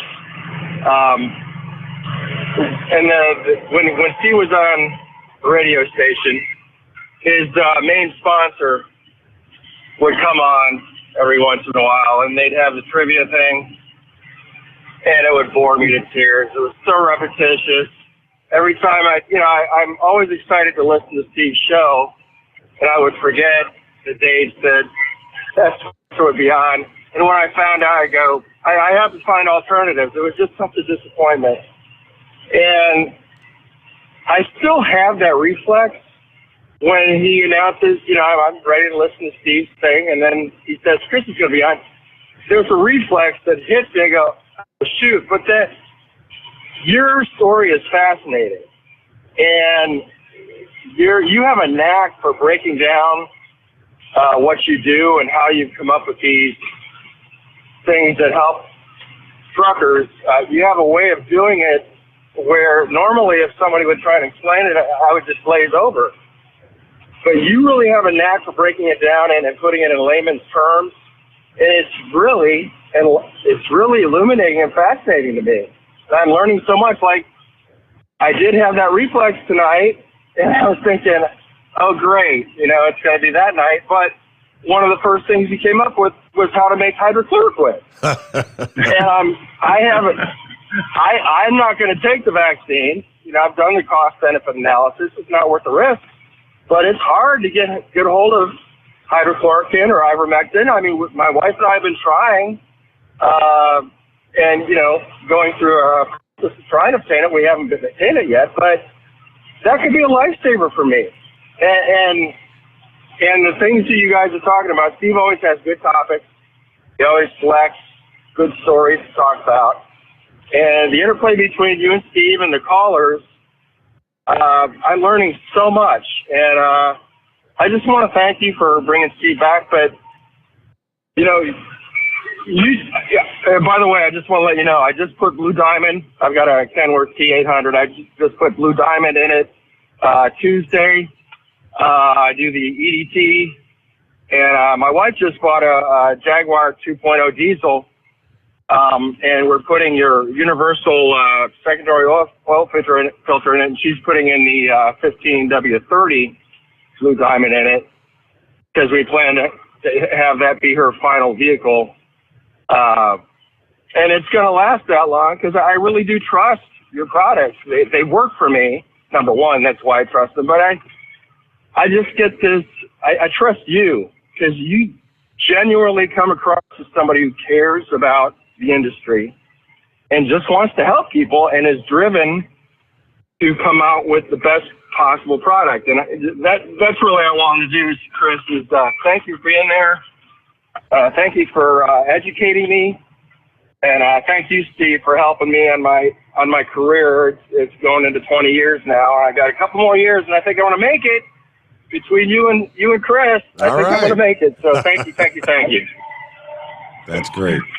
Excellent. Well, thank you very much. That's a great compliment. I do try to be the Dr. Oz of tribology, and that is what this field is called, tribology, like studying moving surfaces rubbing against each other. And I do passionately care about the industry and the products. And early on when the company started making some headway, like I was talking about earlier, when we started making Stiction Eliminator, it started when we got to like 5 employees and we were probably doing like $1 million. It's like, wow, this could be something. I better learn how to run a business because, it looks like that's going to be what's needed in the future. So I started reading books about what's important, and a lot of what was coming up, how to be a CEO, that kind of thing. A lot of what they were saying is you got to figure out who you're going to be early on, because if you don't, like, market forces will take you in a direction you don't want to be. So understanding your purpose and where your niche is like the core thing that you're supposed to do according to these books. So we sat down and I started talking with the employees and thinking about the projects that we get excited about, the ones we don't get excited about. And it was about problem solving, and that's where we came up with that tagline, problem specific solutions. I mean, that was months of talking about all the different things that we can do. It's like, what do we get most excited about? We get excited about solving a problem. I mean, yeah, the sales come and things happen and there's more jobs and benefits, but in the end, it's the problem solving that gets us up in the morning, and it's what we're thinking about when we go to bed at night. So, we stuck with that, and that's been our mantra. It's like, hey, there's problems out there that we can solve, and it's not, these aren't like $1 million solutions. I mean, if we can fix a transmission for $14, that's a win. I mean, if you can make hydrochloroquine with two grapefruits and two lemons, that's a win. I mean, it doesn't have to be $1 billion pharmaceutical answer. So that's just the way my mind is geared. All right, let me get to, let's see, from the email bag here.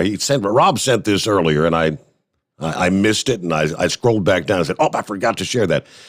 Morning, Steve and Chris. After many years of using a 1956 International tractor for snow plowing and other chores around the property, I'm purchasing a brand new Kubota tractor with a 3-cylinder diesel, wondering what kind of recommendations you might have.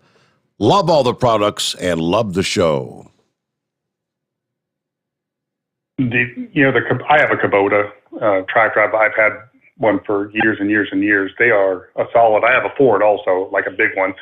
But what I do is what I tell everybody else. The EDT in the fuel all the time, or the DWAG right now because it's cold, and then the stiction eliminator once every couple of years, and then FR3 with the rest. Of course, I just use Blue Diamond engine oil. I would be tempted to probably put a bypass filter on it. And the reason I say that, it's not that the oil costs that much to change in it, because it doesn't hold that much. That little 3-cylinder doesn't. But the price of those tractors has gone up exponentially. I mean, those tractors, I think the first one I bought was in the $10,000 to $12,000 range. That same tractor now is like $26,000 to $28,000. And it's, I just think those things are going outrageous. So anything you can do to hang on to it and make it last forever is worth it. Those France filters are, $100 to $200, and they literally freeze the wear inside the engine. It just, you can't develop abrasive wear. So that would be worth it. Okay. And I know I've told this story before. For those of you that don't know, the bypass filter system, you're taking a stream of the oil off, and you're running it through a 1-micron filter and then putting it back into the system. Your flow-through filters are like 15 micron. And so it's basically like a screen door. All the dust and everything's still coming through. So what happens is you just get like little metal slivers, which is considered normal wear and tear. It gets up near your cylinder head, and it gets heat treated, gets hardened from the combustion process, and then it gets circulated around and scratches things up, and it creates more wear, and that creates more wear. So that's just normal abrasive wear. If you put a bypass filter on anything, it just completely removes all of that and just makes it last literally forever, because you're removing all the wear elements out of the engine, so they can't continue to do the damage. It's really a great investment for anything you're going to hold on to. All right. Hope that helps you out there, John. Pappy was on the line. He had to drop off. He just sent me an email, said, had to drop off, take a call from the Sarge. Didn't really have anything important. Just wanted to wish Chris a good new year for the company and his family, and enjoy Florida. Well, thank you, Pappy. And I have I've pulled your coin out this week, and I brought it to work. I'm trying to find a way to display them. And the one that you gave me, Steve, with from President Trump. Mm-hmm. I got one from Waypoint Vets, and I thought, okay, we got all these really cool coins. how do we do something with these? So I'm working on some way to put these somewhere in a good place of prominence. That's cool. All right. So thank you again for that. Okay. Let's see. Dipsy Driver, who called earlier in the program, and he's talking about, he said, January 11th. Our 1-year anniversary show is next Tuesday, Chris. Hard to believe. January 11. It'll have been 1 year. He said, Steve, I went back to the podcast and listened to the inaugural show, and I can't believe how quickly Kyle and Josh got the video and the audio to perfection in like 20 minutes. But if you listen carefully to Lone Ranger and Horse Feathers, all the predictions the new administration would do to this country, turning things upside down, that have come true. The only thing missing that I could find was the shutdown of the Keystone Pipeline on his first day in office. Of course, why put thousands of people out of work and double the gas prices, which he has done? Why? Maybe I need to go back and listen to that inaugural podcast. Because, that would have been our first show back with the new administration, the new president, and all that ready to be sworn in. And they were talking about what's going to be taking place come January the 20th, I think. So, wow. I'm going to go back and listen to it. Sounds interesting. I got to go back and re-listen to it. Sounds cool. All right. Let's get to the Jolly Green Giant, or the Jelly Bean Giant. Hello, Jelly Bean.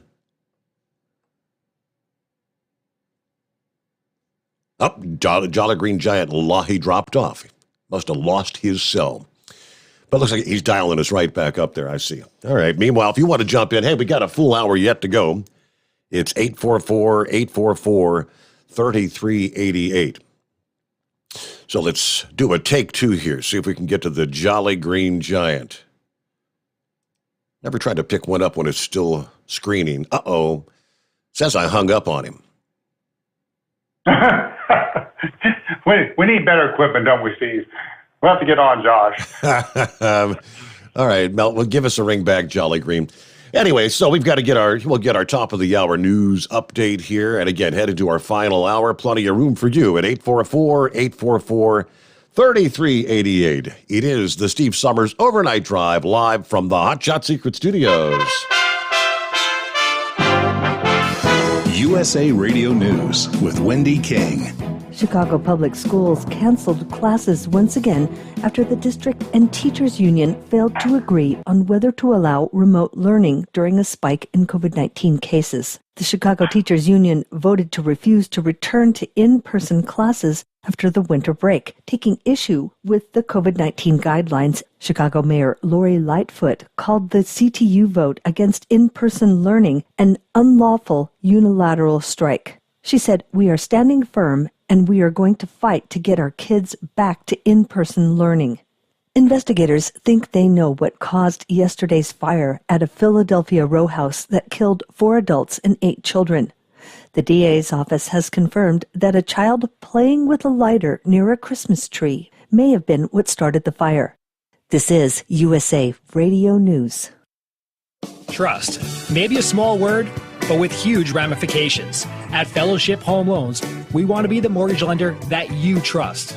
Fellowship realizes that trust is earned and can easily be lost.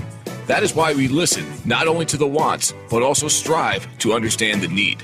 Take a look at our Google reviews and our A+ rating with the Better Business Bureau. But that's just the beginning. What matters is you.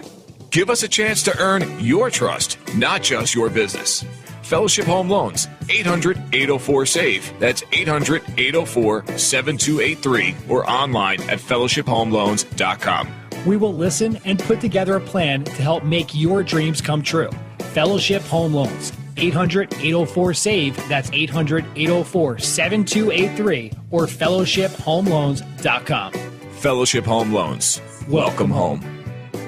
Intercontinental Capital Group, DBA Fellowship Home Loans, Equal Housing Opportunity Lender, MLS number 60134. President Biden spoke to the nation as he marked 1 year since a mob stormed the U.S. Capitol trying to stop lawmakers from certifying the 2020 presidential election results. Here's the truth. The election of 2020 was the greatest demonstration of democracy in the history of this country. More of you voted in that election than have ever voted in all of American history. Members of Congress also remembered what happened to them at the Capitol on this day. Senate Majority Leader Chuck Schumer said democracy should always be defended. The attacks on our democracy are ongoing. House Speaker Nancy Pelosi said democracy didn't lose that day. She said that was largely due to the heroic efforts of Capitol police officers who were injured or died defending the Capitol. I ask all members to rise for a moment of silence in their memory. You're listening to USA Radio News. The greatest radio shows of all time. Frank Sinatra as Rocky Fortune. Classic radio theater. Matt Dillon, United States Marshal. The story of Dr. Kildare. The Pepsodent Show, starring Bob Hope. The greatest radio shows of all time. Classic radio theater with Wyatt Cox. On this radio station or wherever podcasts are served, just by searching for Classic Radio Theater with Wyatt Cox. That's Classic Radio Theater with Wyatt Cox. French regulators have fined Google and Facebook and ordered them to make it easy for users to reject cookies on their platform as it is to accept them. The National Commission for Informatics and Freedoms fined Google more than $169 million and Facebook more than $67 million for violating the French Data Protection Act. The commission found that the tech companies offer a button allowing the user to immediately accept cookies, but do not provide an equivalent solution to allow users to reject cookies. They said too many clicks are required to refuse all cookies. The committee said they considered that this process affects the freedom of consent, since on the internet, the user expects to be able to quickly consult a website. The fact that they cannot refuse the cookies as easily as they can accept them influences their choice in favor of consent. Along with the fines, they ordered Facebook and Google to provide French users with a means of refusing cookies that's as simple as the existing means of accepting them. They say if the companies fail to provide such an option, the committee said the companies will be fined about $113,000 per day. A representative for Facebook's parent company, Meta, said the company was reviewing the authorities' decision and remains committed to working with relevant authorities in many different countries. For USA Radio News, I'm Wendy King. At Hot Shot Secret, we share the science behind common diesel problems and their solutions. For example, diesel particulate filter regeneration. The DPF catches particulates left over from combustion. The DPF regeneration cycle cleans the filter with temperatures exceeding 1,000 degrees Fahrenheit. A computer sensor triggers the DPF regen, which is often accompanied by a loss of power and fuel economy. The frequency of DPF regens are in correlation to the cleanliness of the fuel burn. Under heavy operation with the dirty burn, DPF regens can occur multiple times per day. Hot Shot Secret Diesel Extreme Fuel Additive promotes a more complete combustion, creating fewer emissions and therefore fewer DPF regens. Vehicles using Diesel Extreme experience 83% less DPF regens. Hot Shot Secret Diesel Extreme is available nationwide at truck stops, Fine Farm and auto stores, and online at hotshotsecret.com. Hot Shot Secret, powered by science.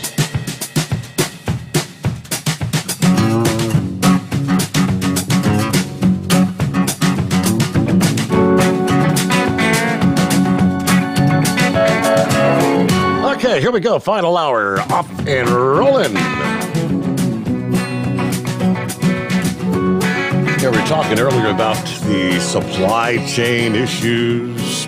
Oh boy. This was one of the headline stories from Breitbart News this past day. One of the constants of the COVID crisis has been the role and the policy and the public's reaction, dominating the health effects when it comes to the economic impact. Now, while most economic literature produced before the pandemic focused on death, hospitalization, disability, the main economic shock from the first wave was lockdowns, social distancing, changes in consumer behavior. Supply chain problems has now become like the number one issue. There will likely be a big drag on the labor supply. in the coming weeks. Public health recommendations, business policies requiring workers who test positive, even with no symptoms, to quarantine for 5 days now.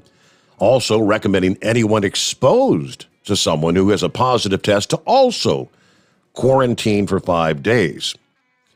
Now, while it's hard to track down vaccinations by vintages, only about 21% of Americans have had a booster. So every positive case among workers will cause a number of workers to be out for an entire week, they say. Analysts at Bank of America have just worked out the math. They're crunching the numbers to show that if infections peak at 2 million per day and each positive case quarantines 2 other people, roughly 30 million people could be quarantined per day. Now, you break it down, they say that works out to roughly 4.2 million in-person workers in quarantine absence on any given day. That's nearly 2.5% of the U.S. labor force being sidelined by either infection or close quarantine contact, or close contact quarantine. If those new numbers or anything close to that, I mean, the effects will be incredible. So I don't know. Supply chain issues, could they get even worse in 22 than we saw last year? Is that possible? I don't think so. I don't even know why they were there in the first place. I mean, why did all the supply chain dry up the second half of 22 or 21 and it didn't dry up in 20? I mean, in the middle of the COVID thing, we had no problems getting any product. I mean, that didn't happen until later on, like a year later. It's like, well, what happened? I mean, everything they've said is not really logical to me. It just doesn't make sense. Okay. Well, we have people out, due to COVID, and we, did the quarantine thing, but we have not had any stoppage of product going out the door due to manufacturing. Actually, we've been able to keep up with all the orders, but I mean, I don't understand why, the people making the base oils can't get it to us, or people making the chemicals. The one thing I've heard is that there's certain elements of everything that come from China. Like one of our suppliers, when I was asking them that, they said, we have 90% of what we need, but the 10% that we were waiting on from China didn't get here. So now we're waiting on that. It's, you're just waiting on one piece of the puzzle. So again, I'm just wondering, I don't know if it was a lot worse in China, if their lockdown was worse, or if they just held that stuff up to make us suffer. I'm not sure which one it was. I do know China right now. I know they're in big time lockdowns. I mean, actually, arresting people for being out on the street for anything. It's insane over there right now. But okay, we'll see what 2022 holds. Let's get Jolly Green dialed us back up here. My apologies. Welcome in, Jolly Green. You do not owe me an apology, Steve, but good morning to you and Chris and all the cartoon characters out there. I will tell you, Chris, I have a hearing problem too. And tonight, one thing we're hearing is Chris is a person versus a businessman, and I've kind of enjoyed this show tonight because you're not just talking about Hot Shot Secret, you're talking about you, the person, and I appreciate that. But I want to thank you for that. But I have a hearing problem too, Chris, and I have a hard time hearing high-pitched sounds, my wife and children. So I remember about 3-4 years ago, we went to one of the hearing aid places. I had tears rolling down my face because I want to hear my wife, and I just could not hear her. So, and then trying to pass the DOT physicals, they do what they call a whisper test. What they do is they walk 10 feet behind you, turn their back away from you, turn their head away from you, and then they whisper, and it's always a woman. And I can't hear that whisper, but yet I can hear the buzzers in my truck. So, yep. And so I just wanted to tell you, thank you for talking about that, because I happen to be one of the ones that has the same problem, Also, I wanted to tell you, I've been driving since 1983, and back then, I remember 20 below zero weather. My first trip was to Idaho Falls, Idaho. And I remember we were using power service back then, all the way back then, and power service would not keep the fuel from gelling up back then.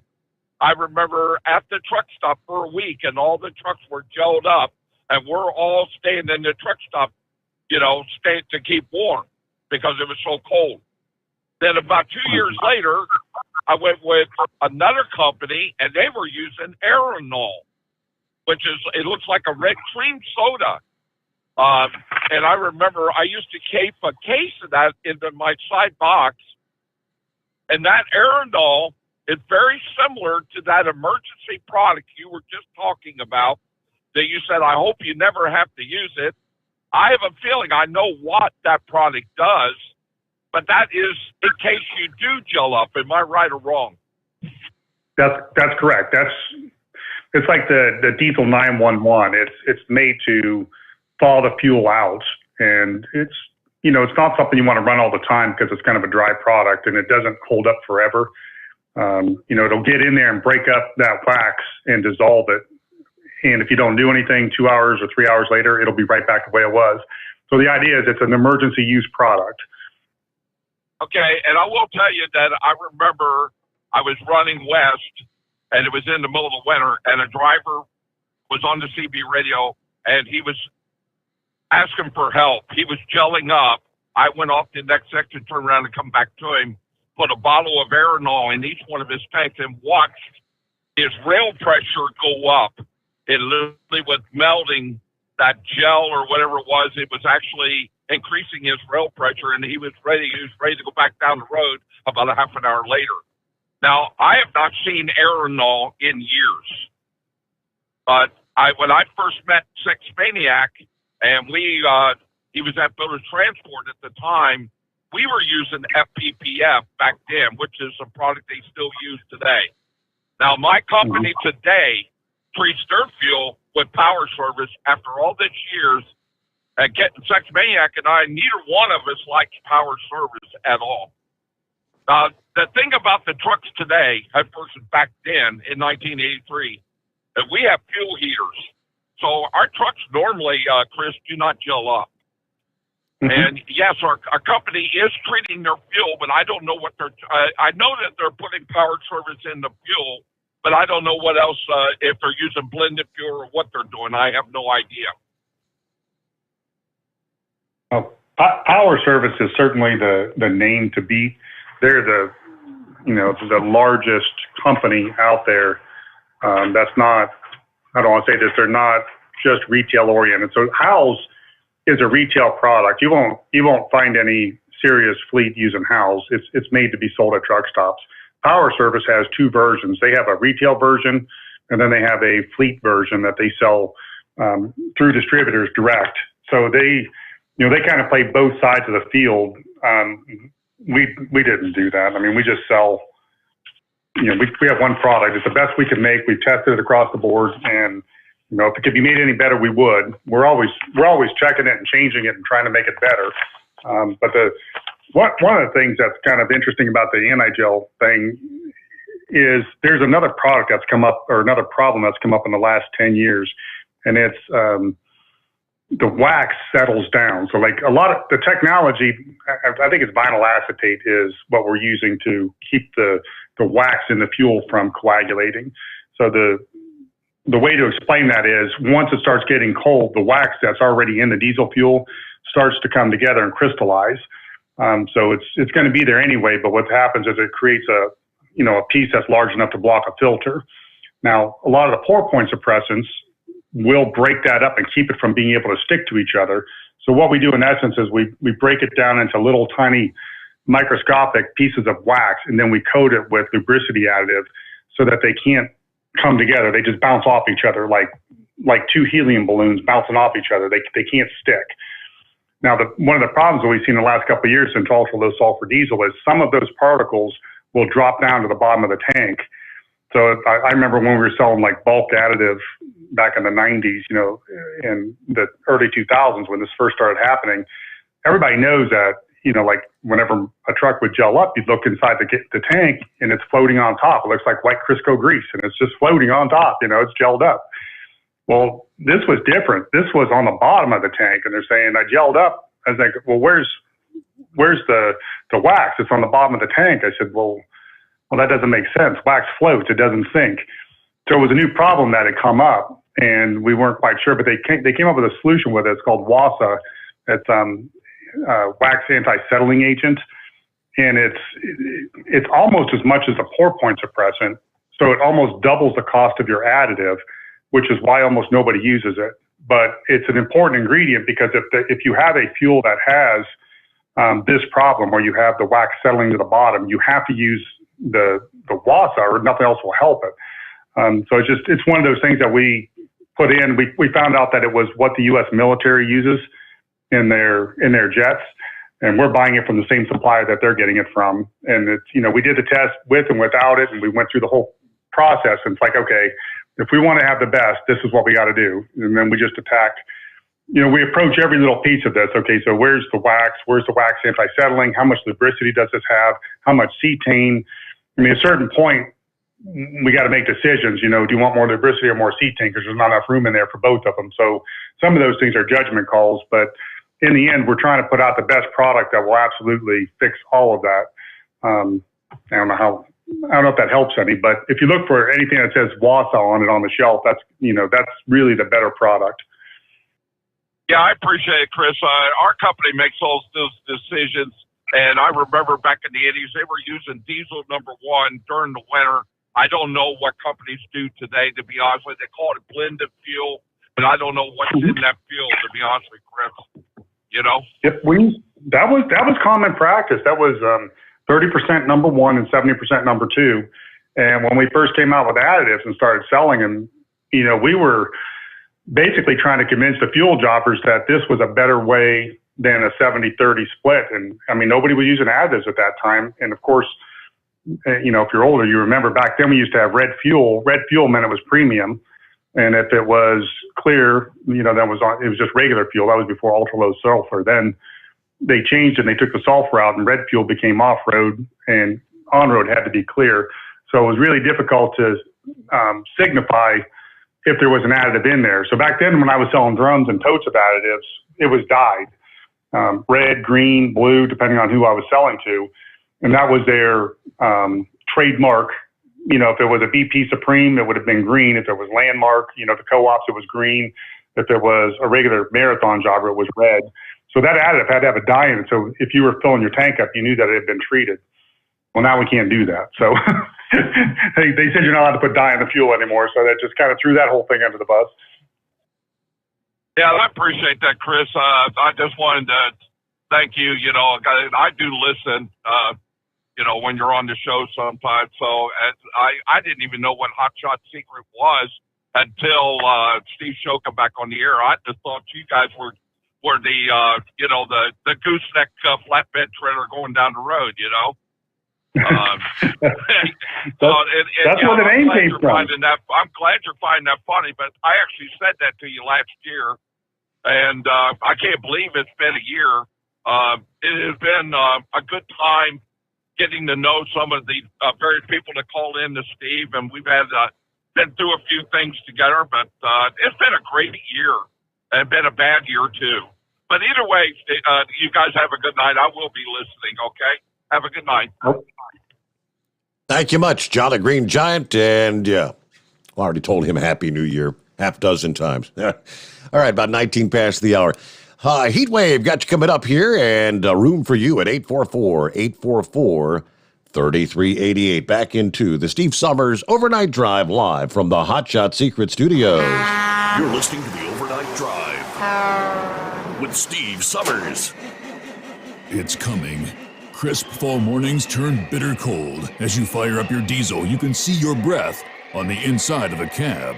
Imagine looking deep into your engine. Freezing temperatures impact your diesel's fluids, especially fuel. On a 23-degree morning, the paraffin wax in your untreated fuel starts to morph from fluid to large crystals. These crystals clump together and form a gel. At minus 10 degrees, your fuel hits the point where it no longer pours like a liquid. It's so dense that the flow through the fuel filter will slow, causing hard starts or no starts. Get prepared now for the cold that is coming. Hot Shot's Secret Diesel Winter Anti-Gel is a premium fuel additive that lowers your fuel's pour point to minus 65 degrees. If it's that cold out, you shouldn't be on the road. You ought to be at home in front of the fireplace. Hot Shot's Secret Diesel Winter Anti-Gel Premium Fuel Additive. Available now online at hotshotsecret.com. Hot Shot's Secret. Powered by science. Do you have a Dodge pickup and hate your automatic transmission? Of course you do. LaVon Miller at Firepunk Diesel here, and we specialize in heavy-duty and performance transmissions for your 3-quarter or 1-ton Cummins-powered truck. So if you're interested in turning your stock slush box into a towing monster, call us today at 614-733-3744 or visit us online at shop.firepunk.com. Honorary Forest Ranger Betty White here, lending a hand to my dear friend Smokey Bear. Because for years, he's only said, only you can prevent wildfires. But there's a lot more to say. Like if you park your car on tall, dry grass, the hot exhaust pipe can start a wildfire. So keep the animals safe, especially the cute shirtless one. Go to SmokeyBear.com to learn more about wildfire prevention. Brought to you by the U.S. Forest Service, your state forester, and the Ad Council. And now, back to the Steve Sommers Overnight Drive, live from the Hot Shot Secret Studios.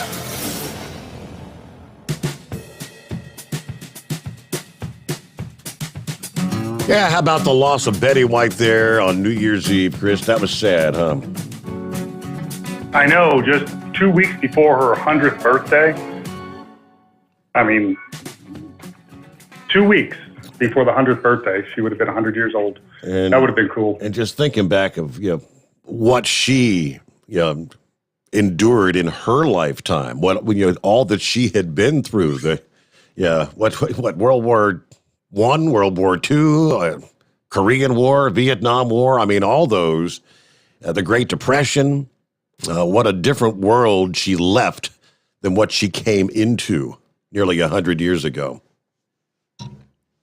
There's a couple that lives here in Mount Gilead that are, I think 90. They're in their 97 to 100 year range, and we visit them on occasion to hear the stories that they tell. Again, like you just said, when you're covering a whole century, just think about like when you were growing up compared to what's now. Yep. I mean, you're going from pre-depression to cell phones. I mean, how crazy is that? Yeah. Well, I mean, the Nazis, the communists, the Soviet Union, the space program, it's such a wide range of life to think about that. Hopefully we'll be there someday, Steve. When we're like 95 years old, we'll be sitting there having a beer. We'll probably be sneaking out the back porch to go have a smoke too. Talking about, man, you remember way back in 20? Yeah. Wow. Oh boy. So, hey, we didn't get I know we briefly touched on the tire hog when we were talking about the carbon black thing, but how's things going? You making some progress there, or? We're getting there. We're, plowing through the problems as they come up. We've run material through it. We had a little bit of arcing, so we had to, shut it down and take it apart and figure out what was going on. Just a lot of little things. Apparently there was a little bit of moisture or a little bit of dust that happened on one of the windows, and that created an arc from the microwaves. So we have to take that apart, clean it, and then put some sort of nitrogen purge, like a gas that sprays over top of the window so nothing can get on it, because any little piece in there creates a problem. So we have run it. We just haven't been able to run it consistently yet. And, every time, we get an hour into it, we find another little blip. We fix it, start over again. I mean, sometimes those fixes take 2 days or 3 days. This isn't working. We got to take this piping off and rerun it. Or, these control panels aren't working. We got to order some new ones that'll do this. So it's getting really close. I mean, really close. I'm hoping, we're in full-blown production range by the end of the month. I mean, running it 24/7. Wow. Okay. So that's progress then, no doubt about it. Hey, good morning, Heat Wave. I haven't heard from you recently. You been hanging out at the Hacienda or what? Yes, I have. Thank you very much, senor. Yeah, we've been hanging out there, vegetating. Well, I've been redoing the landscaping out in front of the house. Looks real pretty now. I don't know why it took me so long to do it, but anyways, I guess I'm a procrastinator. Chris, Jacques Mas. Good morning. How are you doing? Doing well, senor. Yeah, my Slovak buddy. Yeah, that's it. That's it. One of these days, I will be going to Texas, and I'll be getting you a whole bunch of bumper stickers that say Jacques Mas, so y'all can go ahead and throw them on up there and confuse the hell out of them Ohioans. So I don't know if they know much about the Czech community or not, but well. We always got said that ringing. Dobre Ocho. We always said Dobre Ocho. I think that's the response to the Jacques Mas. How you doing? Hanging in there? Something like that. But anyways, yeah, I've got that ringing in my ears too, and mine is from being on the tractors as a kid. You know, popping Johnnies with the hand clutch, going out there doing field work, and then with the diesel engines, because you have that constant drone, and then getting into the military and being around the aircraft they got. I was a helicopter mechanic, so there was a constant high-pitched whine when you're inside listening to the transmission, and then when you're outside, you know, you've got those engines going on, and I got it going on right now. It's like a mechanical whine, or a high-pitched electric whine, rather, that I'm suffering from. And, well, I went to the Sam's Clubs. They got their ear doctors up there trying to see, what your hearing is, trying to sell you some hearing aids. And he says, what seems to be the problem here? And I says, well, I've got this ringing in the ears, and I also have selective hearing. He said, what? I said, exactly. So he went ahead and run me through the gamut of the sounds. And, you're in a booth that is absolutely quiet. You can still hear that ringing. And then when they go through the range of the noises, you think you hear something else on the higher end. And, I always thought, well, if I think I hear something, I'm going to click that button. And, that's what it come up. I got selective hearing. So I guess I only hear what my wife has to say that's positive. No, I don't have hearing aids. No. That's where I got mine from Sam's Club. That was probably 5 years ago. I may upgrade at some point and go get ones that have Bluetooth. But that's the ringing part, just again, I've been reading up on this a lot the last 90 days since it's gotten worse. And, there's very little out there. A lot of people are taking antidepressants for it because it literally makes them crazy. From just reading on there, they said, just having that high-pitched noise in your ear 24/7 after months, they start to go nuts with it, and they have to get on antidepressants to keep from going crazy all the way. So the only real treatment that I found that is proven effective, is consistent and duplicatable. That's what we always look for in the scientific world, is can you duplicate it? If you can't duplicate it, it's not really science, it's theory, is our view on it. But there's a place in England that puts electrodes on your tongue, and they find the pitch that you're listening to, and then when they play it, they put a gentle shock to your tongue, and they do this over a period of 2 weeks, and they've got a really good success rate. They said that it's in Ireland, and like I said, it takes 2 weeks, but the people that have gone to it said that, when they go in, like say you're at a level 8 out of 10, they leave in a 2 to 3. Like it tricks your brain into not making that pitch anymore. And they do it with, like I said, they do it with the electric shock. Sounds weird, but.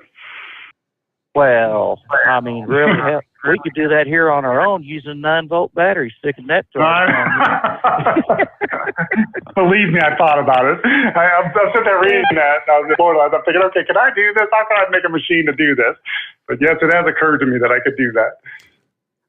Hey, I got two more things before we hang up. I don't even know what time it is, but in South Africa, where this Omicron or moronic variant come from, they said right out that it wasn't very, it was highly transmissible, but you don't have, a whole lot of the symptoms, like the other variants give you.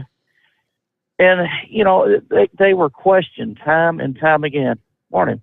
And, it was almost like, well, they didn't trust their judgment. So they had to go to a French virologist who basically said the same thing. But then our government didn't really believe him. So they had to go through and he says, yeah, it's highly transmissible. All right, well, what are the symptoms? Well, it ain't really much of anything. And then when the South African scientists said, well, it's peaking and we're not seeing a whole lot of hospitalizations, just runny noses and whatnot, then they had to get a country to say, yeah, to verify the same thing. Why are we snubbing our noses at scientists from South Africa that are going through this, have already told us what this variant is going to do? I mean, it's almost as if we're slapping them in the face, like, "Oh, y'all don't know anything." We are the end defining moment here. And I tell you what, if they didn't hate us before, I think they hate us now for sure, because we're not listening to them. I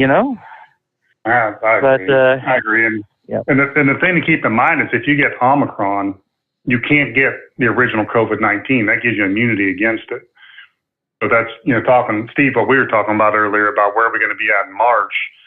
Omicron, from what I understand, and again, I didn't do a deep dive. I just listened to it on the news and listened to programs while I'm working. But from what I understand, it is way, way extremely more transmissible than the original COVID-19, in that it doesn't even, like the mask, it doesn't matter anymore. It transmits through the air.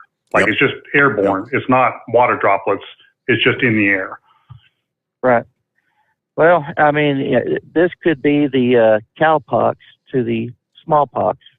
I'm talking about, So I'm hoping that this does it, and this is it, because, they really have blown this thing way out of proportion. So, anyways, Chris, I guess you heard about the New Year's Eve party there at Steve's place with the football games and whatnot that I went to, or at least I think I went to. Yeah. I don't know. I left Albuquerque, got to the airport there in Kentucky, got on the GMA bus, and all I remember is drinking beer and eating greasy sandwiches. Then I wake up back in Albuquerque with a note pinned to my shirt saying I had a good time. Well, I was cleaning out my pockets, and I had this little crumpled up note from Bambi Dovetail. It says, "Call me." Do y'all know who that is? That was the 400-pound stripper, Heatwave.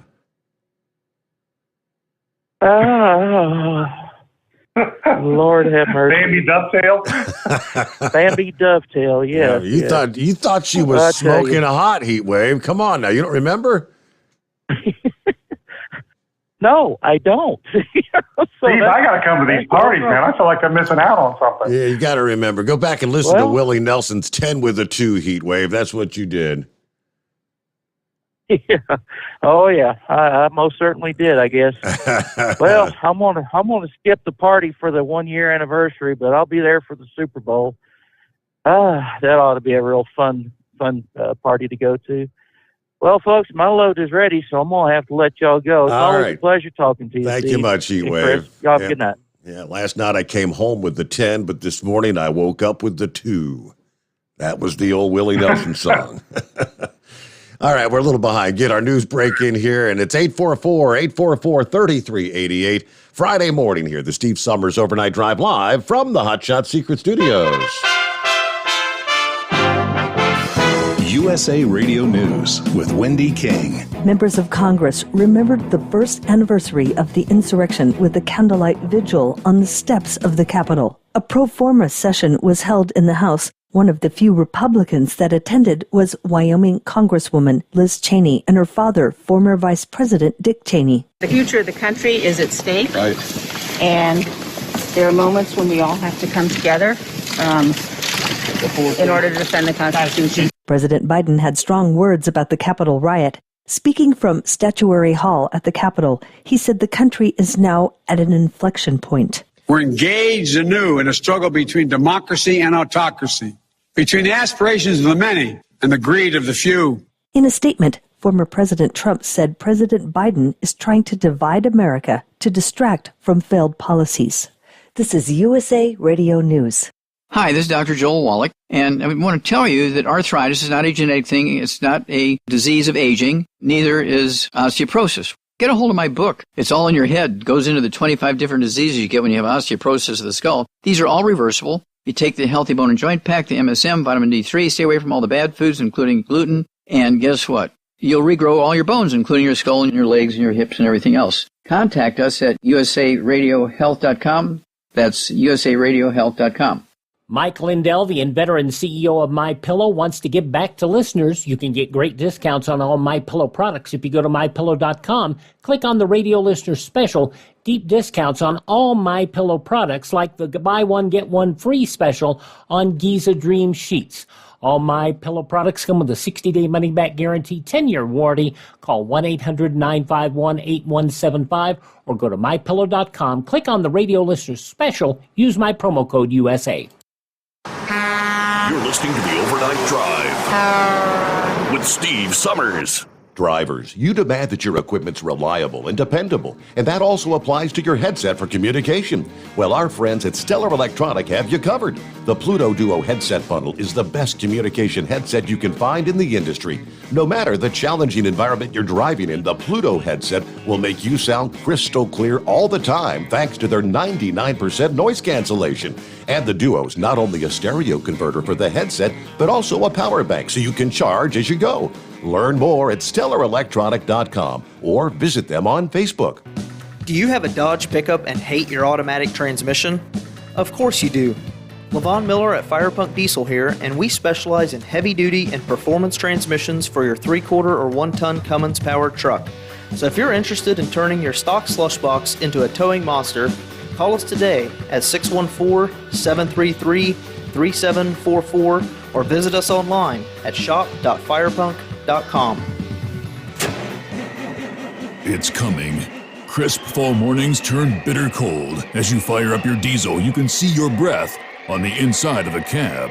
Imagine looking deep into your engine. Freezing temperatures impact your diesel's fluids, especially fuel. On a 23-degree morning, the paraffin wax in your untreated fuel starts to morph from fluid to large crystals. These crystals clump together and form a gel. At minus 10 degrees, your fuel hits the point where it no longer pours like a liquid. It's so dense that the flow through the fuel filter will slow, causing hard starts or no starts. Get prepared now for the cold that is coming. Hot Shot Secret Diesel Winter Anti-Gel is a premium fuel additive that lowers your fuel's pour point to minus 65 degrees. If it's that cold out, you shouldn't be on the road. You ought to be at home in front of the fireplace. Hot Shot Secret Diesel Winter Anti-Gel Premium Fuel Additive. Available now online at HotShotSecret.com. Hot Shot Secret.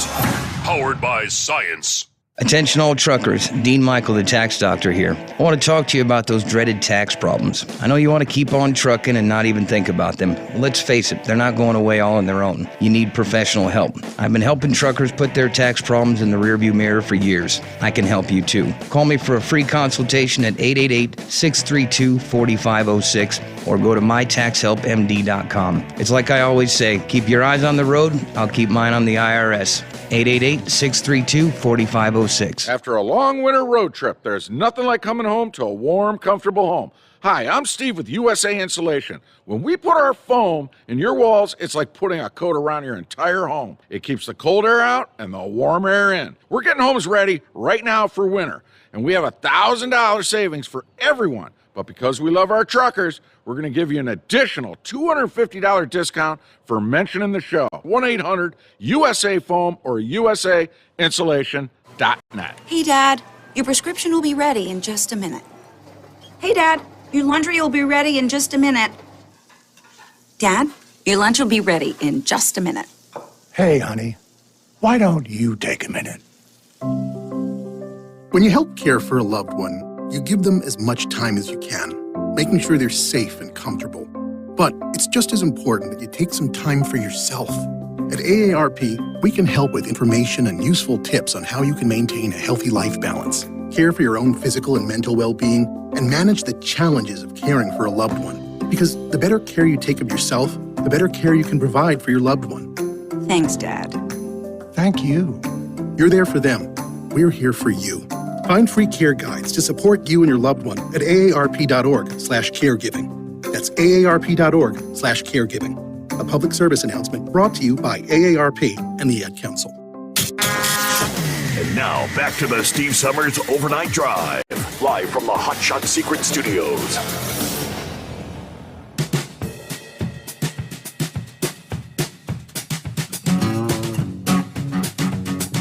All right, then, where'd we leave off there? Let me get back to the calls, and Horse Feathers had one final question. I guess you've made it back to the home 20, have you? Yes and no. Oh. Thank you for taking me back, Your Honor. I sat here for about an hour and decided that had the Suburban cleaned off, warmed up, ready to go home, and went out on the main road, and salt's working good. Roads are cleared up a little bit. Look at the radar. Looks like there might only be about another hour left of the storm. So I went back, turned around, and got in the truck, and I'm going to try to make my delivery at this point. Oh. So we'll see how this works out. Maybe my last decision didn't work out as well as I hoped. So I hope this one works out better than that one. But normally whatever I decide to do, I should have done the opposite. Mm-hmm. It's normally the way it works. So I don't know if Chris, you've ever had that issue, but yeah, that's the way it usually goes for me. But Chris, I did have a question for you. Dude. I sent you an email there, and you did respond to it, but I heard of a manufacturer here in central Pennsylvania that makes plastic bottles. Didn't realize they were even there, and didn't know if you were able to do anything with that. It sounded like maybe they did more like food grade bottles, but I didn't know if that was something that you'd be able to have interest in or know about, or if you knew of that company, or if maybe that would give you another line on being able to actually be able to get packaging to actually ship your product, if you could actually get a product blend to make product. I don't remember. That was 30 days ago, and my brain cells died too quick for me. But I'll go back and dig it out and see. if you said something, I probably gave it over to Vaughn, our purchasing agent, to see if we can get pricing from them. We have to buy the dyes because our bottles are special made just for us. So we have to really team up with somebody to make all that work. Okay. Yeah, as I say, I didn't know, but I figured, hey, at least it's another bottle manufacturer, and if you're having troubles, or I didn't know if they might even have an idea for you for the pouring of the gasoline extreme there, and because you said you had issues with trying to figure out how to dispense it into the vehicles that don't have the gas caps. So we don't have it solved, but we found a company to buy the bottles from. So for everybody else that's listening, what he's talking about, the capless gas systems where there is no cap, there's like two doors. You just, open up the flap and you stick the bottle down in. You have to have a bottle a neck that's around 6 inches long that can go through the second hole that puts it into the tank.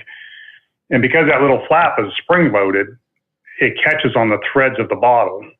So, then you got to take a screwdriver or something and stick it in there to pull the bottle back out. So there's only 2 bottles that we have found that they've come up with a way around it.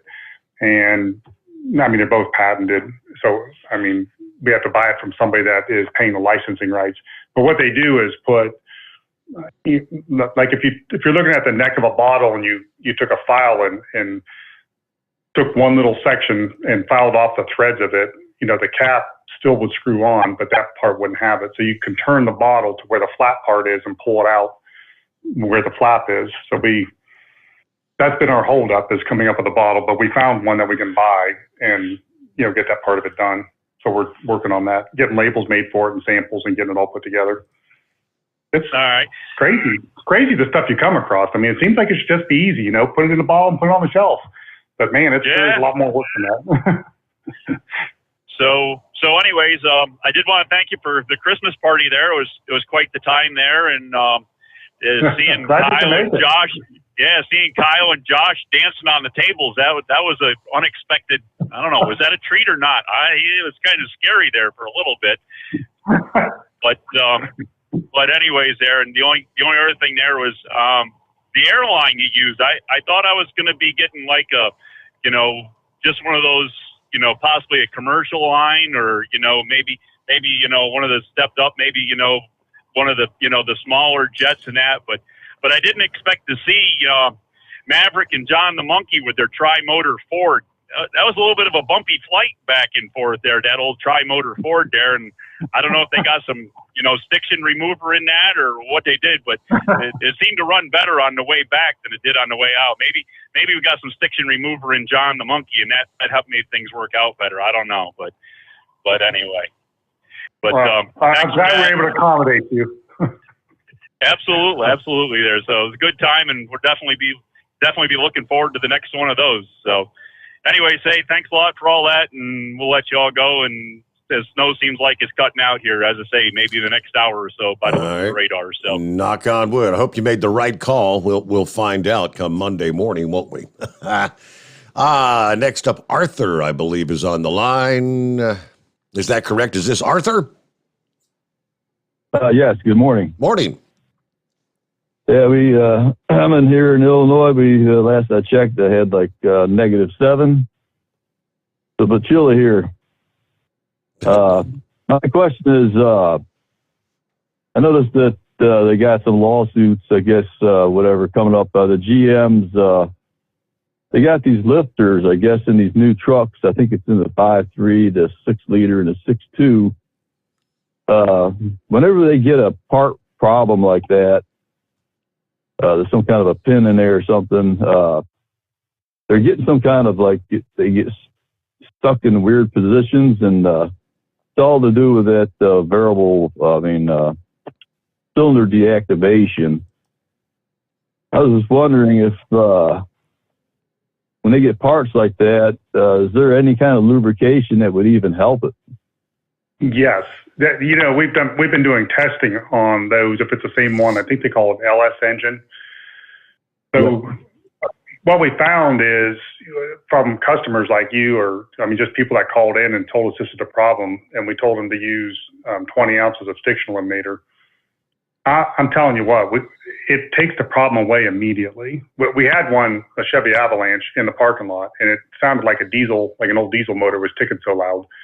And what happens is when they shut 4 of the cylinders down, the oil stops pumping. So, you know, it's hot. Now the oil's just sitting there frying, you know, baking on in those areas. Yep. It's just creating stiction. And this was, I believe it was around 75,000 miles. So this wasn't, you know, like a 2 million mile or 100,000 mile vehicle. So we put the stiction eliminator in, and it fixed it within 15, 20 minutes. It just made a big difference. What was really exciting about that was this particular vehicle had been to the dealership, and they had used a product that they thought would fix it, and it did almost nothing. And it was BG products. They didn't do anything. So we started down that road of let's get a big block of people to test this with and, you know, put a product offering together. But then we got sidetracked on other things. So I'm glad you brought it up, because now I'm going to go back to marketing and R&D and say, hey, this is a really big thing. We should get on it. Yeah, that's, I noticed, like with my vehicles, the stiction eliminator is a great product. I've used it in my Duramax. And I talked to you before about my little Chevy Equinox with 200 and over 20,000 on the original motor. Still quiet, doesn't use oil. I use usually FR3 every oil change. And I'll probably do another stiction elimination treatment because of it gets moisture in the wintertime. Some, you know. Mm-hmm. Mm-hmm. But great product. Yeah, I just wondering because I heard some of those trucks were having troubles at like 4,000 miles. That new. Yeah, we need to contact General Motors and see how to get them to put the product out. I mean, it's the one thing I've never been good at is working with original equipment manufacturers. I mean, I'm better with truck drivers or an industrial plant, you know, working with other maintenance guys. I think, you know, those things, you know, in those bigger areas, I'm just not used to it. I don't know those people. I don't go to lunch with them. I don't even know how to get a hold of them. So I should start working on that. Well, appreciate your information there. I know that your products work well. I tell everybody I can about them because they work. Well, thank you very much. I appreciate the help. You're the reason that we are where we are. You and all the folks like you. I mean, even today, with all the money we spend on advertising, most of our business comes from word of mouth, and it's, you know, the surprise and delight. Yeah, I don't think people expect products like this to work. And when they get it and it does, they go, hey, holy smokes, that works. You know, then you tell other people about it. So that's what moves the ball for us. All right, let's see. Time is of the essence. Let me get to CB, I believe it is. CB got John with Chris. What's up? Hey, what's going on, guys? Hi there. Hey, real quick to Chris there. Thanks, Steve. Real quick to Chris. They have on my Silverado in the glove box. It came with like I'm thinking it's like an additive. It's got like a stem on it, and I use it for the gasoline extreme in both my Chevy. It's just a little tube, and it fits right in the filler hole. I figured that's what it was for, you know, for additives or something. But it works fine. You ever thought about making one of those and putting your name on it? Oh yeah, we know that those are in there, and we even looked at a bottle that had a sleeve on it. You pull it and you twist it, and it goes in there. It's same thing. Yeah, this actually isn't a.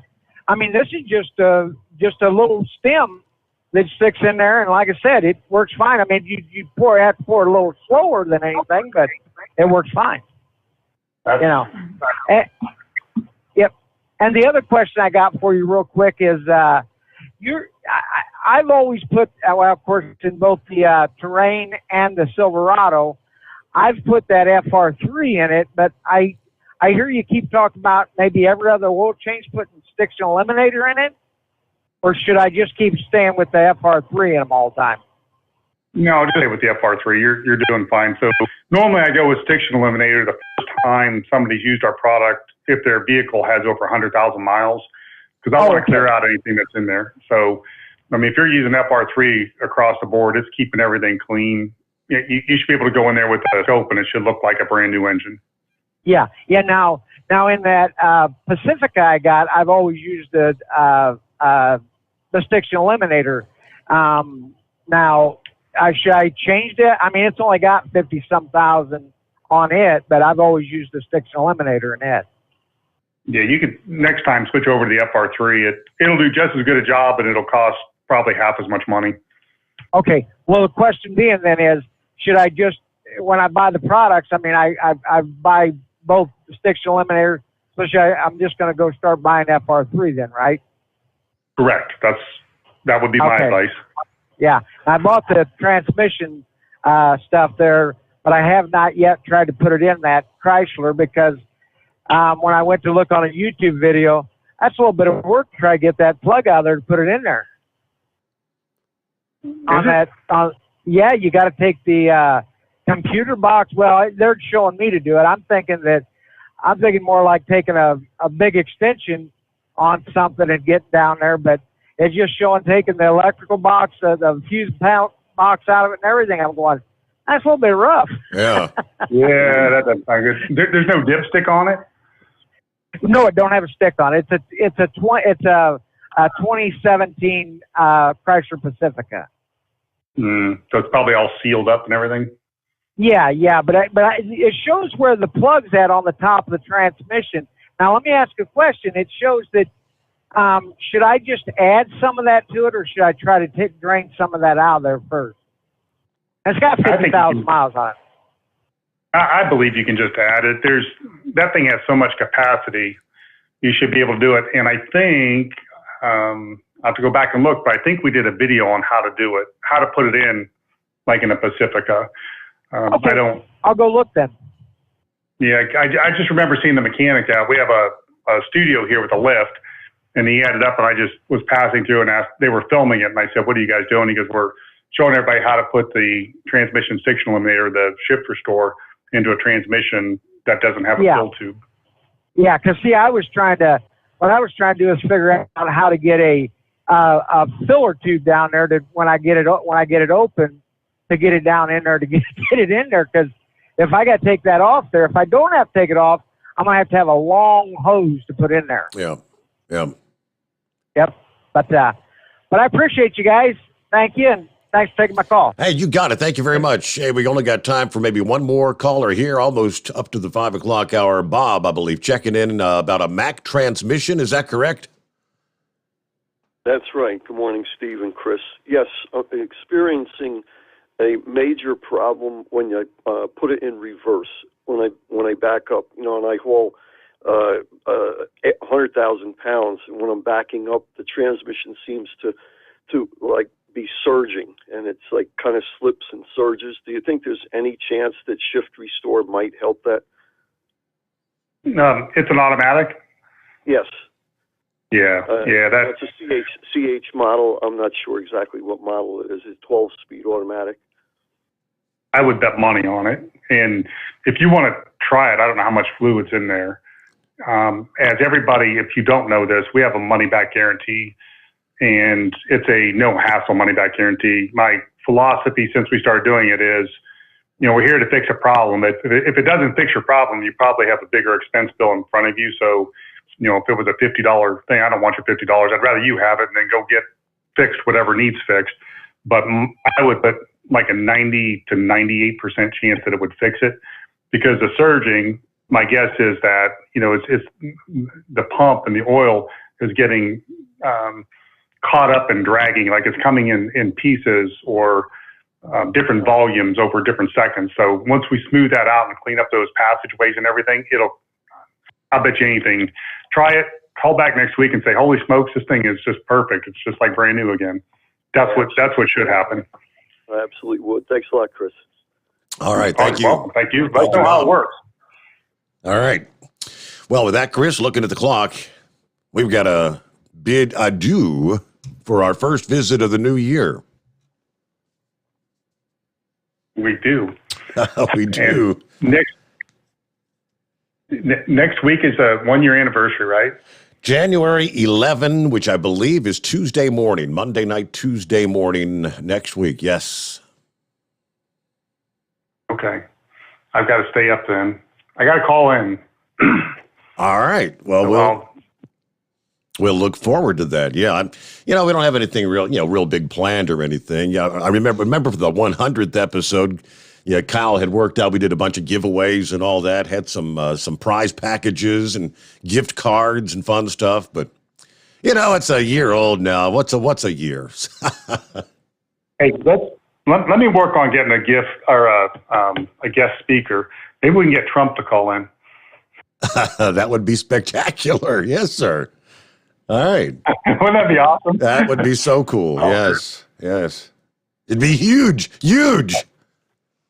Well, I hear he's up all night. Yeah. So maybe I'll ask somebody. I don't know who to call about something like that, but it doesn't hurt to ask. All right. Well, thank you very much, boss man. Appreciate all you've done and continue to do for us in the trucking industry out there. And we'll chat with you, I guess. And I guess we'll hear from you maybe next week briefly, and then we'll slate things for early February for our next full visit, right? Absolutely. Sounds great. There you go. All right. Thank you much to our listening friends out there. We'll close it out here on a Friday morning. Does that mean it's Miller time? Does that mean it's the weekend? I guess it does. I'll see you back here Sunday night at the midnight hour as we get a brand new week started. Looking forward to that 1-year anniversary on Tuesday morning. Hope you'll join us. Tell your friends about us and check it out. Hot Shot Secret, hotshotsecret.com. And that'll do it. It is the Steve Sommers Overnight Drive live from the Hotshot Secret Studios.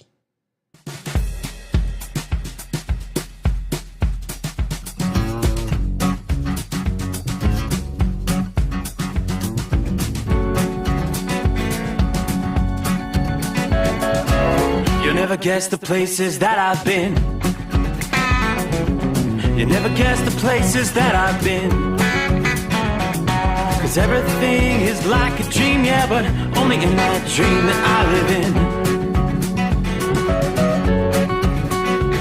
I'm never gonna let the day begin. Never gonna let the day begin. 'Cause everything is like a dream, yeah, but only in that dream that I live in. Oh, don't wake me up before you go, and I'll just make this bed my own. Oh, darling, please just let me sleep. Give me my dreams.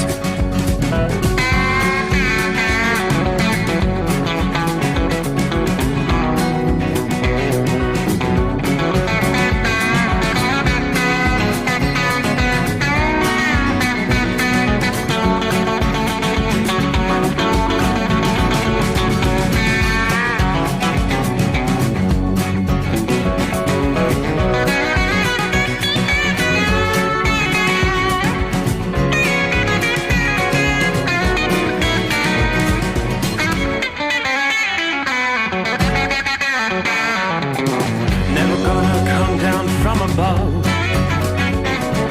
'cause everything looks better from above. Nothing's ever as it seems, yeah, except in that world that I dream of. Never gonna lose the ones I love. Never gonna lose the ones I love. 'Cause everything is like a dream, yeah, but only in that world that I dream of. Oh, don't wake me up before you go,